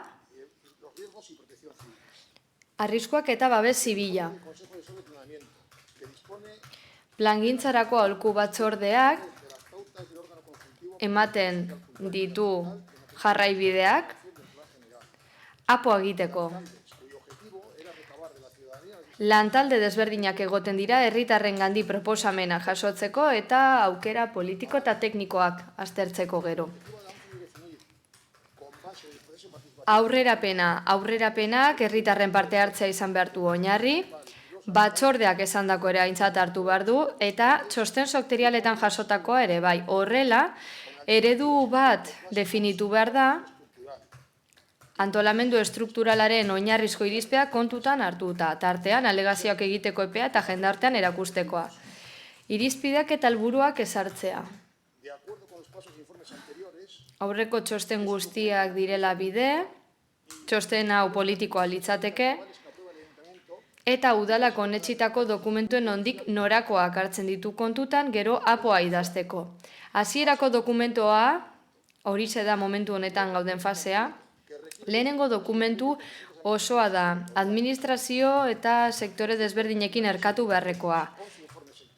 11 txosten sektorial egin behar dira, irizmen desberdinekoak, eta udalerri guztia kontutan hartzen dutenak, alderdi guztietatik. Askotariko baldintzak barne. Hasierako nespena. Hasierako onespenaren helburua da, udalbatzak hasierako dokumentua onestea, lerosten sektorialen arabera zuzendua izan dena. Garapen planak, egikaritza tresnak eta lizentziak bere horretan geratzen dira gehienez ere 2 urterako, hau honetxe arte. Hasieraz onetsitako dokumentu arkatu egin behar da beste administrazio eta ikuspegi sektorial batzukin, kasu honetan 40 txosten sektorialez ari gara. Eta horrez gain jendartean erakusteko tartea eta alegazioak aurkezteko aidi behar dira. 9. Plangintzarako aholku batzordearen txostena eta onespena. Dokumentua haiekin erkatzen da, oso osorik. 10. Behin-behineko onespenerako dokumentua. Bertan jasotzen dira 40 txosten sektorialen zuzenketa guztiak. Onartutako alegazioak barnartuta. Behin-behineko onespena. Udalbatzak dokumentua behin-behinean onesten du Euskal Herriko Lurralde Antolakuntza Batzordeari bidali aurretik eta bertan jasotzen dira alegazioak. Euskadiko Lurralde Antolamendurako Batzordearen txostena. Batzorde honek txosten bat egiten du baimena emanez behin betiko onespenera pasatzeko eta amaitzeko behin betiko onespena. Aurretik aipatutako batzordak eskatutakoa txertatu ondoren eta ingurumen txostena aintzat hartu ondoren ematen da eta 20 egun balioduneko epea egoten da argitaratu arte. Ikus da ezakezuenez, 13 pausu hoiek eman ostetik plana indarrean sartu arte, 7 parte hartze prozesu ditugu, zuzenekoak zein aholku batzordearen bitartezkoak, bertan ordezkatuta daudelarik askotariko elkarteak.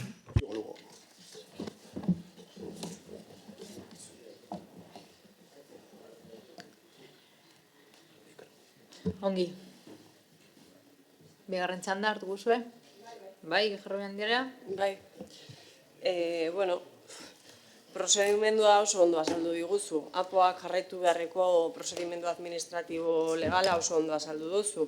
Kontua da, prozedimendu hori ez dela bete. Ez behintzat, bete beharreko zurtasunez, ez?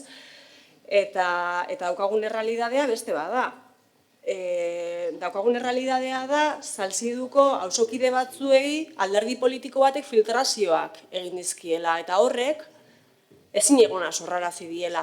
Eta bai, noski, alkatea eta udal gobernua bildu daiteke, batu daiteke herritar guztiekin. Kontua da, bereziki Salziduko herritar hauen bizi proiektua zalantzatan jartzen dela. Bizi proiektua aipatzen dut, etxe bizitza zalantzatan jartzen dalako APO berri honetan. Eta hori da, eragin diena, ezin egona. Orduan, errealidadea, edo prozedimendu administratibo legala oso argi eduki dezakegu, baina errealidadean gertatzen dena beste zerbait da. Eta beste zerbait izan da. Eta horri erantzun bat eman behar zaio. Eta hori da eskatzen duguna. Bai, prozedimendua, baina baita ere sentiberetasun apur bat, empatia apur bat, herritar hoiekiko. Hori da ona ekartzen duguna eta hori da mozio honen funtsa nagusiena.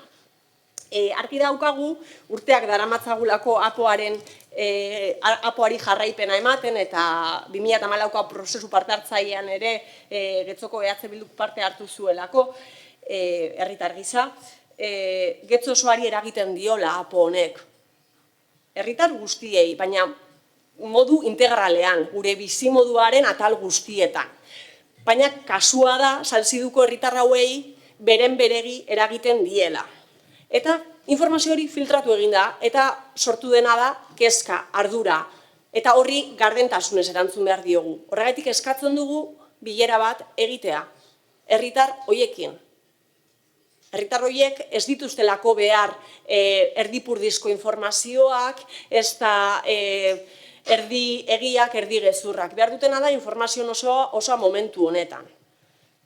Eta agian, prozedimendu administratibo legalak ez du horrela markatuko. Baina errealidadea beste bat da. bai, eta errealitateari ere momentuan erantzun behar zaio. Eskerrik asko. Eskerrik asko. Bai, Uribe Azpeitia Andrea. Hainbat gauza, lehenik eta behin. Ez daki denbora kontuagatik edo zer, baina ez dakigu azkenean maiatzaren 5. bilera hori honetaz hitz egiteko bada edo ez. Orain, klaro, ezin dute zer erantzun bigarren txanda honetan ez dakidalako. Apoaren prozesu osoren zerrenda ez da egin oso ondo dago gogoraraztea, arazorik gabe, baina ez da erantzunik eman gure galderari. Beraz, ez dakipa, hurrengo txandan erantzungo diguten, egokiden zinegotziak erantzungote digun, baina benetan kezkatuta nago, izan ere uste dut, eman diguten azalpen hori, pausuen ingurukoa, parte hartze prozesuen ingurukoa, eta, bueno, ideia desberdinak izan detzakegu, baina nik uste dut hemen reienatzeko izan dela, ez da? Kontua betetzeko, eta ez digute nahi genuena esan. Belduko diren salziduko bizilagunekin, ala ez. Horregatik, guk esan dugu bai, babestuko dugula mozioa, eta orain ez dugu baloraziorik egin nahi, momentu iritsiko delako, ez dugu esan nahi, apoan planteatzen den interbentzio egoki den ala ez, hori bere garaien esango dugu, baina orain kezka dago, kezka eta ezjakintasuna nagusitu dira bizilagun hauen artean, eta egin dezakegun gutxieneko haiekin batzartzea eta informazio tekniko eta politiko ematea da. Rumore eta filtrazioen handi bakarrik ez dezaten jaso informazio hau, eta ikusiko dugu zer uste duten eta, bueno, zer egiten dugun. Bestalde, harrituta geratu naiz benetan, ez dudalako inongo deitoratze hitzik entzun EAJaren partetik, ez dute zer esan filtrazioaren inguruan. Nik horren inguruko kontu batengatik bizi izan nuen oso momentu txar bat, eta gobernu taldean ez dute deitoratu, ez dute kondenatu horrelako ekintzarik. Ez foru aldundiaren partetik edo edabiden partetik. Eta berriro esan nahi dut izugarria iruditzen zaidalako. Ez dute inondik inora filtrazioa deitoratu. Bestalde, harritu nago entzuteak baita ere, orain Alderdi Popularraren partetik orain ez garela inor esateko alkate andrea norekin batzartu daiteken eta norekin ez. Nik uste dut eragile sozial batzuekin, talde batzuekin batzartu behar dela, eta horren inguruko iritzia eman dezakegula. Oposizioa iradokizunak egiteko ere badagoelako. Gobernu taldea zerbait egiten ari estenean guk esan beharko diegu zer egin dezakeen.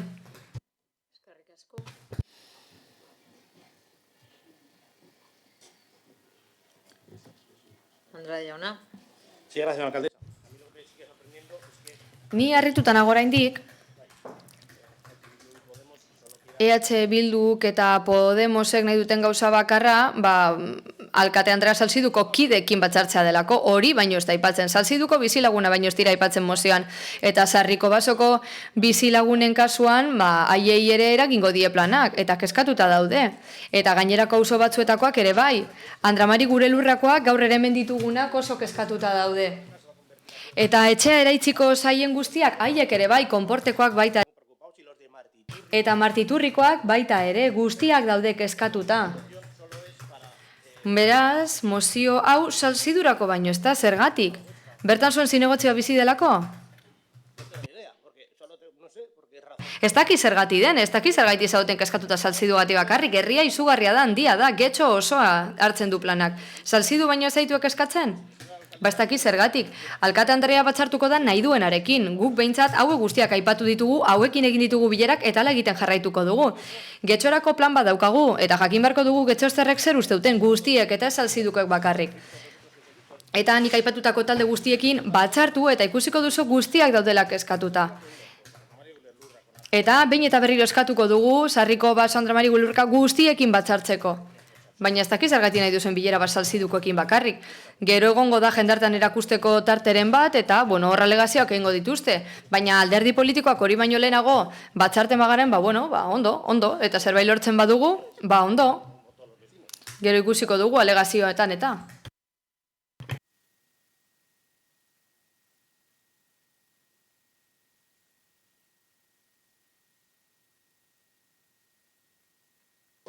González, 3 minutu dituzu. Vale. Pues retomo donde... Utzi dudan lekutik jarraituko dut. Momentu honetan, hasierako onespena eman aurreko fasean gaude, 7. fasean. Alderdi politikoi zirriborroa eman diegu eta bertan agertzen dira talde idazleak eta gobernu taldeak egindako proposamenak interes orokorraren mesedetan. Hasierako onespenean islatzen da, udalbatzaren gehiengoak zer uste duen, zer den interes orokorrekoa. Horregatik, helburua da argi eta garbi geratzea udalak zer uste duen udalerriaren garapen urbanistikoaren inguruan. Ostean, alegazioak egiteko epea eta jendartean erakustekoa dator. Interesdun guztiek zilegi dute iritzia ematea. Nahi beste bilera egiteko, azalpena emateko zein iritzia adierazteko. Herritar guztiekin egin daitezke bilera, haien ezaugarriak gora bera. Hemengoa zein beste udalerri batekoa izan. Gobernu taldeak ez dauka inongo ardurarik emandako dokumentazioaren gainean beste alderdi politiko emandako dokumentazioaren inguruan, gainerakoek egiten dutenen inguruko ardurarik ez du. Eta behin betiko proposamen bat iritsi arte ez da inongo bilerarik egingo zirriborroaren inguruan. Proposamen batzuk ken daitezke, beste batzuk gehitu edo beste batzuk aldatu hasierako onespena eman bitartean. Ñabardura bat egitearren. Prozedura betetzen ari gara, zorroztasun oso horrela izango ez balitz, ziurrenik mozio hau ezen hemen egongo. Ez dugu arriskoan jarriko, plan baten izapidetze prozedura, pausoak saltatuz, araudiak ala esarri duelako. Eta bai, alkate Andrea bilduko da, bai, eta baina ez kontu honen inguruan.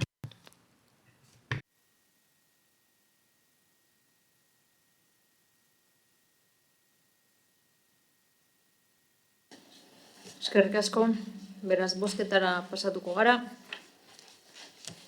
Mozioaren aldeko bozkak, EH Bildu eta Elkarrekin Podemos kontrakoak, PSE Euskadiko Ezkerra eta Eusko Alderdi Jeltzalea abstentzioak, Partido Popularra. Ez honekin 70. puntura pasatuko gineateke.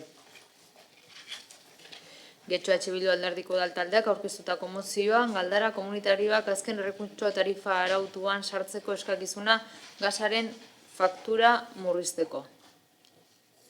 Bai, kezkagarria azken hilabeteetako energiaren prezioaren igoera, Ukrainiaren inbazioaren eta Errusiari ezarritako zigorren ondorioz, oraindik gehiago igo dena, hain zuzen ere. Igoera hau alde batetik bizi dugun testuinguruak baldintzatu du, baina bestetik trantsizio ekologikorako ministerioaren araudiak egoera larriagotu du, galdara komunitarioak dituzten etxebizitzetan kasuan. Izan ere, urriko azpen baten, azken errekurtsoko tarifa arautik kanpo usten ditu, urtean 50.000 kilobatio orduko baino gehiagoko kontsumoa duten instalazioak.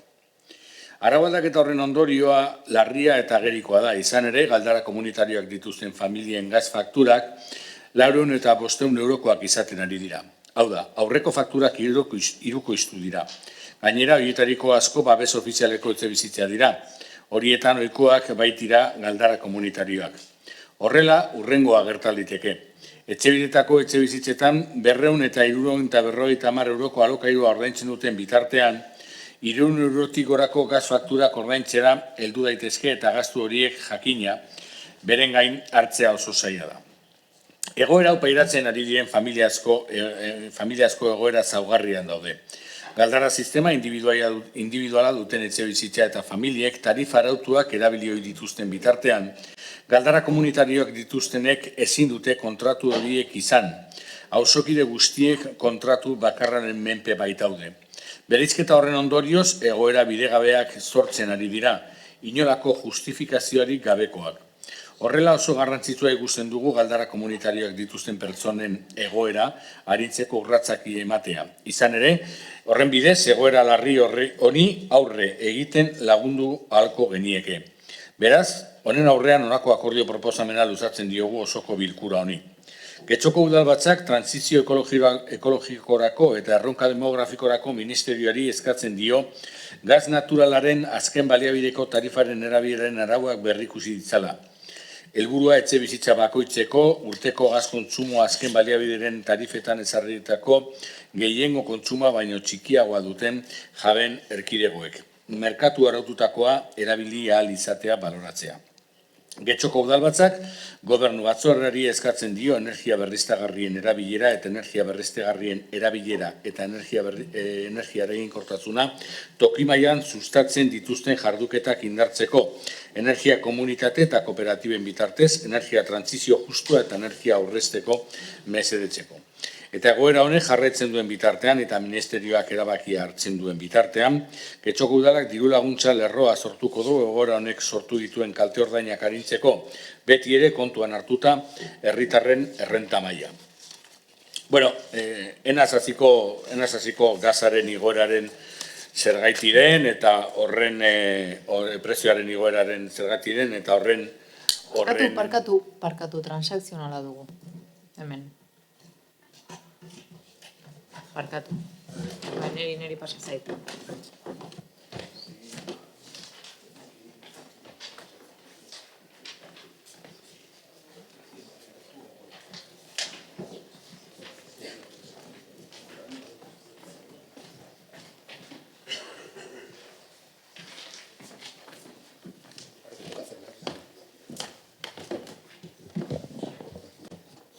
Irakurriko duzu, mesedez? Bai, leo. Bueno, es una enmienda a la parte propositiva que cambiaría.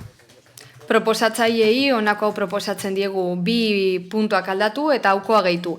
Bat, Getxoko udalak trantsizio ekologikorako eta erronka demografikorako ministerioari eskatzen dio azter dezan gas naturalaren azken baliabideko tarifaren erabilera arautzen duen arauen berrikusketa, etxe bizitza bakoitzeko zenbatutako gazaren urteko kontsumoa azken baliabideko tarifetan ezarritako gehieneko kontsumoa baino txikiagoa den erkidegoen sarbidea baloratzaldera.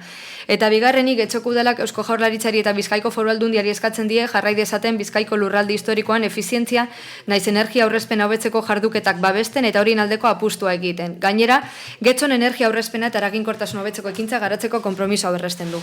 Eskertzen dugu, baina zoritzarrez ezin dugu onartu lehenengo puntua nahiko antzekoa da, baina gure 3. puntua ezabatzen duzue, hau da, diru laguntza berezia aipatzen duena, eta bestetik, aldundiari eskatzea hori nolabait honestea litzateke aldundiak egiten duenarekin aldoz gaudela, eta ez da horrela, beraz, eskerrik asko, baina ez dugu onartzen. Aurrera. Ezaten duen, ez garela sartuko zergaitik gaza hain altua dagoen, eta Europak horrekiko edo duen energia menpekotasunaren inguruan, edota Sánchezek egin dituen azken mugimenduak Marokon aldean, Algeriako gaza da batez be Espainiar estatuari heltzen dana, eta Algeriako gaza antxaren esontxe Italiara jungo da, eta Algeriakoa garestiago etorriko zegu. Baina, hori aparte, guzti hau mozioa benetan herritarri egokitzen zaiela zuzenean, eta zentzu horretan ere diru laguntzaren beharra mantentzea, ez da. Nik ez dakizuek egin duzuen inoiz gaz tarifen konparazio bat. Ikustea, zer nolako prezioa dauka batez be, gaza tarifain bat elementu dauzka, baina batez be, zer nolako desberdintasuna dago elementu aldakorrean, benetan gazaren faktura igotzen duena, merkatu regulatuan edo merkatu librean. Gutxi gora bera, desberdintasuna da erdia. Hau da, gutxi gora bera, zuk edozein enpresarekin kontratatzen duzun gaza, ordaintzen duzuna da merkatu regulatuan ordaintzen duzunaren bikoitza. Zure kontsumaren araberakoan euskin.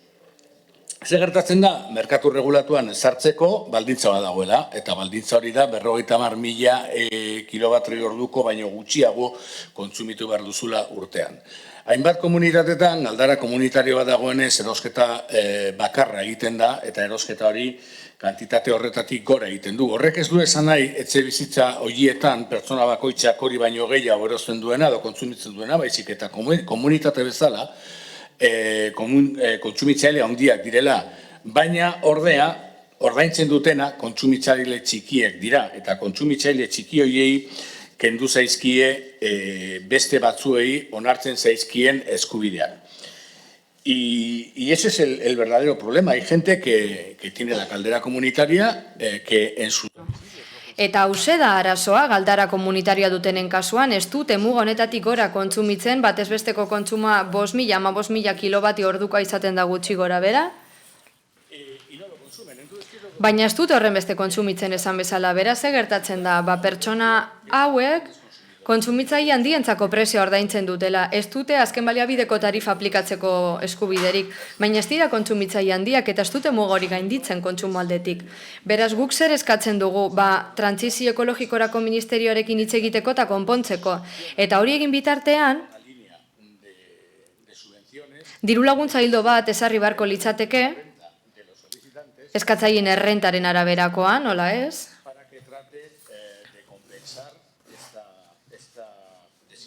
Berdintasunik ez hau konpentsatzen saiatzeko izan ere egia da gaza guztiontzat dagoela garesti, baina batzuentzat ia ezinezkoa da azken baliabideko tarifara batzea. Planteatzen duguna oso simplea da. Kasu honetan ez dakitea jotak edo gobernu taldeak egin digun lehen proposamena, biek bai, gobernu taldeak. Ez dakit haien proposamenean, ongi iruditzen zitzaigun lehenengo puntua, bigarrena ez, diru laguntza kanpo uzten zituelako. Eta errealitatea zein da, legeriak ahalbidetzen dio Espainiako gobernuari diru laguntza hau ematea, dekretuen bitez, lege desberdina daude, eta Espainiako estatuak modu trantsitorioan alda dezake gaza merkaturatzeko prozedura. Egitura hori aldatzea ez da gure eskumenekoa, baina udalaren eskumenekoa da herritarrez kezkatzea. Zenbat eta udal gehiago kezkatu trantsizio ekologikorako ministerioari aldaketa hori egiteko, handiago izango da presioa. Eta horregatik aurkeztu dugu mozio hau. Eskerrik asko. Hori da l'espeia. Eskerrik asko. Las comunidades de propietarios, como bien ha explicado en la moción... Mozioan azaldu bezala, jabeen erkidegoa kontsumitzaile handitza jotzen dira eta beraz, tarifa industriala aplikatzen zaie benetako kontsumitzailea egoiarra, pertsona bakarra bada ere. Honek ondorio larriak ditu momentu honetan, krisi energetikoaren baitan, eta mozioaren proposatzaileek eskatutako aldaketa ematen ez bada, diskriminaziozko egoera sortzen da. Urterik urte prezioa igo den edo ez ikusi dute batzuek, narbanakoek, baina galdara komunitarioa duten pertsonek ezin dute beste tarifarik aukeratuta kaltetuenak dira.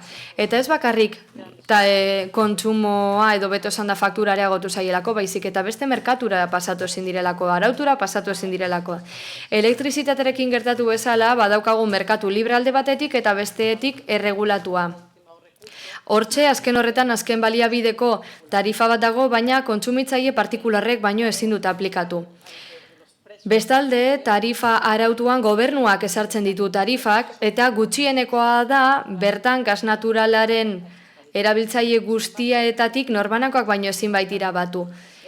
Merkatu librekoa tarifak garestiagoak dira, eta erabiltzaileen 78% bertara jo behar du, nahi eta ez fakoak salatu duen bezala. Azken baliabideko tarifara txikitzen den pertsona batek tarifa bat aldatu nahi izan ez gero egin dezake, baina jabeen erkidegoek ezin dute, merkatu librean baino ezin dute kontratatu. Espero dugu erregulazio hau legeria aldatzea eta galdara komunitaria duten pertsona hauek tarifa bidezkoagoak lortzeko aukera izatea, horregatik babestuko dugu mozio hau, baina badakigu aldaketa eragin behar dugula. Gaurko oztopoi aurre egitez gain, aldaketa energetikoa bultzatzeko. Eskerrik asko, Díaz Andrea. Mi esker, alkate Andrea. Es verdad que la tarifa...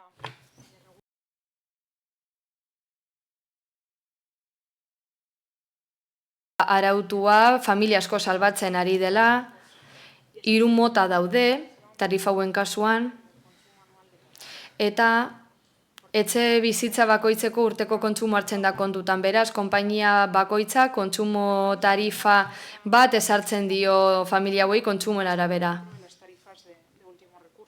Egia da orain arte familiak eta etxe bizitzak egon direla tarifonen barruan, baina banakak dezakete. Azken urtean ez dagoen arazorik kontu honen inguruan, merkatu librea bultzatu izan dain zuzen ere, merkatu arautua baino merkeagoa zelako. Fenomenoa urte askotan zehar gertatu izan da, gaza merke zegoelako, baina orain gazaren prezioa igo da, eta bera ez askoz merkeagoa da merkatu arautua, eta hain zuzen ere, babesgabe uzten ditu merkatu librean egon eta galdara komunitarioak dituzten bizilagunak. Eta hainbat arinen konpondu beharreko arazoa da.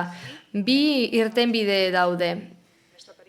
Batat, azken baliabideko tarifara batuz, pertsona hauek, ados gaude horrekin, eta hori eskatzen genuen gure proposamenean, hori eskatzen genio ministerioari, eta bestetik gazaren prezioa jaisteko aukera dago muga bat ezartzekoa gobernu zentraletik.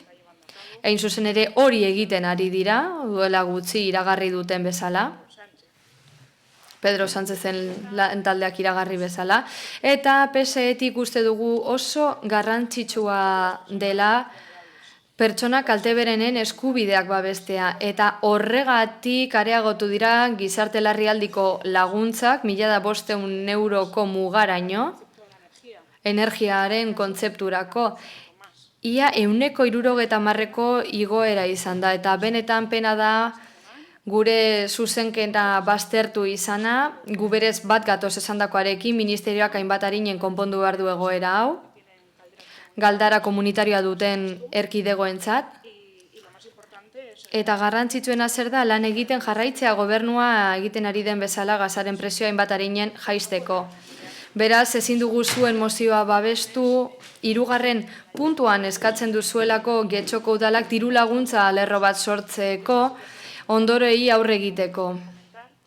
Orain esan bezala, baina guk jada egoera hauek lantzen ari gara eta gizarte larrialdirako diru laguntzen kopura 170 igo dugu jada Eusko Jaurlaritzaren eskumeneko laguntzak direla kontutan izanik eta dakizuen bezala udalak kudeatzen ditu diru laguntza hoiek eta eskaera guztia barne hartzen du. Beraz, ez dugu mozioa babestuko.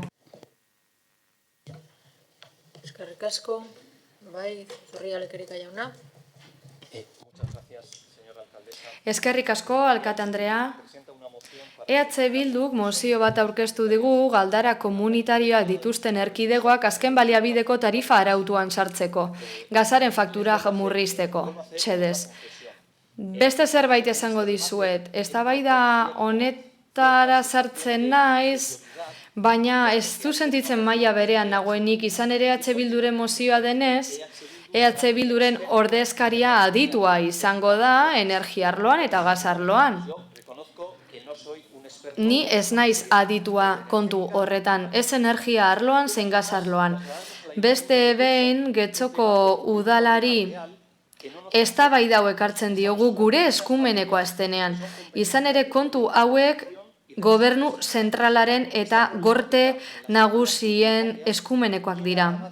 Desde la aprobación del Real Decreto Ley 17/2021 de 14 de septiembre de medidas urgentes. Legegintzako 17/2021 errege dekretuan jasota dagoia da zer egin behar den gaz prezioaren igoerari aurre egiteko. Eta EH Bilduk ez du esan errege dekretu hori onetsi zela PSeren, Unidas Podemos eta Euskal Herria Bilduren botoekin. Eta Euskal Herria Bilduk ez du beste zerbait esan. Legegintzako proiektu gisa honesteko izapidetze bidean, Alderdi Sozialistak, zein Unidas Podemosek, zein EAJ, zein EH Bilduk kontrako botoa eman zuten. Beraz, etzen legegintzako errege dekretu hori lege proiektu gisa izapidetu eta aldaketak egin ezin izan ziren aldaketak egin, zuzenketak eta bar. Esate baterako aldazitekeen lege bat, 4 barretik beherako kontsumoa zuten pertsonen kasuan, azken baliabideko tarifara batu alizateko, gazaren kasurako. Gu puntu honetan abstenitu egingo gara, izan ere badakigu bai arazoa dagoela, baina gobernu zentrala beste behin okertu eginda. eta egindakoa zuzendu behar du. Hala ere, eztabaida hau gorte nagusietan edo diputatuen kongresuan egin behar da eta ez hemen. Eskerrik asko, Gonzalo jauna.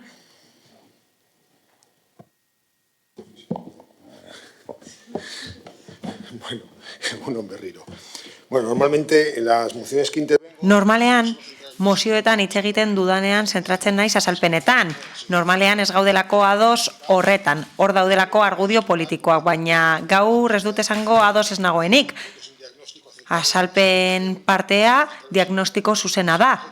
Hala, presio energetikoak oso altuak dira, gas naturalarenak bereziki, eta presio horiek lehen normalak ziren, baina orduan indarreko araudia esen zalantzan jartzen. Eta horrelako presioen igoera esen aurre ikusten, baina bai, banago desadostasun osoan beste gauza batekin. Berriro ere proposatzen da udal baliabideekin jasatea hori. Araudia ez da egokia eta gainera ez da gure eskumena, ez da gure udal eskumena hori aldatzea. Eta asozianismo energetikoa ere ez da gure eskumena. Izan ere, zergadunak gara, zentzu horretan horregatik gure emendakinean proposatzen genuen erantzukizunak esartzea gai bakoitzean dagokionari. Lehenik eta behin, trantsizio ekologikoko ministerioarentzat, Foru Aldundia eta Eusko Jaurlaritza. Horiek dira faseak, ez da edo instantziak. Hala, bigarren partea justifikatzen du gai hau ekartzea osoko bilkura honetara. Eta bai, eskak genezake beste zerbait, bai, estatuak, litroak finantzatzen ditu gasolinarekin, antzeko zerbait egin lezakete gobernutik gazaren kontsumorako. Horregatik guztiagatik aurka bozkatuko dugu. Bien, yo por aclaraciones. Argitzearren, ez naiz aditua gasean, ez da hidrokarburoetan ere, baina Alderdi Popularrak esan bezala gustatzen zaigu entzutea. Hala eta guztiz ere, adituek soilik hitz egin beharko balute, agian isilunean nabarmenduko litzatekela. Agian beti egongo ginateke isilik, ezta? Hala eta guztiz ere hitz egiten dugu, gaien inguruan adituak ez garen arren, eta oso deigarria da. Kezkatuta gaude herritarren arazoekin. Eta ematen du hori ez dela udal eskumena. Bitxia da, ezta? Ez da gure eskumena, esaten duzue. Ez da kontua norden arduraduna edo erantzulea, hori ez da gakoa. Begibistakoa den bezala ez da udal eskumena.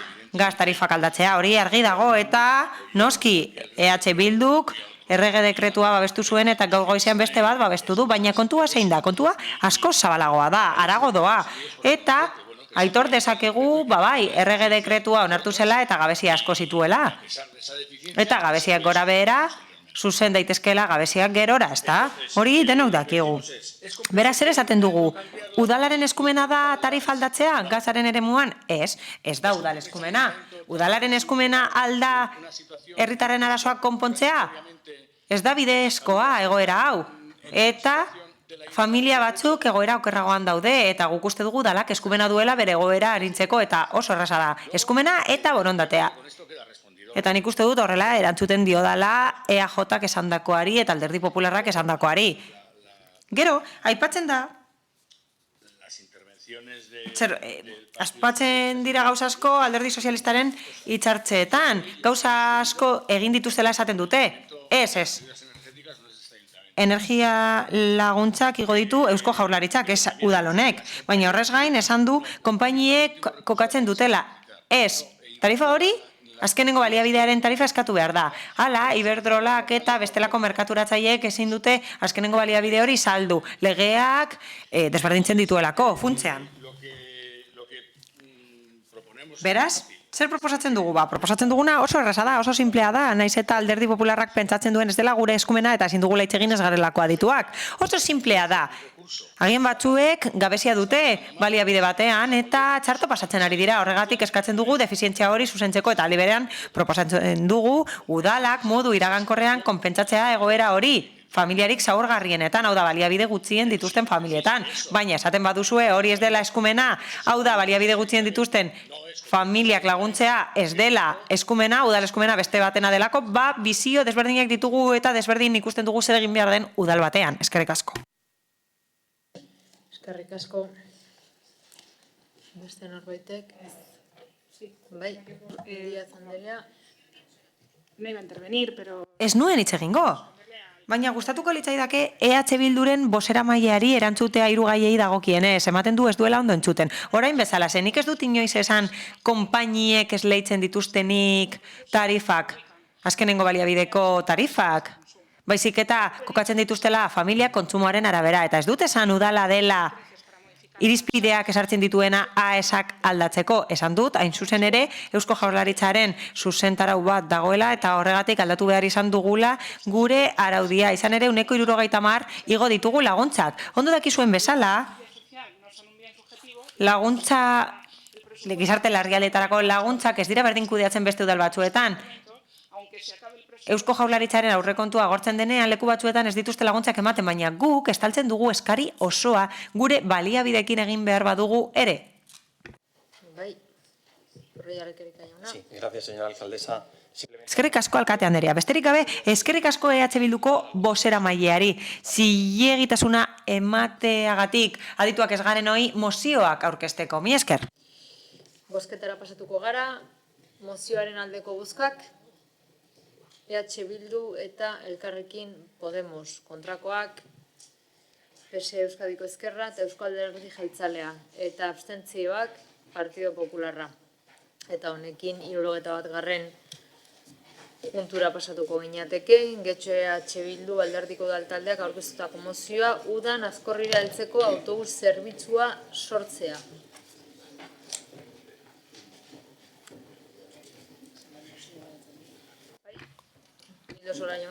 Bai, eguerdian. Udan Azkorrira heltzeko autobus zerbitzua sortzeko mozio proposamena. Hainbat alditan osoko bilkura honetara ekarri dugulako eta horrela delako, ezaguna da Azkorrialdean azken urteetan gertatzen diren kotxe pilakete sortzen duten ezinegona osokideen artean.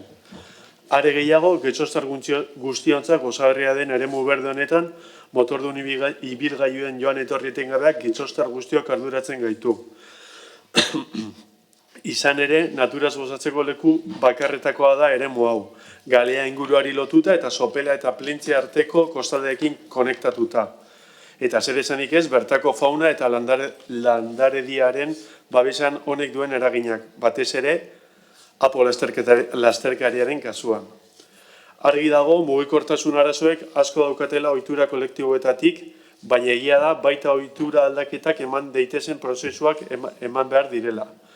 Kontziente gara, egun batetik besterako aldaketarik ez dela egongo hori arlo honi lotuta, eta saiakeraren bat edo beste egin dela. Zientzietzeko bidegorriaren kasu, bidegorri estua eta arriskutsua izanik, kendu behar izan zena. Baina kontziente gara, baita kotxeen eta motordun ibilgailu pribatuen ikuspegitik hartutako erabakiek ez dutela lagunduko norabide aldaketa horretan. Kotxeen joan etorrieten gabea ordenatzeko egindako partxeek arazoa sakontzen suposatu dezakete. Eta horrek ere sortzen digu egonezina. Norabide honetan, azken urteetan hainbat neurri proposatu ditugu, baina zoritzarrez agerikoa da udalaren utzikeria. Kotxe itxartu aparkatzeko ipenibideen oztopoak errigin mugimenduak bera jarri behar izan zituen udalaren utzikeren aurrean. Hilabeteak aurrera doaz, udan atarian gaude, eta aurten ere aurreko urteetako arazo berberak errepikatzeko arriskua daukagu gurean. Udalak inolako neurririk hartu ez duelako, ale eskatu diogun arren hemen osoko bilkuran bertan, baina baita inguru horretako osokideek ere. Kontuan hartu behar dugu gainera, Ibarbengoako metrogoltekoa erekita dagoela, ja da, sekulako inbertsioa zautu ostean, hori bai. Eta bertan dagoen aparkelekuaren arabiera ez dela 100% heltzen. Badaukagu arazo bat Azkorrin, kotxen joan etorri etengabea eguraldiona dagoenean, eta badaukagu azpiegitura bat erabili barik, metrogeltoki bat eta aparkaleku bat utzik. Logikoa da, pentsatzea, bi lotzeko autobus dantzaera zerbitzua sortzea mugikortasun jasangarria bultzatzeko eta Azkorrira doazen osoki eta bizitari alternatibak eskaintzeko. Errealitatea hau kontuan hartuta, eta ikusita udalak ez duela inolako alternatibari planteatu, honako akordio proposamena dakargu udalbeltza honetara. Getxoko udalak autobus dantzaera zerbitzua sortuko du, udan Ibarbengoako metrogeltokiaren eta Azkorri inguruan artean, eta komunikazio kanpaina abiatuko du osokideak eta bizitariak oinez, bizikletaz, edo garraio publikoan erabiliz joatea animatuz. Bueno, berriro ekarri dugu gaia, esan bezala, berriro errepikatuko gara gai honen inguruan, baina uste dugu mozio honen xede nagusia egun askorriko auzokideok eta oro har Getxoko herritarrok bizi dugun arazoari irtenbidea ematea dela. Uste dugu ezinbestekoa dela arazoaren kasuetara jotzea eta ez ondoriek eragindakoekin bakarrik geratzea. Ez da esan behar, aipatu da mozioan, inguru hori udako edo udaberriko egun eguzkitzuetan batera izan duen pilaketa ere nabarmen izan dela betidanik. Asko baitira hondartzara auto zurbiltzen direnak. Baina orain dela 4 urte inguru horitan martxan jarritako ostalaritza negoziarekin autopilaketak areagotu dira. Une honetan hori daukagun egoera, egunetik egunera autopilaketak orrandatze inguruan, autoaren presentzia murriztua izan beharko lizatekeen eremu batean. Hortaz, jarregin ezake partxea jartzen egoerari, adibidez bibilgune bat jartzen, edo PPek noizbait aurkeztu digun superparkin bat eraikitzen, baina agian bideratu beharko genuke arazoaren konpoketa logikoagoa den zertara, arazoari benetako konponbide integrala bat ematera hain zuzen. Hau da, benetan, hainbestetan entzunten mugikortasun jasangarri eredu baterako bidea sustatzen. Gure apostua oraingoan, uste dut oraingoan oso simplea dela guk dakartzagun apostua, ez dugu ezer arraroik eskatzen, baizik eta orain dakartzagun apostua puntu bakarra da, eta da lanzadera bat jartzea geltoki mamu hortatik, Askorriko ingurunera, kotxeen pilaketak ekiditeko. Eta beraz hori da gure proposamena. Eskerrik asko.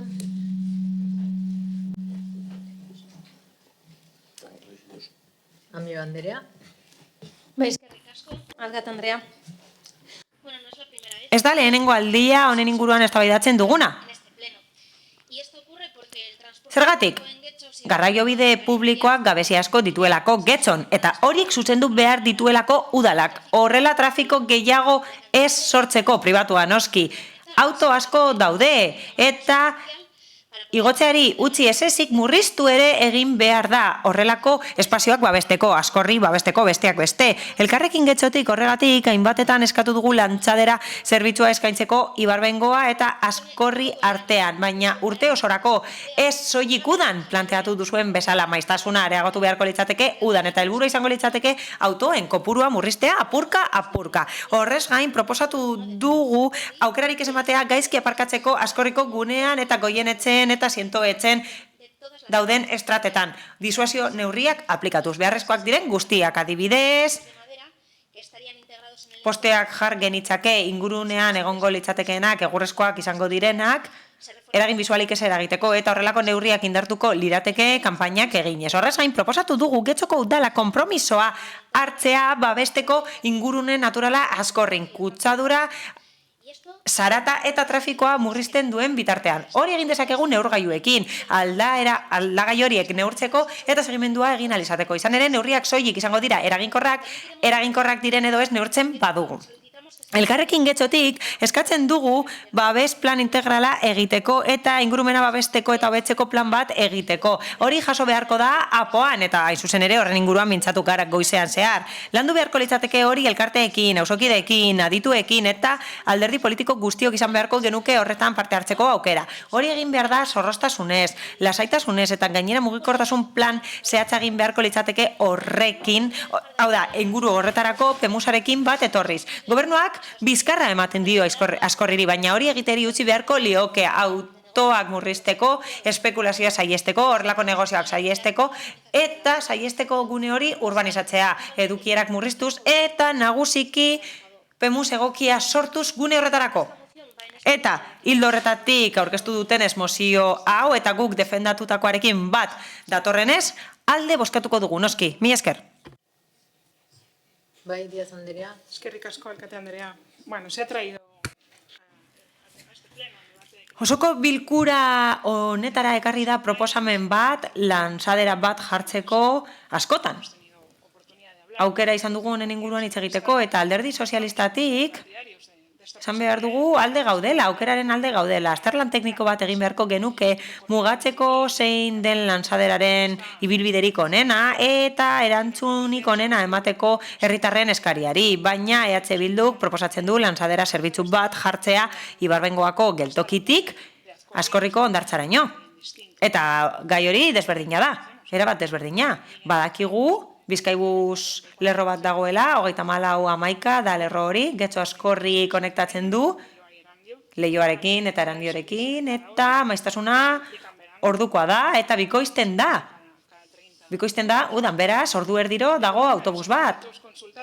Kontsultatu ditugu Bizkaiko Foru Aldundiak dituen datuak, eta bidaiarien kopurua Askorrin abuztuan, eta hori da gehien erabiltzen den hilabetea, 4.300 pertsonek erabiltzen dute gutxi gora bera. Hau da,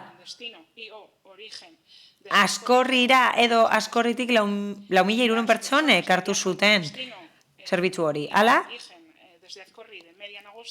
batez beste, 145 pertsonek hartzen dute zerbitzua abuztuan, esan bezala, eta bidaiarik gehien dituen hilabetea da abuztua eta eguneko datua da hori. Hala, Aldundiaren arabera, pertsonen erdiak Getxotik dator eta gainerakoak Bilbotik, Erandiotik eta Leioatik datoz, Askorrira joateko. Beraz, ikusita zenbat pertsonek bidaiatzen duten egunero, Askorrira edo Askorritik, esan bezala, 145 pertsonek erabiltzen dute zerbitzua egunean udan eta kontuan hartuta, 46 pertsonek egiten dituztela espedizioak abuztuan, ondoriozta dezakegu dimentsioa ona dela eskaria asetzeko. Horregatik, uste dugu ez dela beharrezkoa beste zerbitzu bat sortzea udal mailan komunikatzeko Ibarbengoako geltokia Askorriko hondartzarekin. Uste dugu ez dela beharrezkoa beste linea hori dugulako eta horrek antzeko ibilbidea egiten duelako. Udalerri oso hartzen du, Algortako Teietxek geltokian dauka geldiunea, Zubi Ezekian ere bai dauka geltokia eta beste auzo batzuetan ere bai. Uste dugu konponbide bat bilatu behar dugula Askorriko ingurunea autoesez betetzeko, noski. Eta konponbide hori aztertu behar dugu, zerbitzu publikoa daukagu, gutxi erabiltzen da, bestelako zerbitzu bat eman beharko genuke eta zentratu beharko gineteke gehiago sentsibilizazioan. Mozioaren beste parte batean aipatzen den bezala.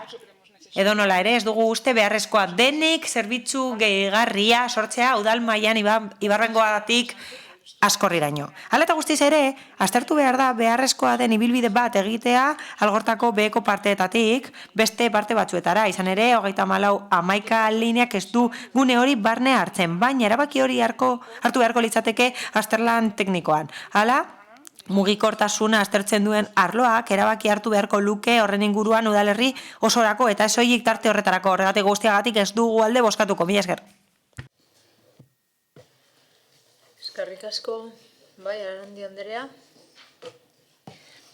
A ver, efectivamente, otra vez llega el verano y el problema que se... Uda hemen dago, eta Askorriko arazoa ez du konpondu udal gobernuak. Baina konponbidea edo partzea EH Bilduk proposatutakoa ez da nahikoa eta diskriminatzen ditu beti bezala auto pribatuak. Hala, herritar askok aurrekin batez ere erabiltzen dituzte autoak behar dituztelako. Hala, 2021eko iraileko osoko bilkuran Askorri babesteko plan bat proposatu zen, EH Bilduk proposatutakoa baino hobea. Gainera, plan horrek herritarren babesa zeukan. Batez ere Goienetxe eta Diriseko estratetako herritarren babesa zeukan eta irekita zegoen beste proposamen batzuk jasotzeko.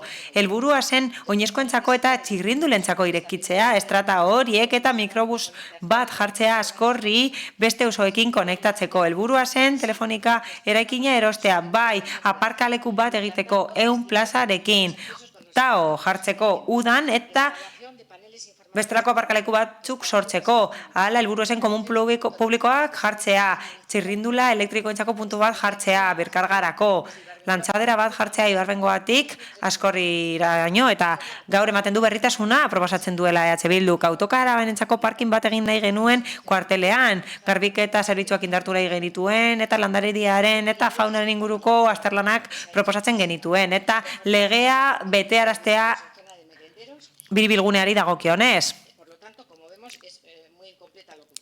Beraz, EH Bilduren proposamena ez da osoa eta oso berandu dator guk irailean eskatu genuen denbora nahikoarekin ekimena garatu alizateko. Horregatik, abstenitu egingo gara. Eskerrik asko. Eta Arregi jauna, zeurea txanda. Eskerrik asko, Katia. Bueno, como bien hemos escuchado, Entzun dugun bezala, en la defensa y en las posiciones de los grupos políticos con respecto a esta alderdi politikoen azalpenetan, gai hau askotan jorratu izan dugu. Azkenengo urteotan, elkarrizketa desberdinak izan ditugu eta legegintzaldi honetan, 3 mozio aurkeztu dira honen inguruan. Zuek 2 aurkeztu dituzue eta alderdi popularrak beste bat gai honen inguruan. Hala, proposamen asko egin dira, askotarikoak izan dira, arazo berbera konpontzeko. Hala, ez da diagnostiko dimentsionatua egin eta horregatik oso dispersoak izan dira proposamenak. Badakizue ados gaudela kezka askorekin, mugikortasun jasangarriaren eremuan ados gaude gauza askorekin, bidegorriak handitu ditugu, konexioak handitu ditugu, hala txirrindulak alokatzeko zerbitzu publikoa sustatzearen alde gaude. Hala, getxo, 30 km/orduko abiadura gune bezala ezarri dugu. Kanpainek egin dira kontzientziatzeko. Ohiturak aldatzeko, izan ere mugikortasun jasangarriak ohiturak aldatzeko eskatzen du, eta gainera ados gaude beste proposamen batekin. Hala, ez dit begiratzen, nekatuta gaude, ezta? Hau da zuen dokumentua eta ados gaude horrekin. Proposamen bat jasotzen duzue. Mugikortasun proposamen jasangarria eta ekologikoa eta askorriri dagokionez, eta autoi dagokienez esaten da babesa ingurune naturalarentzat eta gaizki aparkatzea ez baimentzea. Hori da zuen proposamena. Proposamen zehatza egiten da mozioan eta lanzadera bat proposatzen da eta guk erantzuten dugu gure PEMUSari jarraiki.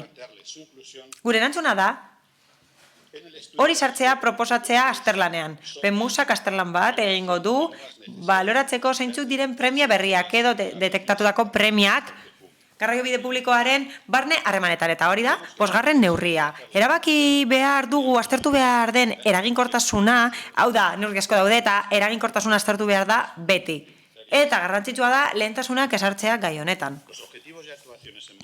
Hala, mugikortasunaren eremuko jarduketak, legeria, betez, jasota daude horretarako tresnan, eta hori da PEMUSa. Mugikortasun jasangarritako plana izan behar dute hiri handiek, udalerri handiek, gu bezalako udalerri handiek, eta guk badugu PEMUS bat. Hala, ados gaude arazoarekin, baina gaur hobeto daukagu mugatuta non ezin den aparkatu askorrin, proposamenean esaten den bezala, eta horrela, saiesten da espazio berdeak inbaditzea, eta gainera biribilgunearekin maniobrak hobeto egin daitezke. Horregatik aurka bozkatuko dugu, bai, ados gaude eta arazoa konpondu behar dugu. Auto pribatuak arazoak sortzen ditu noizbehinka askorrin, baina gure lehentasuna zein da? Gure lehentasuna da sarbidea lehenestea txirrindulaz eta garraiobide publikoz. Gainera jarraituko dugu aparkalekua eta aparkatzeko ohiturak eta trafikoa kontrolatzen, egun zehatzetan zeinetan aglomerazioak egoten diren eta jende asko etortzen den gune horretara. Horrez gain, ezinezkoa da proposamena izapidetzea batez ere kontuan hartuta zenbat denbora falta den udarako. Bukatzeko gustatuko litzaidake esaldi bat baliatzea. Nerearen esaldi bat aprobetxatu nahiko nuke. Hala, soziolinguistikari dagokionez eta pasioari dagokionez esan du, pasioa handia duela, ni mugikortasun jasangarriaren zalea naiz, eta oso garrantzitsua da zentzu horretan adituak entzutea eta herritarrak entzutea. Herritarrak entzun ostean adituak entzun behar ditugu, batez ere mugikortasun jasangarria bultzatzeko eta klima aldaketari aurre egiteko. Horregatik guztiagatik ez dugu alde bozkatuko. Eskerrik asko. Bildosola jauna. Bai, baneko pentsatuta erabatean erantzutea, adibidez, PSOeko ordezkariak eman dizkian datuei buruz nola baiteko analiz egitea, baina uste dut denbora galtzea litzatekeela hori. Hala ere pentsatu, 100 kotxe gehiago sartzen baitugu inguru horretan, arazoak izango ditugu 100 pertsona, 100 kotxe. Normalen jendea ondartzara, normalean askotan, gehiegitan, eta oso maiz, bakarri joten da kotxean. Bakarri joten da. Eta hori ikusi dut nire begiekin, eta zut bakizu horrela dela. Baina, beste kontu bat ekarriko dut ona. Joaten gara normalean turismo egitera hainbat herritara, beste lekutara joaten gara, eta adibidez norbait, nor egonda Kudieron, nor egonda Kolungako kontseilloan, nor egonda Rodileseko paraje politesan, nor egonda Ribadeon, norbait egonda Cabo de Gatan, beste norbait egongo zan Mallorcan, Menorcan, Lanzaroten, Tenerifen eta horrelako lekuetan, leku guzti horietan lanzadera daude hondartzara, justo orain eskatzen duguna ebitatzeko. Gero, oin zaudete kriston, ezagin nola esan, apologia egiten turismoa getxora etortzeko, munduko ferri handienak ekartzen dituzuena, dena oso polita da, badirudi hor Mr. Marshall pelikulan egingo duzuela, ez dakiz ere egin nahi duzuen. Eta nik hor irakurketa bat egiten dut. Nik ikusten dut hor, adibidez, agian egingo duzuela Kirol portutik lanzadera bat, ez dakit, igual apoan etortzen den hor polo innovazion empresarial batera, eta hor, egongo dira, kotxeen alkilerren enpresak egongo dira bertan, orduan, lanzadera bai egingo duzue mugikartasun jasangarri baten alde Kirol portutik leku hortara, jendeak kotxea alokatuko du, eta ondoren mundu osoa joango da kotxez, askorrira, kotxez gainezka askorri ustera. Hori da ikusten dudana. Eskerrik asko. Eskerrik asko. Mi banderea. Bai, eskerrik asko, alkate Andrea. Gobernu taldetik? Aipatzen da Bizkai busen linea. Linea hori heltzen da askorriraino, eta hori aipatu da. Okeres banago, 17 geltoki ditu. 17, 19, okerrago. Eta zuk uste duzu praktikoa dela? Agian norbaitek erabili nahi du garraiobide publikoa bertara joateko, eta 19 geltoki itxaron behar izatea logikoa da, egokia da. Garraiobide publikoa da, bai, noski.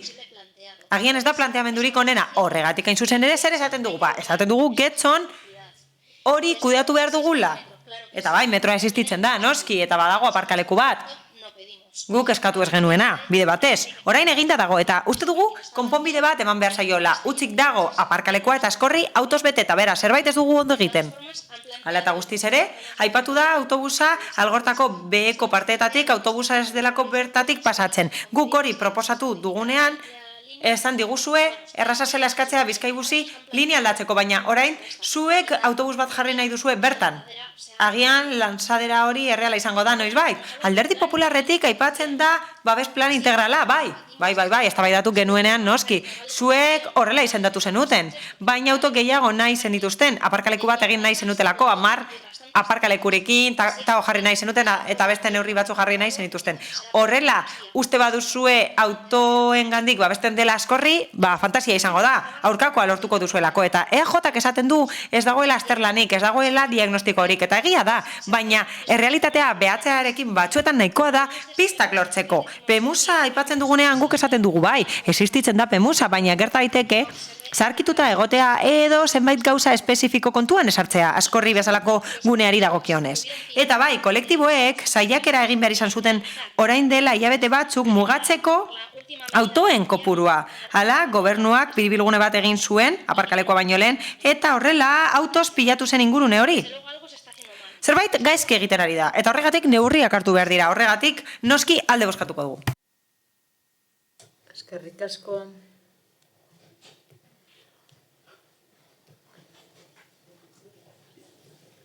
Bozketara pasatuko gara, mozioaren aldeko bozkak, EH Bildu eta Elkarrekin Podemos, kontrakoak, PS Euskadiko Ezkerra eta Eusko Alderdi Jeltzaleak, abstentzioak, Partido Popularra. Eta honekin 72. puntura pasatuko ginateke. EH Bildu eta Elkarrekin Podemos udal taldeen bateratutako mozioaren aurkezpena. Adinekoei eta pentsiodunei herritarrei ematen zaien arretan kalte larria. Hemen transiziona, bai. Irakurriko dugu mi banderea, bai. Bai, procedo a una lectura reducida de esta moción. Mozioaren laburpena egingo dut. Bizkaiko pentsiodunen mugimenduaren eskariz proposatu dugu mozio hau bertan, esan izan dugu, erakunde asko bitartekari lan egiten dutela bankuek esate baterako eta aurrezki kutxek baita ere. Banku pribatuak izaten dira batzuetan tartean, baina kontua da herritarrei eman beharreko arreta asko okertu dela honek eragin larria esan duela adinekoen artean. Mozioan zenbait gauza, aipa ditugu esate baterako abusuzko klausula eta jardunbideak, Europako justiziaren eskakizunaren ondorioz, baino ez direnak zuzendu, diru publikoarekin erreskatatu zen, banka hau, 75 milioi eurorekin eta gainera 2021an izugarrizko irabaziak izan zituen. Administrazio prozesuen informatizazio eta digitalizazioagatik aurrez aurreko atentzioa kendu da, bulego asko kendu dira eta langileak ere kaleratu dira. Nola eragiten dio honek herritarrei? Dirua kontuan izatagatik kobratzera pasatu dira eta gainera gero eta komisio gehiago ordaindu behar ditu gutxien duenak. Bankarentzat arriskutsua direlako. Bankuaren funtzionamendu honek herritarrak guztiak kaltetzen baditu ere, adinekoak kaltetzen ditu gehienak, pentsiodunak barne espai dute izan beharreko ezagutza informatikoa. Bien bitartean, zer egiten du bankuak langilekin? Oligarkiarekin zer egin, 2021an langile ugari kaleratu zituen. Kaleratze hoiek langabezia prestazioak sortzen dituzte, kontributiboak eta ezinbestekoak eta gizarte segurantzako kotizazioi ere eragiten die. Azken finean honek erreskate berria dakar banka pribatuarentzat horrela deitzen ez bazaio ere. Eta azpikontratazioaren eskandalua ere hor dago, zuzeneko enplegurik ez da sortzen bankuan. Eta langile lan baldintzak okertzen dira. Eta aukerak ere galtzen dira.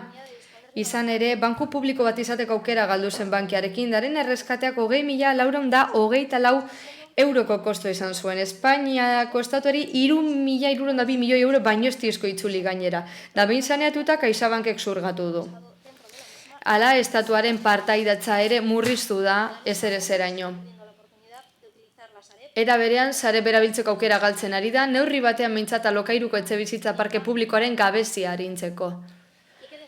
Eta zer esanik ez Kutxabanki buruz, pentsiodunen mugimendutik, salatu da aurrezki kutxa izatetik pasa, beste banka bat izatera pasa dela.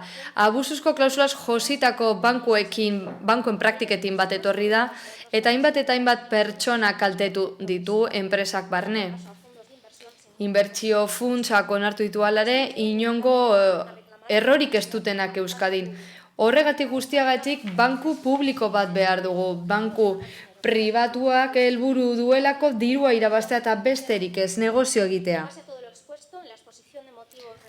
Horregatik guztiagatik, honako hau eskatzen diogu osoko bilkurari bat Getxoko udalbatzak udalmugartean dauden banku erakunde guztiei eskatzen dio udalerri horretan kokatutako bulego bakoitzan leihatila bat irekitzeko, herritar guztiei eta lehentasunez 65 urtetik gorakoei lanaldi osoan zerbitzu presentziala bermatzeko. 2. Getxoko udalaren osoko bilkurak udalerrian dauden banku erakunde guztiei eskatzen die lokaletara sartzeko murrizketak dauden bitartean eta pertsonen arteko urruntze neurria gorde bandiren bitartean, neurri hoiek eta beharrezkoa den beste dozein betez entitataren sukurtzal bakoitzean materialki egingarria denean itxarongela bat gaitzeko, ahalik eta edukiera handienarekin edo beste neurri batzuk hartzea, beti ere kalean, aire zabalean, bezeroen ilarak sortzea ekiditeko.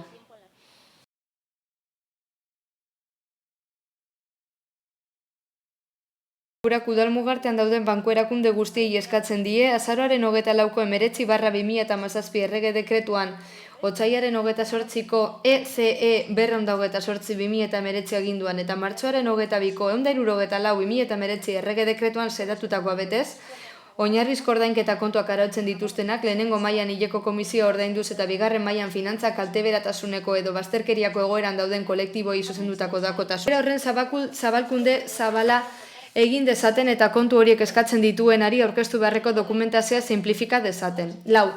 Getxoko udalbatzak udalmugartean dauden banku erakunde guztiei eskatzen die 65 urtetik gorako pertsonei doan bidal diezazkitela zordunketa txartelak. Inolako komisiorik gabe, inolako erabilera mugaren kontrapartidari lotu gabe, ez da saldo jakinaren eskakizunei, erabiltzeko gutxieneko zenbatekoi, beste banku produktu batzuk edukitzari edo antzekoei ere.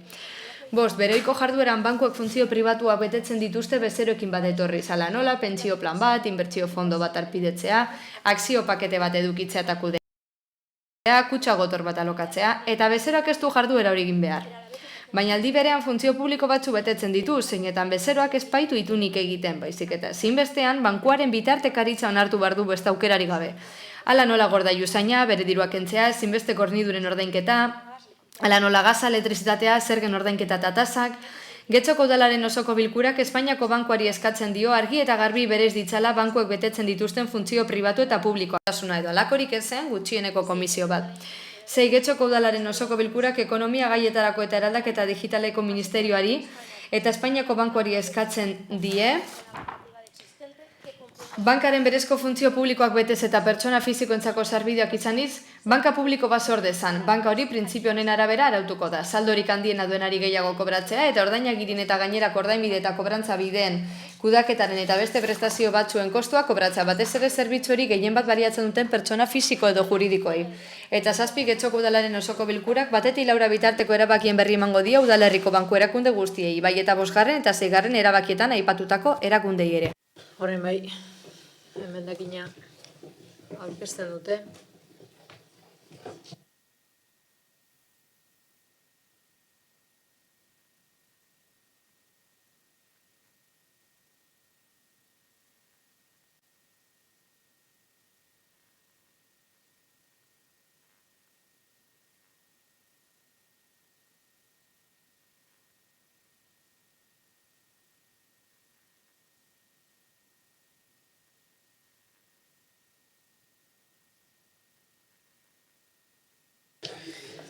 Uriarte jauna, irakurriko zu. Bai, alkate Andrea, eskerrik asko. Bueno, EAJ, PNV eta PS Euskadiko Ezkerra Getxoko udal taldeek gai zerrendako 72. puntuan aurkezten dugun zuzenketa. Osoko zuzenketa transitorioaren proposamena.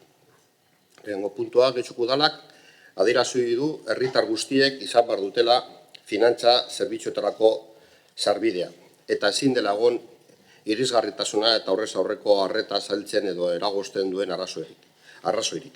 Arreta berezia jarriz adinekoei eta zailtasun bereziak izan ditzaketenei. Bigarren, Getxoko udalak Eusko Jaurlaritzari eskatu dio finantza erakundekin hitz egin dezala. Herritarrak oro har finantzen arloaren barnean sartzen direla bermatzeko neurri berriak abian jartzeko. Arreta berezia jarriz adinekoen eta zailtasun bereziak izan ditzaketen pertsonen kolektiboei.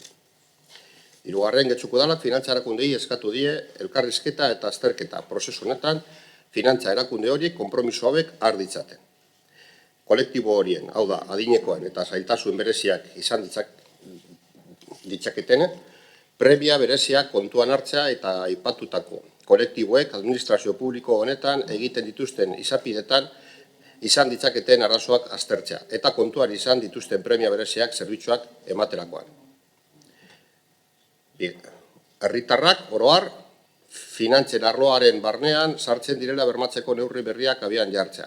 Arreta berezia jarriz, adinekoen eta zailtasun bereziak izan ditzaketen pertsonen kolektiboari eta bereziki ondoki erreparatuz. Kolektibo horri arreta hurbila eta azkarra ematea. Kolektibo horri arreta ematea lehenetziz. Arreta pertsonalizatuagoa emanez eta telefono bidezko arreta ere indartuz. Kutxaren ordutegia zabaltzea, bezeroen kontu korrontetan diru sarrerak edo dirua ateratzeak egiteko ordu murrizketak edo zenbatekoak saihesteko. Zerbitzu horiek oinarrizko kutxa zerbitzuaren barruan daude eta zerbitzu hori emateak ez du esan nahi komisioak kobratu behar direnik. Espainiako bankuaren jardunbide egokien irizpideari jarraikiz izan ere, irizpide horren arabera erakundeek bezeroen eskura jarri behar dute. Gutxienez, odoako bitarteko bat, irisgarria eta segurua, beren kontutik eskudiro atera alizateko, kontuan hartuta kolektibo bakoitzaren ingurabar bereziak. Kutxazain automatikoak dauden aztertu eta horiek bermatzea biztanle kopuruari erreparatuta. Eta bulegorik ez dagoenean, bankuek eraikin publiko eta irisgarrietan jarri eta hartatu ditzatela. Aztertzea, Eusko Jaurlaritzarekin eta Finantzen Euskal Institutuarekin batera, udalerri horietan eta banku bulegorik ez dagoen landare motan kutxazain, automatikoak jartzeko laguntza eta finantzaketa neurriak. Banku bulegotik eta kutxazain automatikorik ez dagoen eremuetan, eskudirua sartu edo ateratzeko ohiko banko zerbitzuak ematen dituzten autobusen edo bulegoen mugikorren maiztasun regular eta egonkorra bermatzea. kolektibo horrentzat bereziki eskaintzen dituzten zerbitzuak edo produktuak lortzeko sistema digitalak edo makiak erabile behar izatea gutxitu eta horretarako gaitasun digitalak eskuratzeko kanpaina bat bizkortzea eta bultzatzea, behar diren ezagutzak eta tresnak ez izateagatik oinarrizko zerbitzuak eskuratu ezin dituzten pertsonek bazterkeria hori jasan ez dezaten, eta banku lagunkoia lortzeko prestakuntza ekintzak indartzea. 2021ko Uztailaren 21ean sinatutako bankaren konpromiso sozial eta jasangarria indartzeko protokolo estrategikoan lanean jarretzea, finantza inklusioa eta digitalizazioa sustatzeko. Laugarren, era berean, Getxoko Udalak Eusko Jaurlaritzari eta Bizkaiko Foru Aldundiari eskatzen die beren eskumeneko zerbitzu guztietan aurrez aurreko arreta emateko. Beharra duen pertsonei, bereziki kolektibo honetako pertsonei, beren eskaeren kudeaketan sortzen zaizkien arrazoi erantzuna eman ahal izateko. Bosgarren, eta azkena, Getxoko Udalak merkataritza eta ostalaritza establizimenduak gonbidatzen ditu adinekoekin eta zailtasun bereziak dituztenekin lagunkoiak izatea arrasteko neurriak abian jartzera. Hala nola, irekitzen arrazak diren ateak, heldu lekuak sarreran, itxaroteko eserlekuak, poltsa eta paketetarako euskarriak, aldagela erosoak eta irisgarriak, letra argi eta handiko kartelak, informazio irisgarria eta bar. Horretarako, udalak sensibilizazio eta informazio kanpaina bat egingo du. Adinekoei eta zailtasun bereziak dituzten pertsonei arreta emateko jardunbide egokiei buruz. Getxoko Udalak osoko bilkuraren erabaki hauek eraraziko dizkie herriko merkataritza eta zerbitzu establizimenduei eta Getxoko herritarrek joan behar izaten duten bestelako zerbitzu publikoei. Eskerrik asko. Hori da transakzional.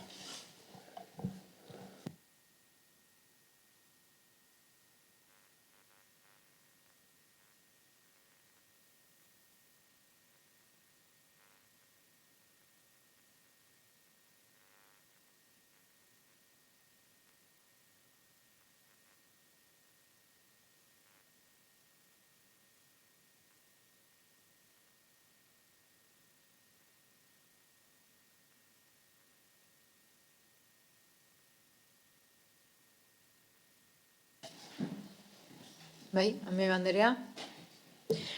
Bai, Proposatu duten kolektiboekin hitz egin dugu eta ez dugu emendakina onartuko. Paso a dar una explicación. Eta orain azalpena emango dut mozioaren inguruan. Lehenik eta behin esan beharra dut gustatuko litzaigukeela kolektiboak berak defendatzea mozio hau, baina gaur egun getxon dugun sistema ez da bat ere erraza eta horrela ikusten dugu zein zaila den herritarrek osoko bilkuran parte hartzea eta proposamenak egitea. Hementxe beste arrakala handi bat. 2018ko urtarrilaz geroztik daukagu kolektibo hau herritar guztien eskubidea defendatzeko. Gure mozioan argi uzten dugu finantza sistemarekin zer gertatzen den eta alderdi politikoek horren inguruan zer egiten duten. Eta guzti honenkakoa banka publikoa da. Mozio honetan eskatzen den guztia konponduta geratuko litzateke banku publiko bat izan ez gere. Izan ere, egungo sistemarekin badirudi banka eta etika kontrasankorra direla. Eta ikusten dugu langileak ere nola tratatzen dituzten sistematik kanpo utzita. Hortxe, esklusio finantzario ere gertatzen da, honek adinekoak kaltetzez gain herritar guztiak kaltetzen ditu. Banka boterea da orain, goikoentzat eta gutxien dutenak zigortzen ditu. Izugarrizko interesa kobratzen ditu bankoak eta gainera baliabide telemotikoak eskatzen ditu. Hala, baliabiderik ez duen pertsona oro kanpo geratzen da ezagutza informatikoa falta zaiolako. Horregatik nahi dugu banku publiko bat, zerbitzu publikoarekin. Guztion interesa defendatzeko. Gure zerbitzu publiko guztiak esku pribatutan uzten baditugu, diru eta onura baino ez dut atera nahiko. Baina banku publikoa bada, kudeaketa ere desberdina izango da. Finantza sistemak bankak espekulazioa du oinarri. Eta ez ditu aurreztaile txikien depositoak behar ez da familienak ere. Banku zentralen bitartez funtzionatzen dute eta horregatik estatu mailan zein Euskadi negozioa egiten dute. Aurreztaile txikiek ez dute zere esan handirik, eta azkenean kobratu egiten digute dirua kontuan izateagatik. Eta gure eguneroko transakzioetarako, gure ordaintzeko esate baterako. Baliabide horiek ezin dira oinarrizkotza jo.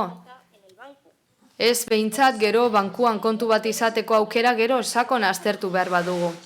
Guztion interesaren alde egin behar da, eta etikaz jardun eskubide horiek babesteko.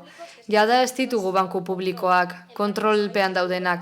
Europako herrialde askotan, kutxa publikoak eta tokiko garapen bankua dituzte lurraldean zehar. Alemanian KfW bikoitza daukagu eta Frantzian badituzte bankuak, kooperatiba, kreditu mutualitateak eta bar. Finlandian ere badute, 180 kooperatibaren baturak osatutako banku elkartea, Norvegian ere bai. Etekin pribatuaren aldean, ezinbestekoa da iniziatiba publikoa. Txikizkako banka berreskuratu eta pertsonen, profesionalen, enpresari txikien, autonomen eta familien onura erdigunean jartzeko. Hurbileko banku arduratsua behar dugu. Horrez gain, oinarri legal bat behar dugu, balore etikoak erdigunean dituena. Eta esklusio finantziaroaren aurka egiteko baliabideak behar dira. Herritarrentzako baliabideak sektore finantziario etiko eta soziala izateko demokratikoa dena. Izan ere guztio dakigu egungo banka ez dela demokratikoa. Getxoren kasuan, eskerrak eman nahi dizkiegu pentsiodunen kolektibo hauei, proposamen hau ekartzagatik eta horrez gain, gogoratu nahi dugu 60 urtetik gorako pertsona asko daudela Getxon, eta horrek erakusten du zahartzen ari dela gure biztanleria. Horregatik bada, landu behar dugu kontu hau, guztioi eragingo digulako. Bestalde, adineko emakume asko daude, arrakala digitala ere pairatzen dutenak. Mozio honetan salatu bezala horregatik, eskerrak eman nahi dizkiegu mozio hau aurkeztu duten kolektiboei. Eskerrik asko guri helarazteagatik eta mozioaren aldeko bota emango dugu. Eskerrik asko, alkate Andrea. Gaurkoan eztabaidatzen ari garen proposamen hau pentsiodunen mugimenduak ekarritakoa da, Euskadikoak zein Euskal Herrikoak, eskerrik asko bide batez osoko bilkura honetara ekartzagatik, eta mozio honetan salatzen da zer nolako zailtasunak dituzten adineko pertsonek bankuko zerbitzuetara jotzeko, langileak kanporatu ostean eta digitalizazioa lehenetsi ostean. Izan ere horrek guztiak ez du kontutan hartzen pertsonen behar izana. Guzti salatu izan dugu, Alderdi Sozialistaren partetik, alkate guztiek, gure alkate guztiek zen gure idazkari nagusiak salatu izan dugu, baina esan beharra dugu badagoela harritu gaituen zerbait. Mozioaren hasierako paragrafoan aipatzen da, banku zerbitzuak erabiltzeko zailtasuna dituztela nagusiek eta pentsiodunek, eta kontsiderazio batzuk egiten dira bankuen funtzionamenduaren inguruan.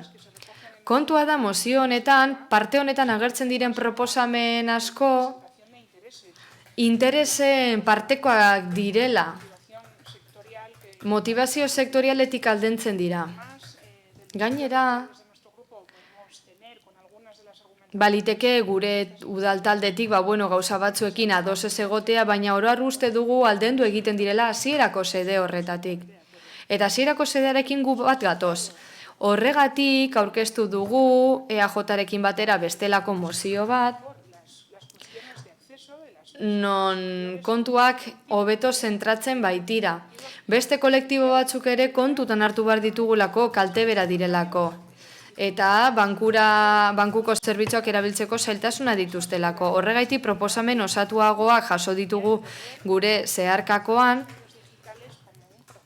eta prozesu gisa ikusten dugu digitalizazioa, eta ez beste aurrez aurreko prozesuak ordezkatzen dituen prozesu gisa. Hori bai, guzti pertsona askorentzat oztopo izan daiteke laguntza ordez.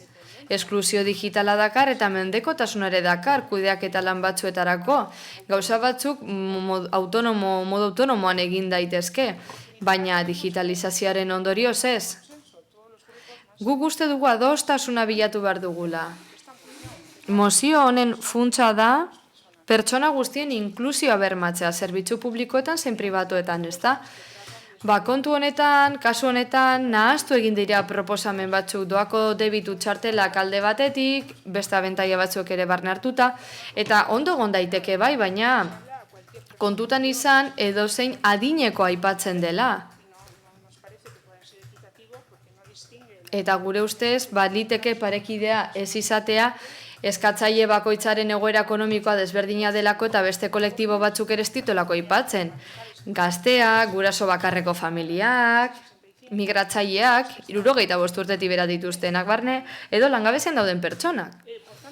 Beraz, ados gaude puntu askoren kasuan, baina ezin dugu babestu azaldutako guztiagatik, eta benetan importantea iruditzen zaigu kontu hau. Benetan, pena da, adostasunik bilatu ez izana, garrantzitsua delako, esklusio digitala salatzea, eta horrek dituen ondorio ez ere hitz egitea. Beraz, ez dugu mozioa babestuko. Eskerrik asko. Rodríguez jauna. Bueno, guk bai eskertu nahi dugu mozioa aurkeztu izana, eta baita ere eskertu nahi dugu EAJ eta PSek aurkeztutako zuritze saiakera hori aurrera egin ez izana zuen erabakiengatik. Y me llamó poderosamente la atención que el Partido Socialista diga que la moción No, benetan harritu nau ikusteak nola PSetik esan duten mozioaren helburua nahastu egiten dela jatorrizko mozioan. Beste kontu bada euren ideologiarekin bat ez etortzea, guztiz zilegi dena. Baina, haiei esatea, haien idatzitako mozioaren helburua nahazten dela pentsioduneri hori esatea, niretzat ausartegia da. Baina tira. Nosotros no compartimos el hecho de que lo más importante es... Gure ustez, diagnostiko bat egiten ari gara egungo egoerarena, eta hemen gauden alderdi askok ardura handia dugu egoeraren inguruan, eta mozio honetan badago funtsezkoa den zerbait, guretzat behintzat. Eta hain zuzen ere EAJaren eta PSeren emendakinean ezabatzen saiatu dira. Banku publikoaren sorrera eskatzen zen da hori kendu dute, eta guretzat ezinbestekoa da mozio honetan. Izan ere guztirako bankuko kontu bat izan behar dugu, ezta? Eta alderdi batzuk izugarrizko afizioa izan dute guztia privatizatzeko. Aitzakia zein zen Europatik zetorrela privatizatzeko agindua, da gainerako Europako herrialdeai begiru, da begira, hauek Europako batasunean denbora gehiago daramate, eta ez dute zer privatizatu. Banku publikoen adibideak ditugu, beste herrialde batzutan, eta Europar batasuneko motorra dira, Alemania eta Frantzia.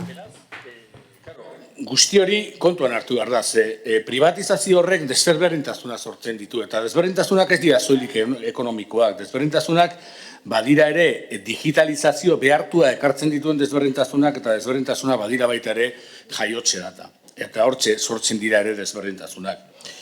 Eta egia esateko bankuak privatizatu zen dituzten, zuen diru edo lagun batzuen, zuen buruzagien lagun batzuen diru nahikotsu egin zuten, eta askotan aipatzen den herrien Europa edo pertsona Europa gehiago da banku gizonen Europa eta banku gizonen zehazteketa bai.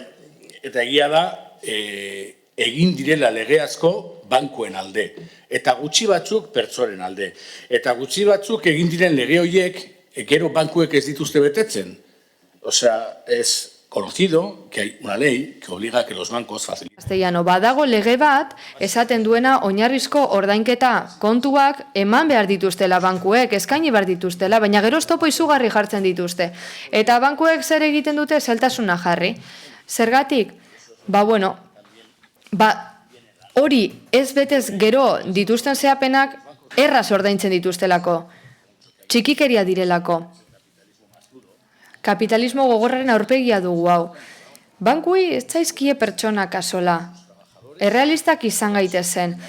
Langileak, erabiltzaileak etzaizkie bat ere asola, haien emaitzan balantzea inporta zaie eta haien kaudimena. Eta beti diote gu gara banku desberdin bat, pertsonak erdigunen dituena, gezurra da.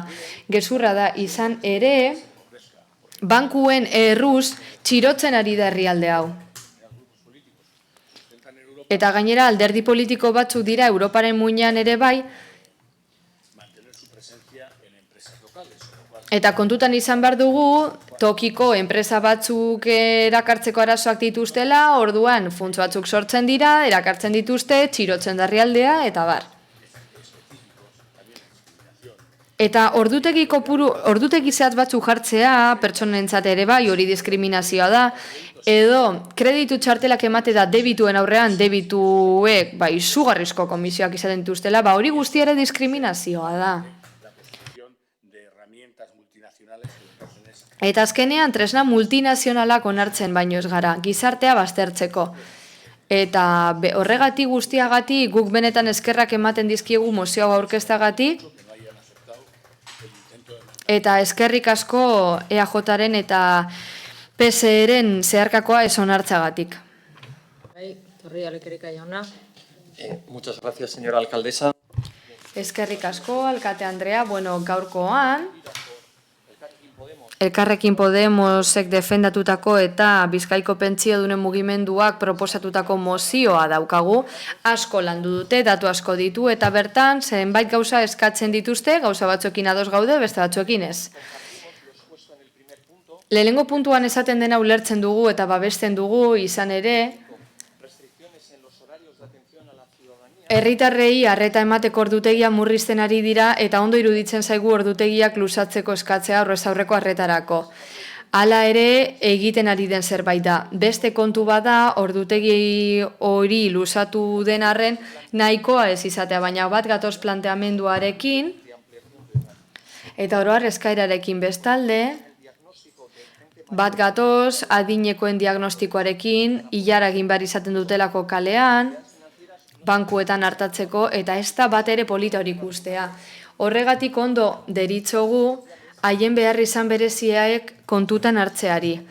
Eta ezintasunen bat duten pertsonak behar izanak aintzat hartzeari ere bai. Eta arreta azkarra eman behar diegu. Itxaron denborak murriztu, batez ere kalean. Baina beste punto batzuetan eskaude ados. Alde batetik, 5. puntuarekin, bertan, Espainiako bankuari eskatzen baitzaio, finantzarakiketa batzuak doakoak izatea edo komisio txikia izatea. Kontua da, araudian jasotzen dela, tarifak edo komisioak gauzoietarako librea direla.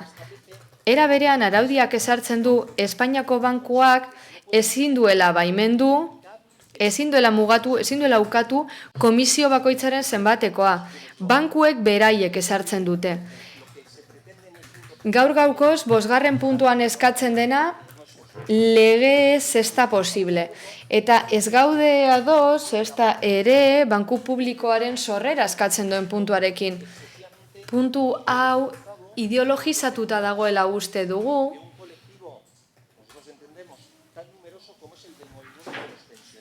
pentsiodunen mugimendu zabalaren partetik ideologizatuta dagoen hain zuzen ere, eta gero finantza sektorean gertatutako aipatzen den puntuarekin ere ez gaude bat gauza gutxi aipatu direlako. Bankaren erreskateaz eta banku publikorako behar izanaz dihardute. Baina, hemen esaten da erreskatatu ziren banku erakundeak ondakoak izan zirela. Ez hause da Caja Castilla-La Mancha, Caja Sur, Caja de Ahorros del Mediterráneo, Banco de Valencia, Caja Madrid, Caixa Cataluña, Nova Caixa Galicia eta Uni. Hau da, Caixa Manlleu, Caixa Sabadell eta Caixa Terrassa Zaharrak. Aipatu diren 10-etatik, 80% aurrezki kutxa ziren. Guztio dakigu, aurrezki kutxen administrazio kontseiluak eta batzar nagusiak udalbatzetako ordezkariek zituztela. Beraz, administrazio publikoek asko kontrolatzen zituzten. Eta orain gauza bera egin nahi dugu? Ez, guk ez dugu nahi. Bukata aurretik, uste dugu komenigarria dela uztarketa bat egitea. Erakunde publikoa dugu hau. Eta gogoratu behar dugu, udalean, izapidetze guztiak ezin direla aurrez aurregin. Ez ahaztu, arartekoak administrazio publikoei eskatu diela aurrez aurreko arreta emateko, eskubide badelako. Horregatik udaleti bertati lan egin beharko dugu aurrez aurreko arreta bermatzeko gure zerbitzuetan, pentsiodunei eta gainerako herritarrei. Horregatik guztiagatik eta kontu batzuekin bat gatozen arren, ezin dugu aldeko botoa eman. Eskerrik asko. Eskerrik asko. Uriarte jauna. Andrea, eskerrik asko. Bueno, primero agradecer a... Lehenik eta behin, eskerrik asko herritarrei. Eskerrik asko, era batera edo bestera, ahotsa helarazteagatik osoko bilkura honetan beti eskertzen delako, eta bai, ados gaude. Ados gaude funtsezkoa den zerbaitetan, eta horregatik hasiko naiz horrekin. Irakurri dudan lehenengo puntua azpimarratu nahi dut. Getxoko udalak adierazten du herritar guztiek behar dutela zerbitzua izan finantza entitateetara, eta ezin da arrazoirik egon zarbidea eragozteko. Zuzena den arreta eman behar da, batez ere arreta jarri adinekoetan eta behar bereziak dituztenetan. Eta hori edatzen da bestelako neurrietara, eta irakurri dira eta horregatik ez ditut errepikatuko. Nola heldu gara ona? Eta nola konpon daiteke gure ustez? Hala, banku sektoreak zerbitzu zehatzak eskaintzen ditu, eta pertsona guztiok erabili behar ditugu bere zerbitzuak. Hala, ordainketak edo kobroak baditugu, aurrezkiak baditugu, zorrak baditugu, beti behar dugu banku zerbitzu bat erabili. Aldi berean, banku sektorea sektore publikoaren menpe dago, oso araututa dago eta gainbegiraketa lan handia egiten da. Espainiako bankuak, finantza zuzendaritza desberdinek, ogasun ministerioak, danek kontrolatzen dute. Gainera, jasangarritasuna menpe dago, hau da, likidezia eskuragarritasunaren menpe dago, Europako bankuaren menpe dago, gainera araudi asko dago kaudimenaren inguruan. Akordio asko daude eta horiek erakusten dute esandakoa. Kapital errekerimenduak, gainbegiratzaileak, disiplina eta merkatuaren informazioa. Hala, bezeroarekiko harremanetan, gero eta gehiago eskatzen da araudia bezeroa babesteko. Horrela, interesak orekatzeko, bezeroaren eta bankuaren interesak orekatzeko. Hain zuzen ere, maiz ez dago orekarik eta bankuaren alde doaz. Hala, Europako araudiaren arabera asko azpimarratzen da bezeroaren babesa. Hala, askotan presio asko dute historikoki gertatu denagatik. Eta horietako batzuk aipatu dira. Hala, masiboki merkaturatu dituzte arriskutsuak ziren produktuak behar ez zituzten bezeroentzat. Eta hori egin dute entitate zehatz batzuek, baina oinarrizko banku zerbitzuei dagokienez, egunero erabili behar direnei dagokienez, arautzaileak aukera eman du digitalizazioa egiteko modu azkarrean, sektore osoan. Zalantzarik gabe, asmo onarekin egin da eta helburua izan da eraginkortasuna hobetzea eta erraztea kaudimena. Banku sektorearen kaudimena garrantzitsua da herritar guztientzat. Deposituak kudeatzen dituztelako, aurrezki kutxek horiek kudeatzen dituztelako, eta herritarrok nahi duguna delako ez desagertzea, eta horregatik kaudimena bilatzen da, baina bestalde, arautzaileak ez du kontuan hartu zer nolako ondorio larria eragingo duen erabaki horrek pertsona batzuentzat. Askotan pertsonek zailtasunak dituzte mundu digitalean aritzeko. Hau da, digitalizazioa erraztu da, eta hortaz, areagotu dira bai kaudimena, bai eraginkortasuna, baina alde batera utzi da zerbitzuaren beste parte hori, zerbitzu publiko bat dena. Oinarrizko zerbitzua delako, guztio behar dugulako zerbitzu hori eta utzi delako alde batera irisgarritasuna. Beharrezkoak dira pertsona guztientzat eta maiz behar ditugu zerbitzu horiek. Horregatik araudia hobetu behar da eta aurreratu behar da. Gonzalok aipatu ditu arau batzuk aldatu behar direnak eta hori egin behar da Europak albidetu ahala. Zuzentarauak Europatik ezarri behar dira, gero egokitu alizateko estatu mailan. Baina, bien bitartean, beharrezkoa da banku sektoreari eskaerak egitea aldaketak aplikatu arte. Zilegi da eskaerak egitea eta kontuan hartzea egoera hau bere zerbitzuak eskaintzerakoan. Hau da, eraginkortasunaren alde bati uko egin beharko diote oso alde txikiari, hain zuzen ere zerbitzu hobea emateko herritarrei, behar dutelako herritarrek. Kontuan hartuta saiestezina dela zerbitzu hori, denok erabili behar ditugu bankuak, banku zerbitzuak derrigorrezkoak dira denontzat, eta oso garrantzitsua delako sarbidea bermatzea, eta orain gaitasun digitalik gabeko pertsonek ez dute gaitasunik bere banku transakzioak egiteko. Mila esker. Eskerrik asko. Armeba Anderea. Eskerrik asko, alkate Andrea. Bueno, la verdad es que también quiero nombrar lo que ha dicho Ibon antes. Aipatu nahi dut Ibonek esandakoa. Ematen du kolektiboari azaldu nahi diozuela zer nolako arazoak dituzten eta nola konpondu behar diren. Uste dugu ez dela abia puntu ona. Gainera, esaten duzue emendakinak ez duela nahazten. Ez, baina eztabaida edatzen du eta erdigunetik aldentzen du. Bagenekien Alderdi Popularra esela ados egongo. Zuek ez duzue banku publikoen kontua ikusten, ez zaudete ados. Izan ere, pentsatzen duzue krisi publikoak sortu dituztela aurrezki kutxek eta argi dago gure ikuspegiak aurkakoak direla. Hala, eskertzen dugu gobernu taldearen emendakina, baina ulertzen dugu kolektiboak ukatu izana, noski. Ados gaude haiekin. Zuen hitzartzeetan ez duzue aipatzen Kutxabanken eginkizuna, emendakinean eskatzen da diru publikoarekin ordaintzeko kutxasainak, hala? Finantziazio modu obietu behar dira kutxasain gehiago jartzeko eta pentsatu arren banka kontrolatuta dagoela ematen du ez dela nahikoa hori, ezta? Kontrol hori ez da nahikoa. Gainera, emendakinean ez da aipatzen banka publikoa. Eta guk uste dugu horrek oso argi uzten duela zein den zuentzat biderik egokiena. Kontuan hartu behar da oso desberdina dela zuen proposamena gure proposamenarekin alderatuta. Eta noski, esaten badugu orain txartelak nahitaezkoak direla eta nik uste dut ados gaudela denok.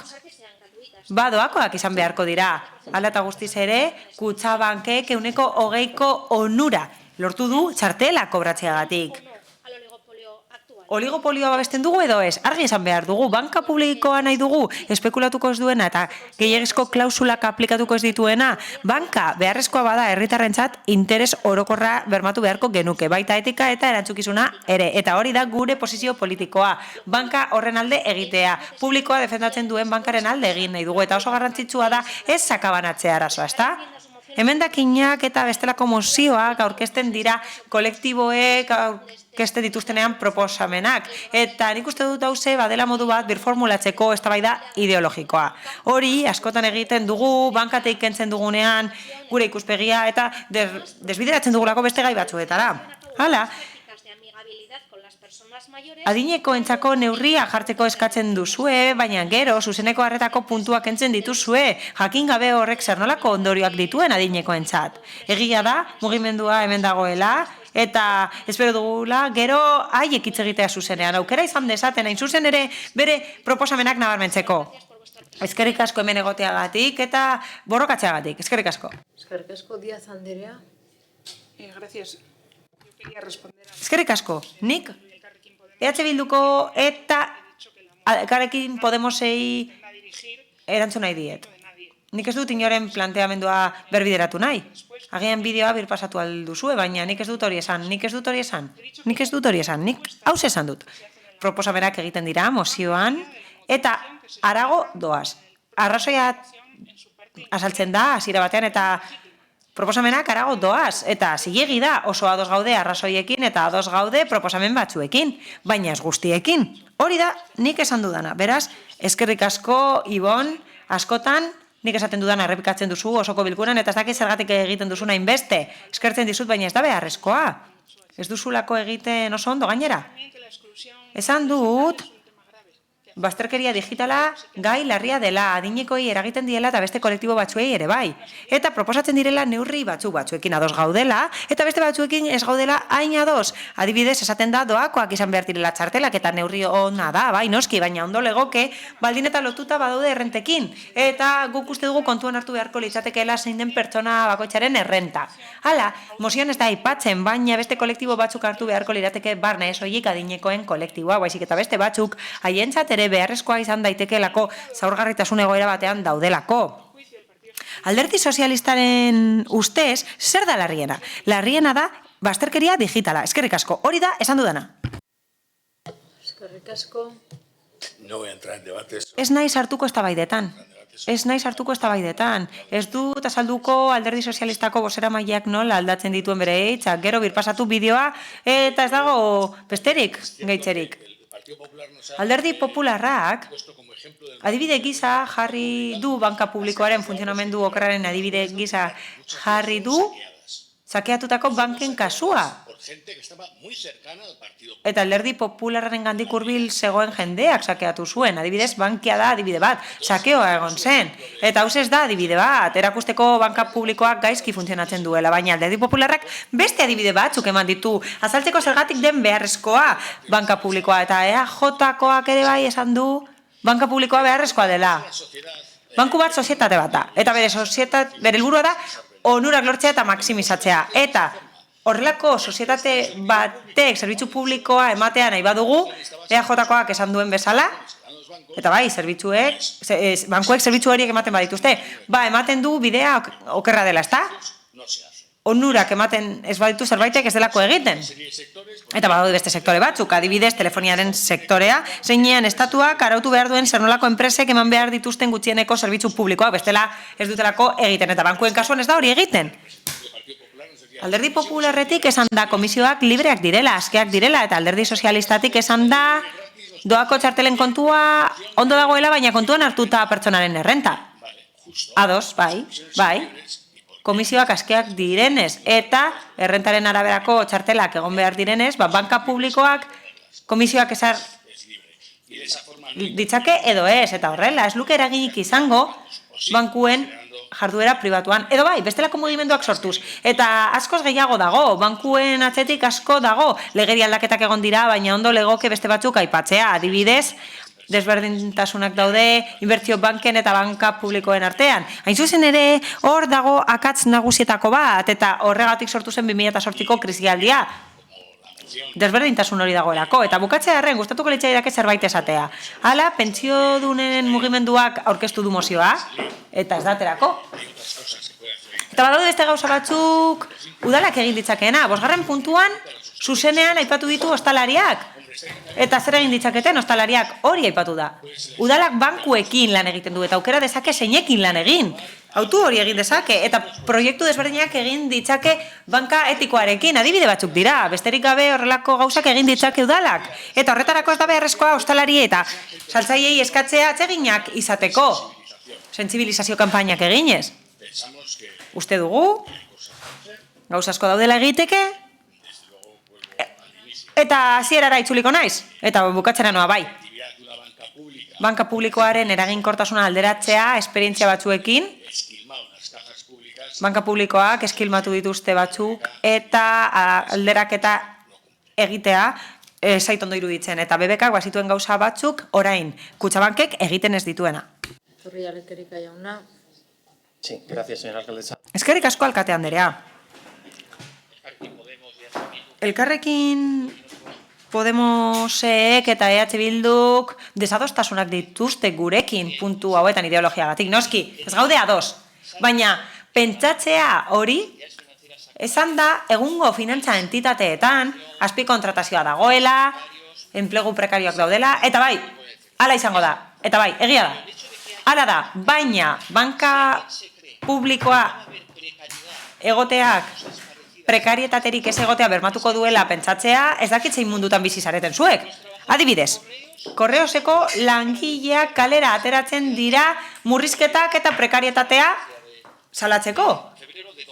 2022ko otsaileko albiste bat da, orain dela 2 hilabeteko albistea. Beraz, esatea, beno, banka publikoarekin, dena izango dela perfektua, eta arazo guztiak konponduko direla, benetan, langileentzat ere bai, uste dugu ez dela zilegi.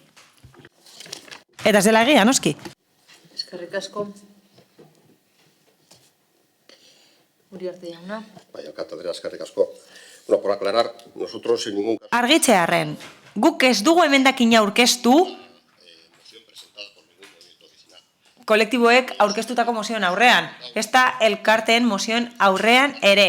Elkarrekin Podemosek eta EH Bilduk aurkeztu dute mozioa, eta hemen eztabaida politikoa da. Mozioa aurkeztuko balute beste kolektibo batzuek, eta bai, 8. kapituluan, Romean, gure udal arautegian, aukera dago, herritarrek aurkezteko. Eta kasu horretan aukera geneukan bozkatzeko, baina nahi duguna da akordio politikoa lortzea. Helburua lortzeko, eta guk uste dugu egon daitezkeela beste helburu batzuk mozioan, baina gure interpretazioaren arabera eztabaidatu dugu eta helburua izan da sarbidea erraztea eta pertsona guztien sarbidea erraztea arrakala digitala gainditzeko, oso kaltegarria izaten ari delako banku zerbitzuari dagokionez. Horregatik esan nahi dut, ez dugula inola ere esan hori. Ez dugu onartuko emendakin bat aurkeztu dugunik herritarren mozio baten aurrean. Emendakina aurkeztu diogu bi talde politikoek aurkeztutako mozioari. Hala, eztabaida politikoa da, osoko bilkuran gertatzen dena, eta beti ere errespetatu izan dugu mozioa eta asmoa. Errespetatzen ditugu asmoak eta mozioak noski. Herritarrek beste bide bat daukate mozioak aurkeztu alizateko. Eta bere izenean aurkez ditzakete mozioak, beraz, nahi nuen hori argitu. Eskerrik asko. Eskerrik asko. Mozioaren bozketara pasatuko gara. Mozioaren aldeko bozkak, EH Bildu eta Elkarrekin Podemos, kontrakoak, Partido Popularra, PSE Euskadiko Ezkerra eta Eusko Alderdi Jeltzalea. Honekin batera, 73. puntura pasatuko ginateke, Elkarrekin Podemos udal taldeak aurkeztutako mozioa, udalak krisi energetikoaren aurka talka egiteko plana. Uribe de Lespeia Andrea. Eskerrik asko. Desde hace meses, Euskadi y el Estado español... Duela hilabete batzuetatik ona, Euskadik eta Espainiako estatuak energiaren fakturan etengabeko hazkundea eragin dute, eta egoera hori larriagotu egin da Ukrainiaren inbasioaren ondorioz. Handizkako merkatuko elektrizitatearen prezioek aurreko errekorrak hautsi dituzte, gasa norabide berean dagoela. Europa oroar oso egoera larrian dago krisi energetikoak estututa. Argindarraren kostuaren igoerari 700 euroraino iritsi da megabatioa. Gasolinaren agitu behar zaio, litroko 2 euroko kota historikoa gainditu baitu. Zifra horiek pobretzen ari dira herritarrak, eta kezkandia sortzen dute. Izan ere arazoa giza erregai fosilekiko dugun mendekotasunari lotuta dago, eta ez dirudi epe laburrean amaituko denik. Prezioen igoera hori arintzeko hartutako neurriez gain gobernu zentralak eta Eusko Jaurlaritzak naiz beste erakunde batzuek ahaleginak egin behar dituzte. Herritarren erosteko ahalmena berreskuratzeko SSI, kontsumo eta aurrezki eredu berriak ezartzeko eta transkripzio energetikoaren aldeko apustua egiteko. Horregatik, energia gastuak ordaintzeko GLL-en zenbateko handitzeko iragarritako neurriei krisi energetikoaren aurkako udaltxokeren plan bat gehitu behar zaie. Plan horrek krisia epe labur ertain eta luzera konpontzeko neurria jasoko ditu. Udaltalde guztiekin negoziatuta eta adostuta. Eta COVID-19aren ondorio sozioekonomikoei aurregiteko getxo ekinez akordioan gauzatutako negoziazio eredua abiarazteko eta garatzeko adibidetzat hartuta. Plan horretan, besteak beste, honako hauek jaso beharko dira. Autokontsumo elektrikoko komunitate eta kooperatibak sortzeko sustapen eta aholkularitza teknikoko neurriak, eraikin publikoetan energia aurrezteko neurriak, horniduren gain kostua ordaintzeko laguntzak eta mugikortasun jasangarriaren zuzeneko sustapena. Horregatik, Elkarrekin Getxo udaltaldeak honako hau aurkeztu dio udalbatza korporatiboni. Bat, Getxoko udalbatzak krisi energetikoari aurre egiteko udal plan bat abian jartzea energiaren eta gasolinaren kostuaren igoeraren ondorioa konpontzeko, beti ere gizarte, ekonomia eta ingurumen neurria jasoz.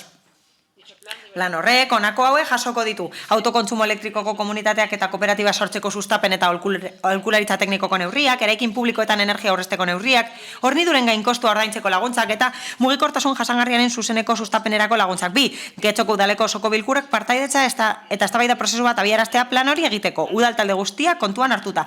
Getxo ekinez akordioa lortzeko gauzatutakoaren antzera.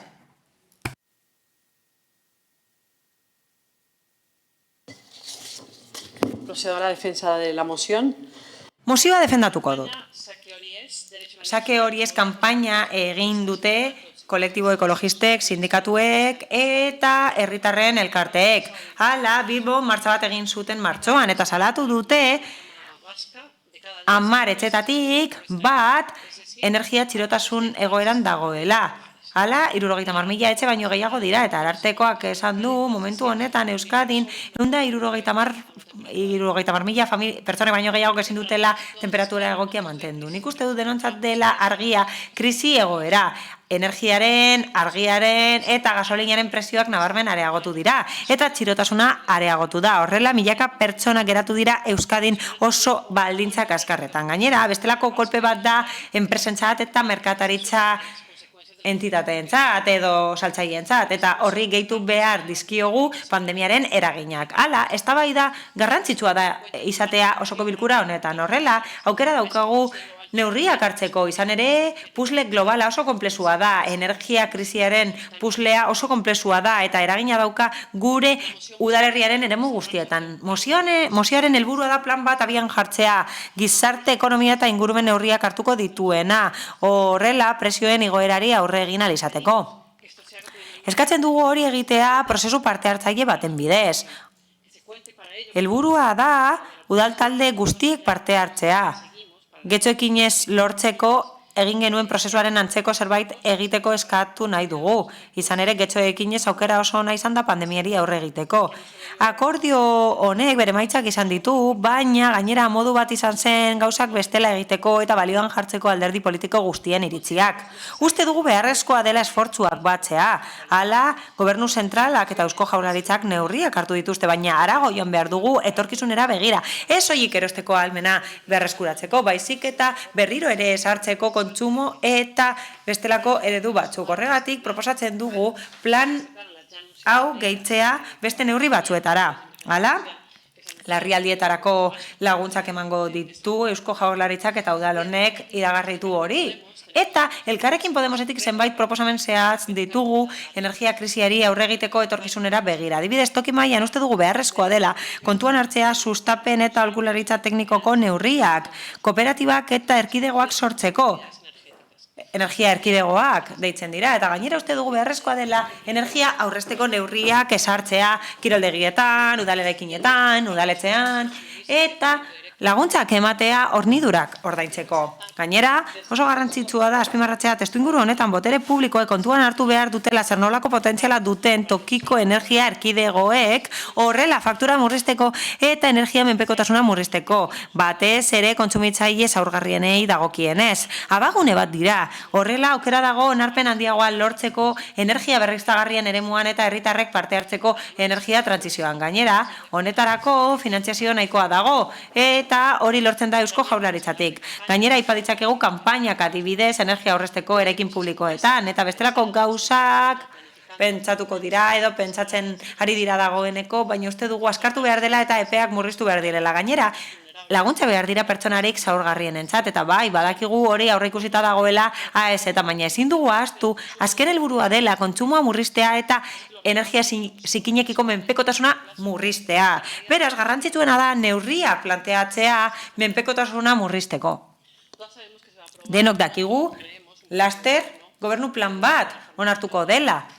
Merkatu elektrikoa aldatzeko Urkulluk iragarri du, eta neurri antzekoak esarriko dira estatu mailan, eta eztabaida harago joango da. Aztertu beharko da energia eskaria nola murriztu, eta toki mailatik asko daukago esateke eta egiteke. Horregatik mozio hau babestuko dugu urratsak emateko norabide horretan. Eskerrik asko. Díaz Anderea, eskerrik asko. Bueno, en esta moción del Elkarrekin Podemos... Elkarrekin Podemosen mozio honetan planteatzen da udal mailako txoke plan bat egitea energia krisialdiari aurre egiteko, eta eskatzen da gizarte, ekonomia eta ingurumen neurriak barne hartzea. Hori guztia ondorioak arintzeko. Energiaren kostua eta gasolinaren presioa handitu dira, eta plan horretan jasoko lirateke aholkularitza eta sustapena udal mailan suposatzen dut, erkidegoak sortzeko, edo bestela esan da, komunitate energetikoak sortzeko, hornidurei aurre egin ahal izateko eta mugikortasun jasangarria sustatzeko. Hala, aipatzen dira zenbait laguntza, adibidez, planteatzen da laguntzak ematea hornidurak ordaintzeko, eta hori kontuan hartu da jada, izan ere, aipatu da, behin baino gehiagotan, baina zenbatekoa handitu da, AES-etan. Izan ere, 170 areagotu egin dira gizarte larrialdietarako laguntzak. Horiek bideratuta daude energia gastuak ordaintzera eta estaltzera pertsonarik zaurgarrienen kasuan. Eta etxebizitzaren eremuan, eta ez dugu aipatu, baina taldeek badakite prestazioak handiagotu direla, 10% igo dira. Hala, mugikortasun jasangarria sustatzeari dagokionez, ez ditugu berriro ere aipatuko neurri guztiak oso berandu delako, baina gobernu taldeak gauza asko egiten ditu gai honetan eta oso ezagunak dira neurri horiek, ezta?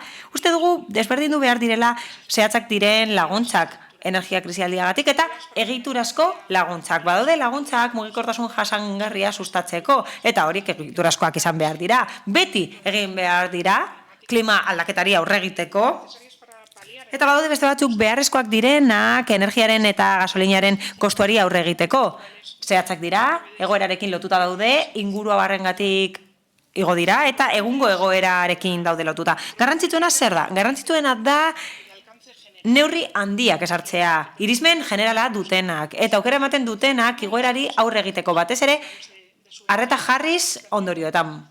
Hori egin dezakegu gobernu zentralak bezala diru laguntzen bidez eta neurri batzuk jaso dira nazio mailako planean erantzun bat emateko ondorioei. Hala, Ukrainako inbazioak ondorioak izan ditu eta martxoan plan bat onartu zen eta 6.000 milioi euro bideratuko dira, baliabide publikoak emango dira eta 6.000 milioi emango dira laguntza zuzenetan eta zergak murriztuko dira. 10.000 milioi bideratuko dira bermeak emateko eta horiek kudeatu egingo dira ikoaren bidez horrela gure produkzio egitura babestu alizateko. Beste helburu bat da familiek pairatzen duten eragina murriztea. Erregaiak areagotu dira, bere prezioa igo da, eta obari bat emango da, 20 zentimokoa, erregai litro bakoitzeko, eta 15 zentimo ordaintzen ditu gobernuak, eta petroleroek 5 ordaindu behar dituzte. Eta neurri hori hasi da nabaritzen dagoeneko gure poltsikoetan, noski. Hala, energia laguntzei dagokienez, 6.000 familieko baino gehiagok, lortu ahal izan dute bonu sozial elektrikoa. Eta guztira, 1,9 milioi etxetara heldu da hori. Gainera, gobernuak aurreikusi du 15% igotzea 3 hilabetetan bizitzeko gutxieneko errentaren kopurua eta etxebizitzaren eremuan, salbuespen bezala, onartu du alokairuen prezioa berrikuste aurrengo 3 hilabeteetarako eta 2% muga egongo da. Hori egingo da igoerak saihesteko eta inkilinoen arazoak arintzeko. Beti ere kontuan hartuko dira arrazoiak eta ez ondorioak. Hala, Europako batzordeak, Espainiako eta Portugaleko gobernuei aukera eman die gazaren prezioa mugatzeko eta hori jakin izan dugu atzo eren egun eta noski, horrek eragin handia izango du.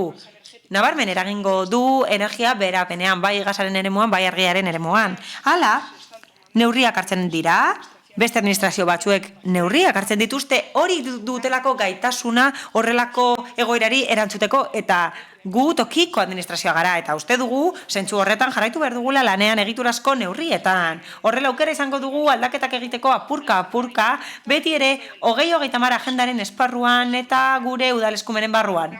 Hala, zan bezala, laguntzen dugu gizarte larrialdetarako laguntza guztiak emateko eta Elkarrekin Podemosek edo beste lako taldeek proposamenak badituzte, entzungo ditugu eta kontuan hartuko ditugu, baina ez dugu uste beharrezkoa denik plan bat garatzea. Udaltxoke plana ez da beharrezkoa esan bezala, lanean jarraitzen dugulako egiturazko neurriei dagokienez. Eskerrik asko. Pues para no perder la costumbre, voy a responder a la... Bueno, ohiturak ez galtzeko erantzungo dio Alderdi Sozialistaren bozeramaileei. Diputatuen kongresuaren arirare esan du zenbat eta zenbat milioi ote ditugu hemen. Baina onartu behar dugu zalantza handiak sortzen zaizkigula. Batetik zalantza prozesu parte hartzailearen eredu bezala jartzen dalako getxoekinez. Eta jakina da, gure aldetik, getxoekinez bere zorreran ados egon gaitezke, ez gaude erabataroz akordio horren egin den kudeaketaz eta gobernantza ereduaz. Guztiz baztertuta egon garelako akordio hori lortu genituen alderdi gehieno, batez be oposiziokoak. Eta gero egia esateko ez gaitu honen beste kezkatzen gai honen inguruan kezkagarria da, baina ez da gure ustez gauzarik oinarrizkoena, egungo krisiari irtenbidea ematen badiogu betiko bidetik, ez gara inora joango. Egungo krisiak beste zerbait erantzuten dio. Eta egungo krisiak erantzuten dio batez be energia ereduaren krisia. Eta energia eredua daukagun kontsumo eredua eta energia sortzeko ereduaren krisia. Eta horretan, gure ustez, egin behar da plangintza bat. Baina horretan ere, askotan gauzak planteatu dira, udalerri mailan egin daitezken gauzak, ez dakizen 1.000 milioika gastatuta egin ditzakena, baizik eta goiko erakunde batzuek jartzen dituzten tresnak erabilita udalerri mailan egin daitezken gauzak, eta ezetxan jaso dugu. Ez gu bakarrik, baina pleno honetan proposatu da un operador eléctrico municipal, respuesta no. Operador elektriko bat udalerrian, ezetza, energia berriztagarrien sustapena, hori ere ezetza mandigute, energia kooperatiba energetikoekin sortzeko proposamen da ezetza. Egia esateko ez du balio esatearekin eredua aldatu nahi dugu, eredua aldatzeko pausoak eman behar dira. Eta adibidez, entzun izan dugu, baita ere pleno honetan, eguzki plaka batek ez duela eredu aldatuko, eta hori egia da, eguzki plaka batek ez du eredu aldatuko. Baina agian, Getxoko teiatu guztietan eguzki plaka bat edo bi egonda, zerbait egin daiteke eredu hori aldatzeko. Eta zentzu horretan ere, ez dugu katuko, posik edo postasunez entzun genuen lehengunean Getxo Kirolakako presidenteari entzun genionean nolabait ezateko, hau ez da hitzez esaten, Getxo Kirolaken energia kontsumoarekin eraginkortasunaren fasea bukatu egin dela eta orain energia sortu egin behar dela era ekologi batean edo eredu baten arabera. Horrelako zerbait ulertu genuen. Ez bada horrela, kepena. Baina hori da entzun genuena. Eta hori da eskatzen duguna, hau da, Getxo Kirolaken, baina udalak beste hainbat lekutan egin ditzake. Udalak hainbat eraikin dauzka, eta udalak hainbat gauza egin ditzake, ez bakarri beren eraizkinetan, baina baizik eta beste eraikin batzuetan. Hau da, lo que Getxo Kirolak dice que va a ser, ahora, contar. Hau da, Getxo Kirolakek dio gauza bat egingo duela, berandu baina bueno, eta beste leku askotan egin daiteke, izan ere hemen askotan esan izan da, udaletik ez dela sustetu energia komunitateen sorrera. Tresna hau da beste erakunde handiago batzu sustatutako zerbait eta gero udalen hartan zerbait egin dezakegu tresna hori baliatuz. Beraz, energia eredua aldatu behar dugula esateak ez du zertarako balio gero zer egiten ez badugu. Diru laguntzak emateak momentuko arazoa konpontzen du, baina ez mundu mailako krisi energetikoa. Txarto pasatzen ari denari, elektrizitatearen prezioa igo delako txarto pasatzen ari denari diru laguntza ematea, laguntza puntuala baita ere. Gazaren prezioa mugatzea, Espainiako estatuak nahi baino gutxiago, baina mugatzea, hori ere arazoaren parte txiki bada. Baina hala eta guztiz ere energia iturri batzukiko mendekotasun izugarria dugu, eta iturri horiek ez daudez Espainian ez Euskadin. Eta gainera, CO2 asko isurtzen duten iturri ezari gara. Beraz, energia eredu aldatu nahi badugu, kontsumo ereduak ere aldatu beharko dira eta ekoizpen ereduak ere bai.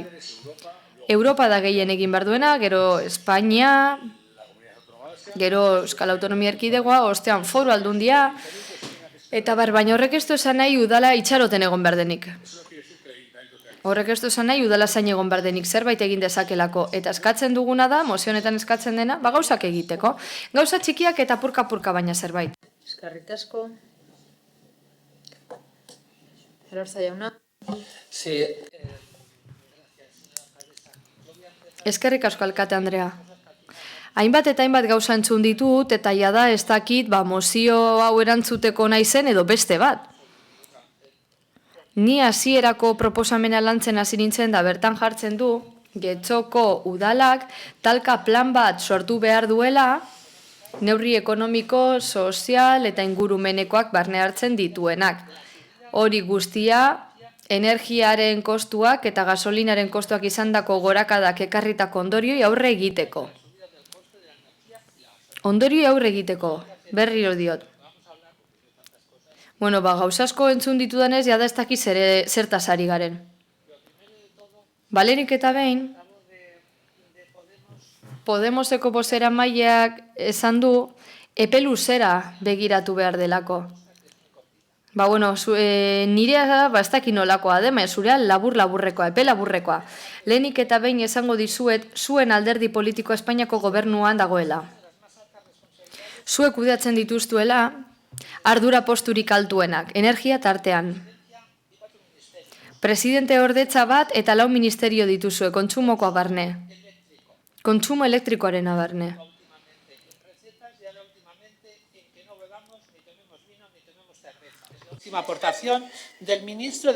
Azkenengo kontsumo aportazioak, elektrikoarenak, ardoa, zerbeza edan, horren ingurukoak izan dira guztiak proposamenak. Ardoa eta garagardoa baino etzaizue asola, baina energiaren prezioak izandako gorakada ez.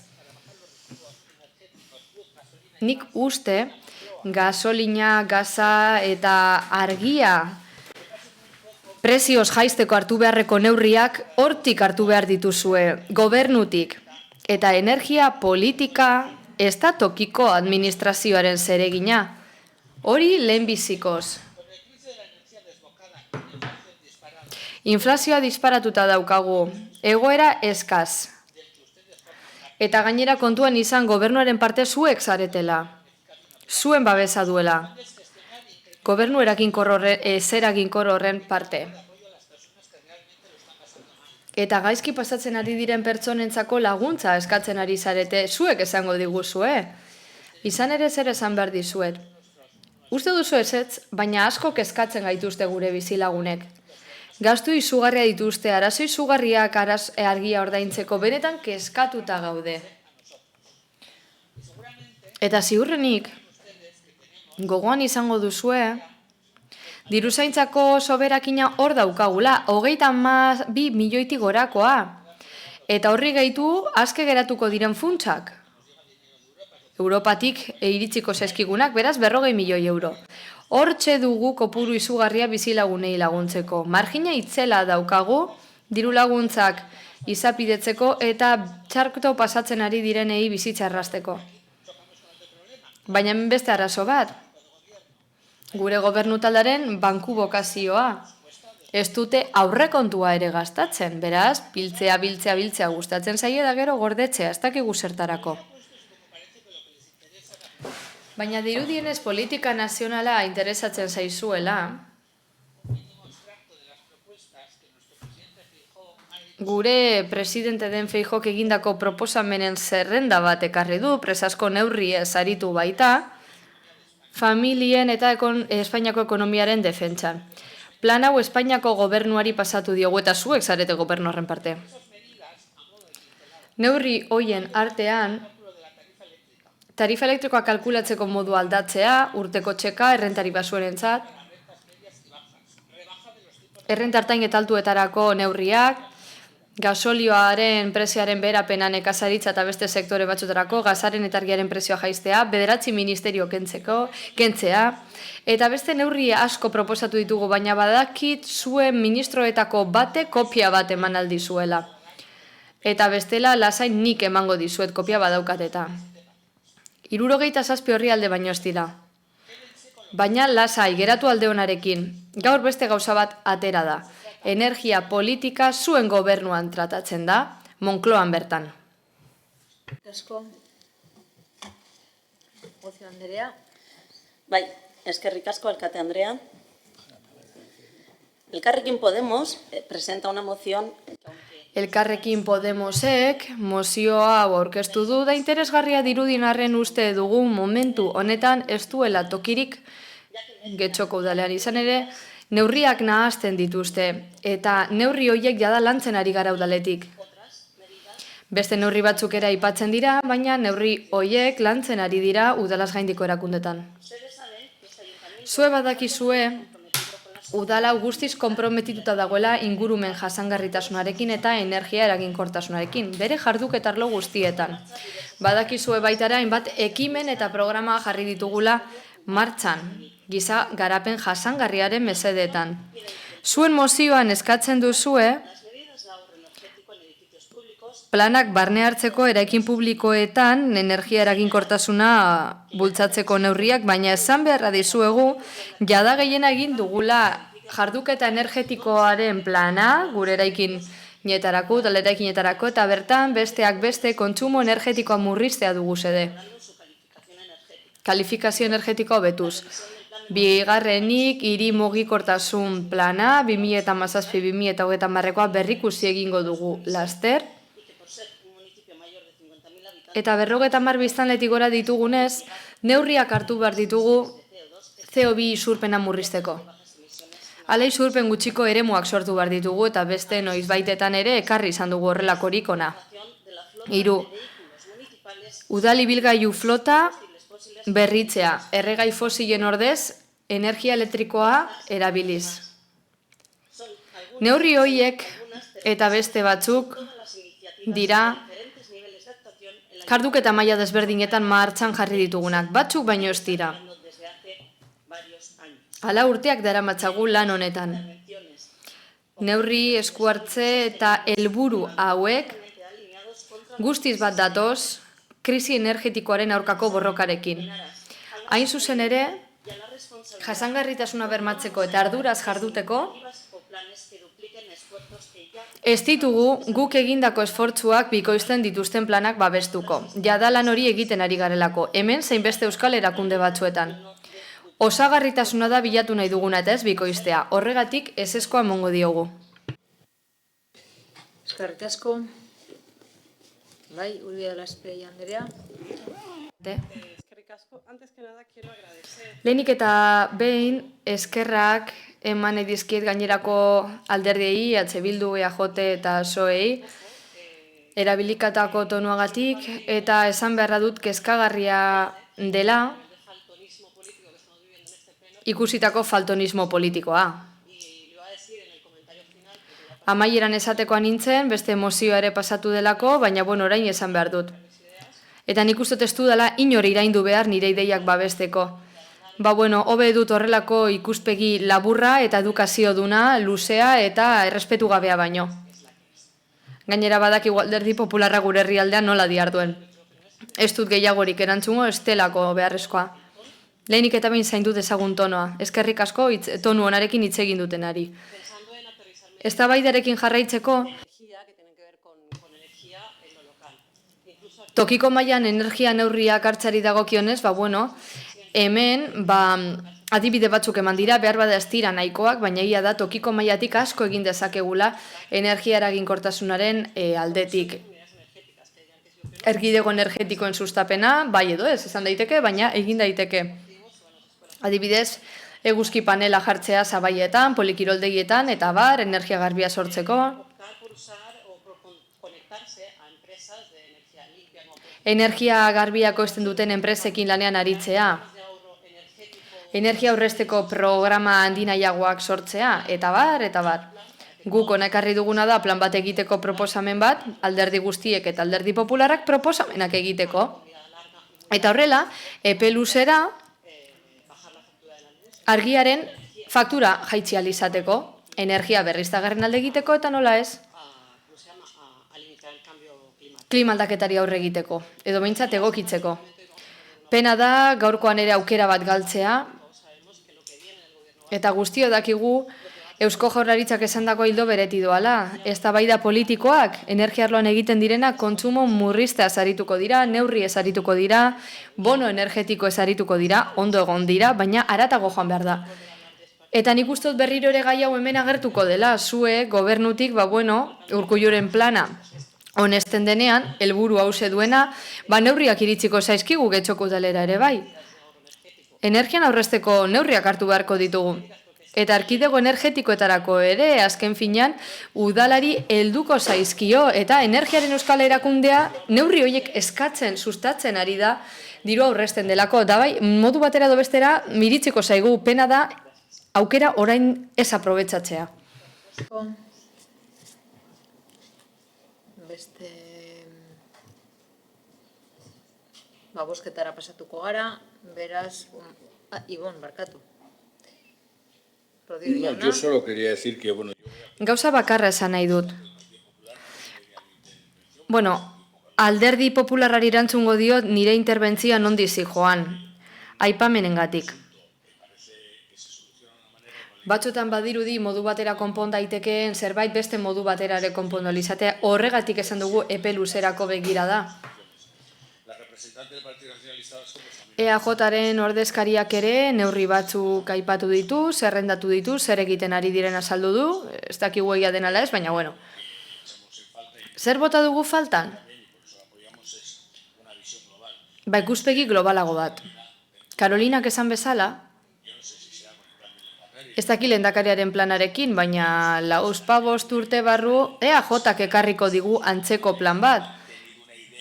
Eta esango digute izugarrizko ideia izan dutela, zerbait berria bezala margotuko dute. Eta tira, alderdi popularreko ordezkaria irakurtzen ari zela, irakurtzen egonaz udal eskumenen baitan sartzen esten hori zer den, ez dute zera aurkitu. Baina ziur betaurrekoak jantzi gabe irakurri dudala da eskapatu zaidala, ez dakit. Eskerrik asko. Bozketara pasatzen gara. Mozioaren aldeko bozkak, EH Bildu eta Elkarrekin Podemos kontrakoak, Partido Popularra, PS Euskadiko Ezkerra eta Eusko Alderdi Jeltzalea. Eta honekin mozioen atala amaitutzat ematen dugu. Ez dakiten galde eskaerarik badagoen, eta bestela hartuko ditugu 5 minutu aireatzeko eta bueltatuko gara zeiritarrak badaude parte hartzean nahian. Zenbat pertsonak hartuko duzue parte? 1, 2 eta 3, ezta? Bare, badakizute 5 minutuko interbentzioa, 5 minutuko tartea duzuela interbenitzeko. Beraz, 5 minututxu barru bueltan gara. Irekiko ditugu leihoak aireaztatzeko.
Bueno, hasiko gara berriro, bueltatuko gara mesedez.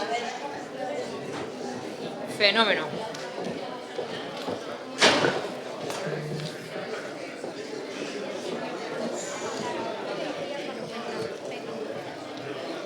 A ber. Autzokidei hitza emango diegu, mesedez, isiltasun pixka bat. Eskerrik asko. Beraz, Jesus Urrutia jauna, Eguardion, soy Jesús Urrutia y hablo como portavoz de la... Jesus Urrutia naiz eta Andra Mari Gurelorra elkartearen izenean nator. Lehenik eta behin, eskerrik asko herritarrei, eskerrik asko nire auzokidei etortzeagatik, 5 ordu eta piko egon dira itxaroten, nik hitz egin arte. Hala, martxoan, 2 bilera izan genituen EAJ-rekin. Ordezkari gorenekin, 36 orrialdeko dosier bat eman genien ordezkariei. Bertan, gure erakunde adierazpena jasotzen genuen, beste dokumentu batzuez gain. Hala, EAJ konpromiso hartu zuen horiek betetzeko. Hala, konpromiso garrantzitsu hartu genuen. Eta esan zuten, abokatu bufete bat kontratatuko zutela gure erakunde adierazpena sartzeko APOaren hasiera bateko onespen dokumentuan. Así lo creemos como apropiadas y razonables. Uste zuten, egokiak zirela gure arrazoiak eta argudioak. Horren ondorioz, 26an eta 27an, atxoetaren egun eskatu genuen informazioa banatzeko. Postontzietan sartu genuen informazioa Andra Marin. Hala, joan den astelenean, EAJaren zinegotziarekin bildu ginen, negoziazioetan bera da arduraduna, APOari dagokionez, eta noski, kezkatutak gaude, bere argudioak entzun genituelako, ordubete eta erdiko bilera izan genuen, eta argudio asko eman zituen, etengabe esaten zuen con la ley en la mano, gaztelaniaz. Eta hori izan daiteke txarra edo ona, baina gure kezka azaldu aurretik eta argi gera dadin, 2 paragrafo ofizial esango ditut, hitzez hitz. Para el desarrollo urbanístico de Andra Mari, se dice, el PNV va a abordar este desarrollo buscando el necesario equilibrio derivado de las necesidades de vivienda del municipio y los intereses particulares de todos y cada uno de los propietarios de viviendas implicados en este proceso. Sigue diciendo, creemos que ambos intereses son compatibles y que existen fórmulas técnicas que lo posibilitan claramente. En este mismo sentido y directamente relacionado con lo anterior, podemos leer en el documento del PNV que sigue el programa electoral del PNV 2007-2011, en 2010 se aprobó nuestra declaración institucional. 2011an onartu zen gure erakunde adierazpena eta APOaren proiektua jasotzen da eta hausi irakurtzen da hitzez hitz. Técnico-jurídicas, recalco porque es importante, fórmulas azpimarratzen dut garrantzitsua delako. Que permitan garantizar el necesario equilibrio entre el interés general de la necesidad de vivienda del municipio y los derechos e intereses de los vecinos de Andra Mari. Esto no lo decimos nosotros, lo dice el PNV. Hau EAJak esaten du. Hala, 24an bilera bat izan genuen eta hizketakideak hauze esan zuen. Legearekin gauza batzuk ez dira egokiak eta ez da interpretazioen kontua. Zertaz ari da? Eskaera bat eginda erakunde adierazpenean eta hori lotuta dago taldeekin. Etxe taldeekin. 3 eskaera egin dira nukleo berriak egiteko. Eta beste batzuk egin dira nukleoen ertzeetako etxei dagokienez. Baieztapen bat egin zuen berak. Con la ley en la mano esaten zuen, baina aurkatuta dago EAJaren dokumentuekin, hau da, ez datoz bat. Ez dator bat, horrez gain, martxoko bileretan esandakoarekin. Hala, erakunde adierazpena txertatu nahi da hasiera bateko dokumentuan eta juridikoki balioztatuko da txostenarekin. Hala, txostena eskatuko zitzaiola esan ziguten bufete bati eskatuko zioten, baina kontraesankorra da. Hala, alegazio batzuk egin halko ditugu informazio publikoaren ostean. Beraz, legearekin eta legea kontuan hartuta ez badute bere lekua hasiera bateko onespenean, zergatik itxaron beharko dugu alegazioen fasera arte, orduan egin halko ditugu? Legea egokitu daiteke, malgua alda? Baliozkotu alda? Noiz aplikatzen den kontuan hartuta? Horrez gain, aipatzen dira egungo Santa Maria Urbanoko nukleoak. Agian kontserbatuko dira 3 Suposatzen dugu hori izango dela legea betez. Kontsolidatutako nukleoak dira eta ez dakit nola desklasifikatuko diren, baina legez kanpo dagoela argi dago, ezta? Ilegala da. Hala, ilegala da asmoa deskalifikatzeko nukleoak gaur egungo nukleoak noski. Espero dugu voluntarioki ez izatea, baina landagune batzuk daude. Eta horiek uztartu nahi dira hiriguneekin. Horiek ez dute zerikusirik batzuek besteen artean, hori ez da egokia eta are larriagoa da kontzeptuak nahasten direlako. Landaguneak eta Santa Maria Urbanoko nukleoak nahasten direlako eta orain urbanizazioak izatea nahi delako. Ematen du ez dakigula legearekin edo ez, baina asmoa dela desklasifikatzea 4 parte, 180 hektarea desklasifikatu nahi dira, eta legea betez, egungo urbanizagarri egoeran gera daitezke. Agian bidezkoagoa da ez debaluatzea doan besteen jabetzak. Gureak dira, eta hori egin nahi da arrazoirik gabe edo benetako arrazoirik gabe. Eta bai, lege asko daude, baina galdera hauze da. Sí, voy a acabar. No, pero ya sabe que tiene 5 minutos. Badakizu, 5 minutu dituzula, ez da lehenengo aldia. Ez da lehenengo aldia, mesedez, bukatu. Legea kontuan hartuz, beteko dira konpromisoa, konpromiso horik daude txertatuta dokumentuetan. Zeinetan EAJak erantzukizunak dituen. Era berean, galdera hauze da. Beteko da emandako hitza? Aurreko alkateak gauza asko hitzeman zituen, eta egungo alkateak beste asko esan ditu, beraz, nahiko du genuke jakin hori beteko den, hori kontuan hartuta, informazio berri emango diegu herritarrei, jasotako sorpresen arabera, noski? Tiene que terminar ya, por Bien, favor. entonces, esa información tiene dos Informazio horrek bi aukera ditu, edo positiboki informatzen dugu, martxoko bileretako edukia kontuan hartuta, edo modu negatiboan, bilera bat eskatu dugu alkate anderearekin, eta nik uste dut, herritarrei emango diegun informazioa, bilera zuzenean oso garrantzitsua dela, eta alkate andereari eskatzen diogu, nolabait erantzuteko, mesedez, hori eskatzen diogu alkate andereari, jakiteko zer nolako informazioa eman behar diegun herritarrei, informazio positiboa edo negatiboa eman behar diegu herritarrei. Horrez gain, esan nahi dut negoziatzea eta hitz egitea garrantzitsua dela. Gu prest gaude hitz egiteko, eskua irekita daukagu negoziatzeko, eta aldi berean, mesedez, eskertuko nizuke, epeak eta denborak errespetatzea. Ondo da. Ondo da, galdera batzuk egingo dizkizut, baina ez da beharrezkoa irakurritako dokumentuan hor daudelako. Mesedez, eskatuko nizuke galderei erantzuteko.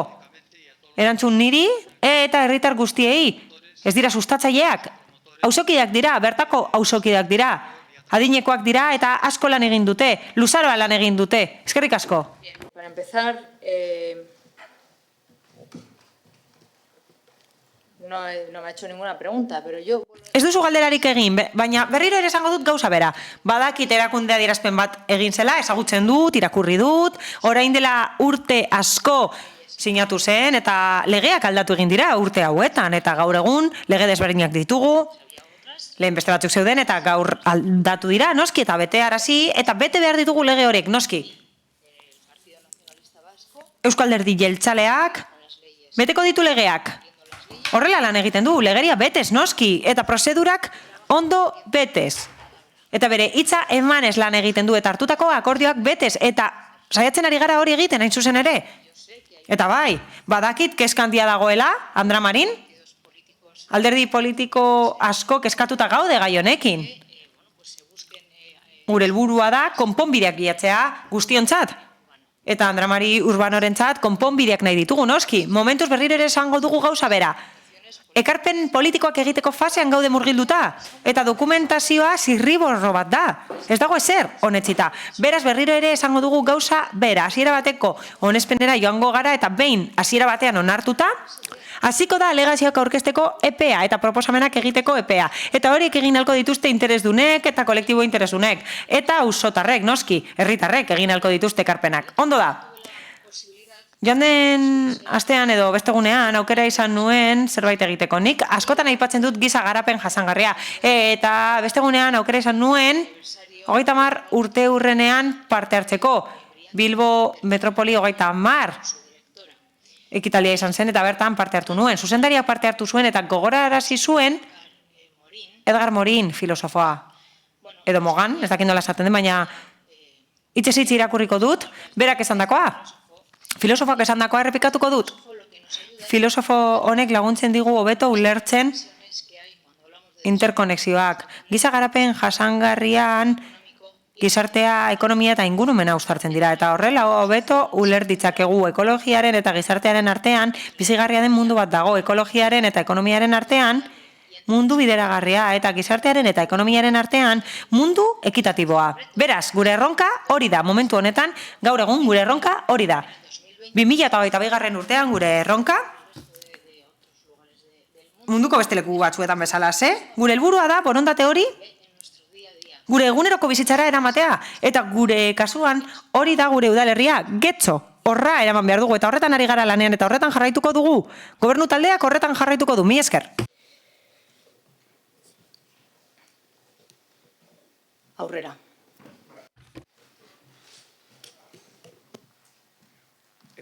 Egunon. Bueno, egunon. Arratsaldeon y salud. Buenos días a todos. Egunon guztioi. Jose Maria Gil Pondal naiz, alegazioak aurkeztu nituen, zetasuna azterlanean, eta erantzun dira, metroan entorrela, ikusi dut, partzialki erantzun dela, eta funtsesko galdera bat egin nahi dut, eta hemen egin behar dut, etorri behar nuelako. Ulertu duanagatik, erabaki bat hartu da. Edo ebazpen bat. Ebazpen bat eman da informazioa kontuan hartuz. Hau da, txosten bat egin du funtzionario batek, arkitekto batek egin du, funtzionarioa denak egin du txosten bat, eta erabakia da ezestatzea nire alegazioen parte bat. Funtzean, alegazio batzuk aurkeztu nituen araudiaren eremuan, eta ezestatu dira. Atelier 80 egin behar zuen. Baldintza teknikoen plegoan haiek zeudelako. Zergatik egin du udalak? Udaleko funtzionario batek erantzun du eta batzordean dago. Arkitektoa batzordearen parte da. Beraz, ez dakit zergatik egin den horrela. 5.000 euro kobratzen dute pertsona horiek, zetasun azterlana edo proiektua egiteagatik, eta haiei dagokie erantzutea. Nik bakarrik egiten dut eta akatsak egin ditzaket, baina aurrera jarraitu nahi badut, jo behar dut epaiketa batera. Ez dakit dirua daukadan edo ez. Ez dut hori esango, baina horrez gain, diruaz gain, penalizazio ekonomikoa izan dezaket, zehapen bat izan dezaket.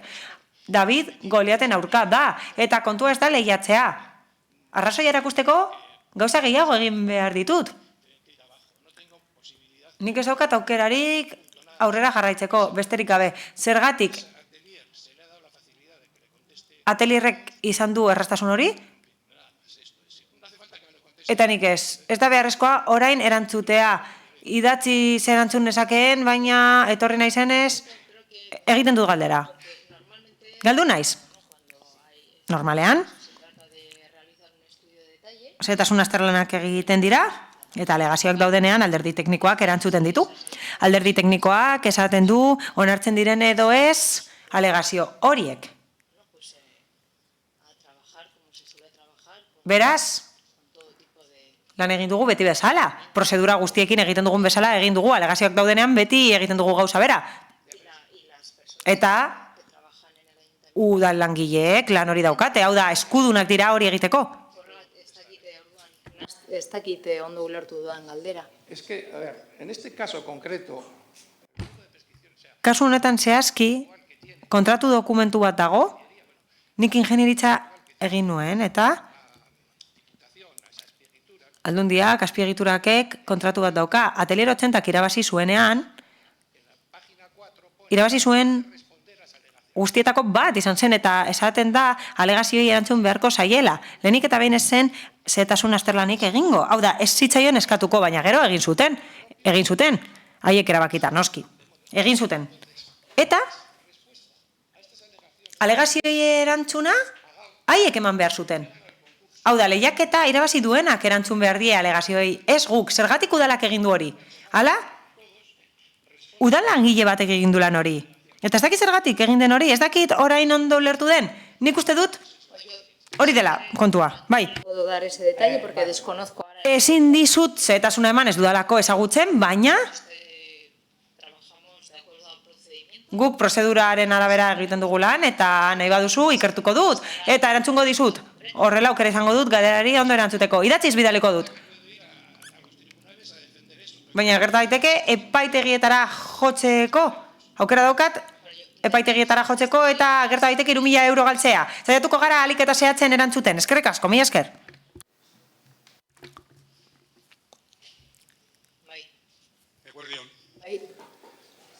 Soy Javier Basarte. Javier Basarte naiz. Pentsiodunen Getxoko elkartearen idazkaria. Guk mozio bat aurkeztu izan dugu gaur hemen eta oso ondo defendatu dute alderdi politikoek, EH Bilduk eta Elkarrekin Podemosek bere egin dute eta oso ondo defendatu dutela esan beharra dago, horregatik eskerrik asko. Bestalde, ulertzen dugu gure mozioaren zioen azalpena luzea zela, hori badakigu. Bai, luzea zen zioen azalpena, baina egia zan oso ondo islatzen zuen zein den egoera eta harremana gizartearen eta bankaren artean. Bestalde, benetan pentsatzen genuen EAJak onartuko zuela mozioa. Beste udalerri batzuetan hala egin duelako. Beraz, pentsatzen genuen Getxon gauza bera egingo zutela. Eta jarrera berbera erakutsiko zutela. Ez da horrela izan, zoritzarrez, baina bero. Ez dugu ezer egin horren aurrean. Bestalde, plaka horren azpian egon naiz, hain zuzen ere, eta 2004ko aprilaren 14an, udalak Jose Antonio Agirre lehendakariaren omenaldi bat egin zuen, eta bestalde, esaten zuen. Pertsonen giza eskubideak defendatuko dira, eta gure mozioa zentzu horretan aurkeztu dugu. Funtsezko eskubideak defendatzeko. Beraz? Agirre Anderea, hauze zuri esango dizut, alkate Anderea zarelako. Jakinarazi dizute zenbat banku bulego itzi diren Getxon? B. Normala alda Andramariko herritarrek algortara joan behar izatea edozein banku izapide egiteko? Normala alda bankuaren herritarrekiko arreta araututa egotea adinaren arabera?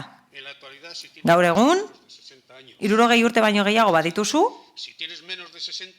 edo gutxiago badituzu, egoera aldatzen da. Gehiago badituzu, zure bizitza bilatu behar duzu. Hala, kutxazain zerbitzua batzuek dute eta besteek ez.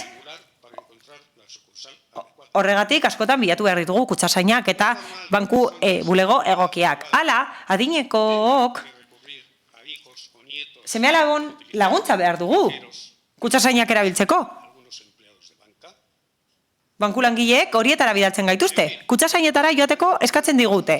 Adibide asko eman genitzake honen inguruan, baina labur esan da, gauza bat esan nahiko genuke. Hemen azkenengo orduan jaso izan dugu emendakin bat. Eusko Alderdi Jeltzaleak eta Alderdi Sozialistak emendakin bat sinatu dute. Eta guretzat hori trampa bat izan da, nola baita zatearren, baina beno. Desiragarria izango zatekeen, kontuan hartuta, guk orain dela nahikotxo, bidali geniela udaltalde guztiei gure mozioa, azalpen guztiarekin, ba ondo legoke edo desiragarria zatekeen Eusko Alderdi Jeltzaleak eta PSEek komunikazioa eduki izana gurekin. Gu beti egon garelako prest horretarako. Eta hori izango litzateke normalena? Eta agian horrela akordioren bat lortuko genukeen? Alkate Anderea, Agirre Anderea, gauza bakarra eskatzen dugu. Eskatzen dizugu galderei erantzuteko. Alduzunean? Mesedez, eskerrik asko. Eskerrik asko. Bueno, pues yo lo que puedo decir es que desconozco que hayamos recibido esa moción por parte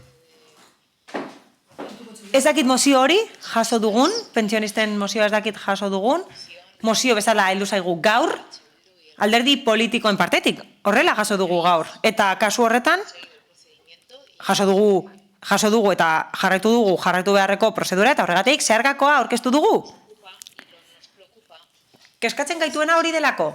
Oso keskatuta gaude egoera horrekin eta bai, keskatzen gaitu. Bankuek herritarrei ematen dion zerbitzuak keskatzen gaitu. Ez dakit zehazki zenbat kutxasain itzi diren gure udalerrian, baina bilatuko dut datu hori. Bai, noski, ikertuko dut informazio hori. Ados gaude. ados gaude gauza batekin eta erabat gainera. Hala, mozioaren zati handiarekin ados gaude eta nik uste dut zeharkakoak islatzen zuela ados gaudela neurri handi batean mozioarekin eta berriro ere kezkatuta gaudela esan nahi dut. Oso kezkatuta gainera, mila esker. También aclarar simplemente a cuenta de esta enmienda que han presentado ustedes. Argitu behar du zerbait mozioaren inguruan. Asko posten gara. Mozio aurkeztu dugulako. Asko posten gaitu aurkeztu izanak. Hain zuzen ere, posible da. Horren ondorioz, zuek motibatuta egotea emendakin hori aurkezteko. Emendakin horretan, eta bai, oso harin irakurri dugu, baina ikusi dugu, gure puntuetako batzuk jasotzen dituzuela. Beraz, asko posten gaitu aurkeztu izanak. Beraz, agian, zuentzat baliagarria izan da gure mozioa, horren inguruan hausnartzeko eta ondorioak ateratzeko. Bi esker, eskerrik asko.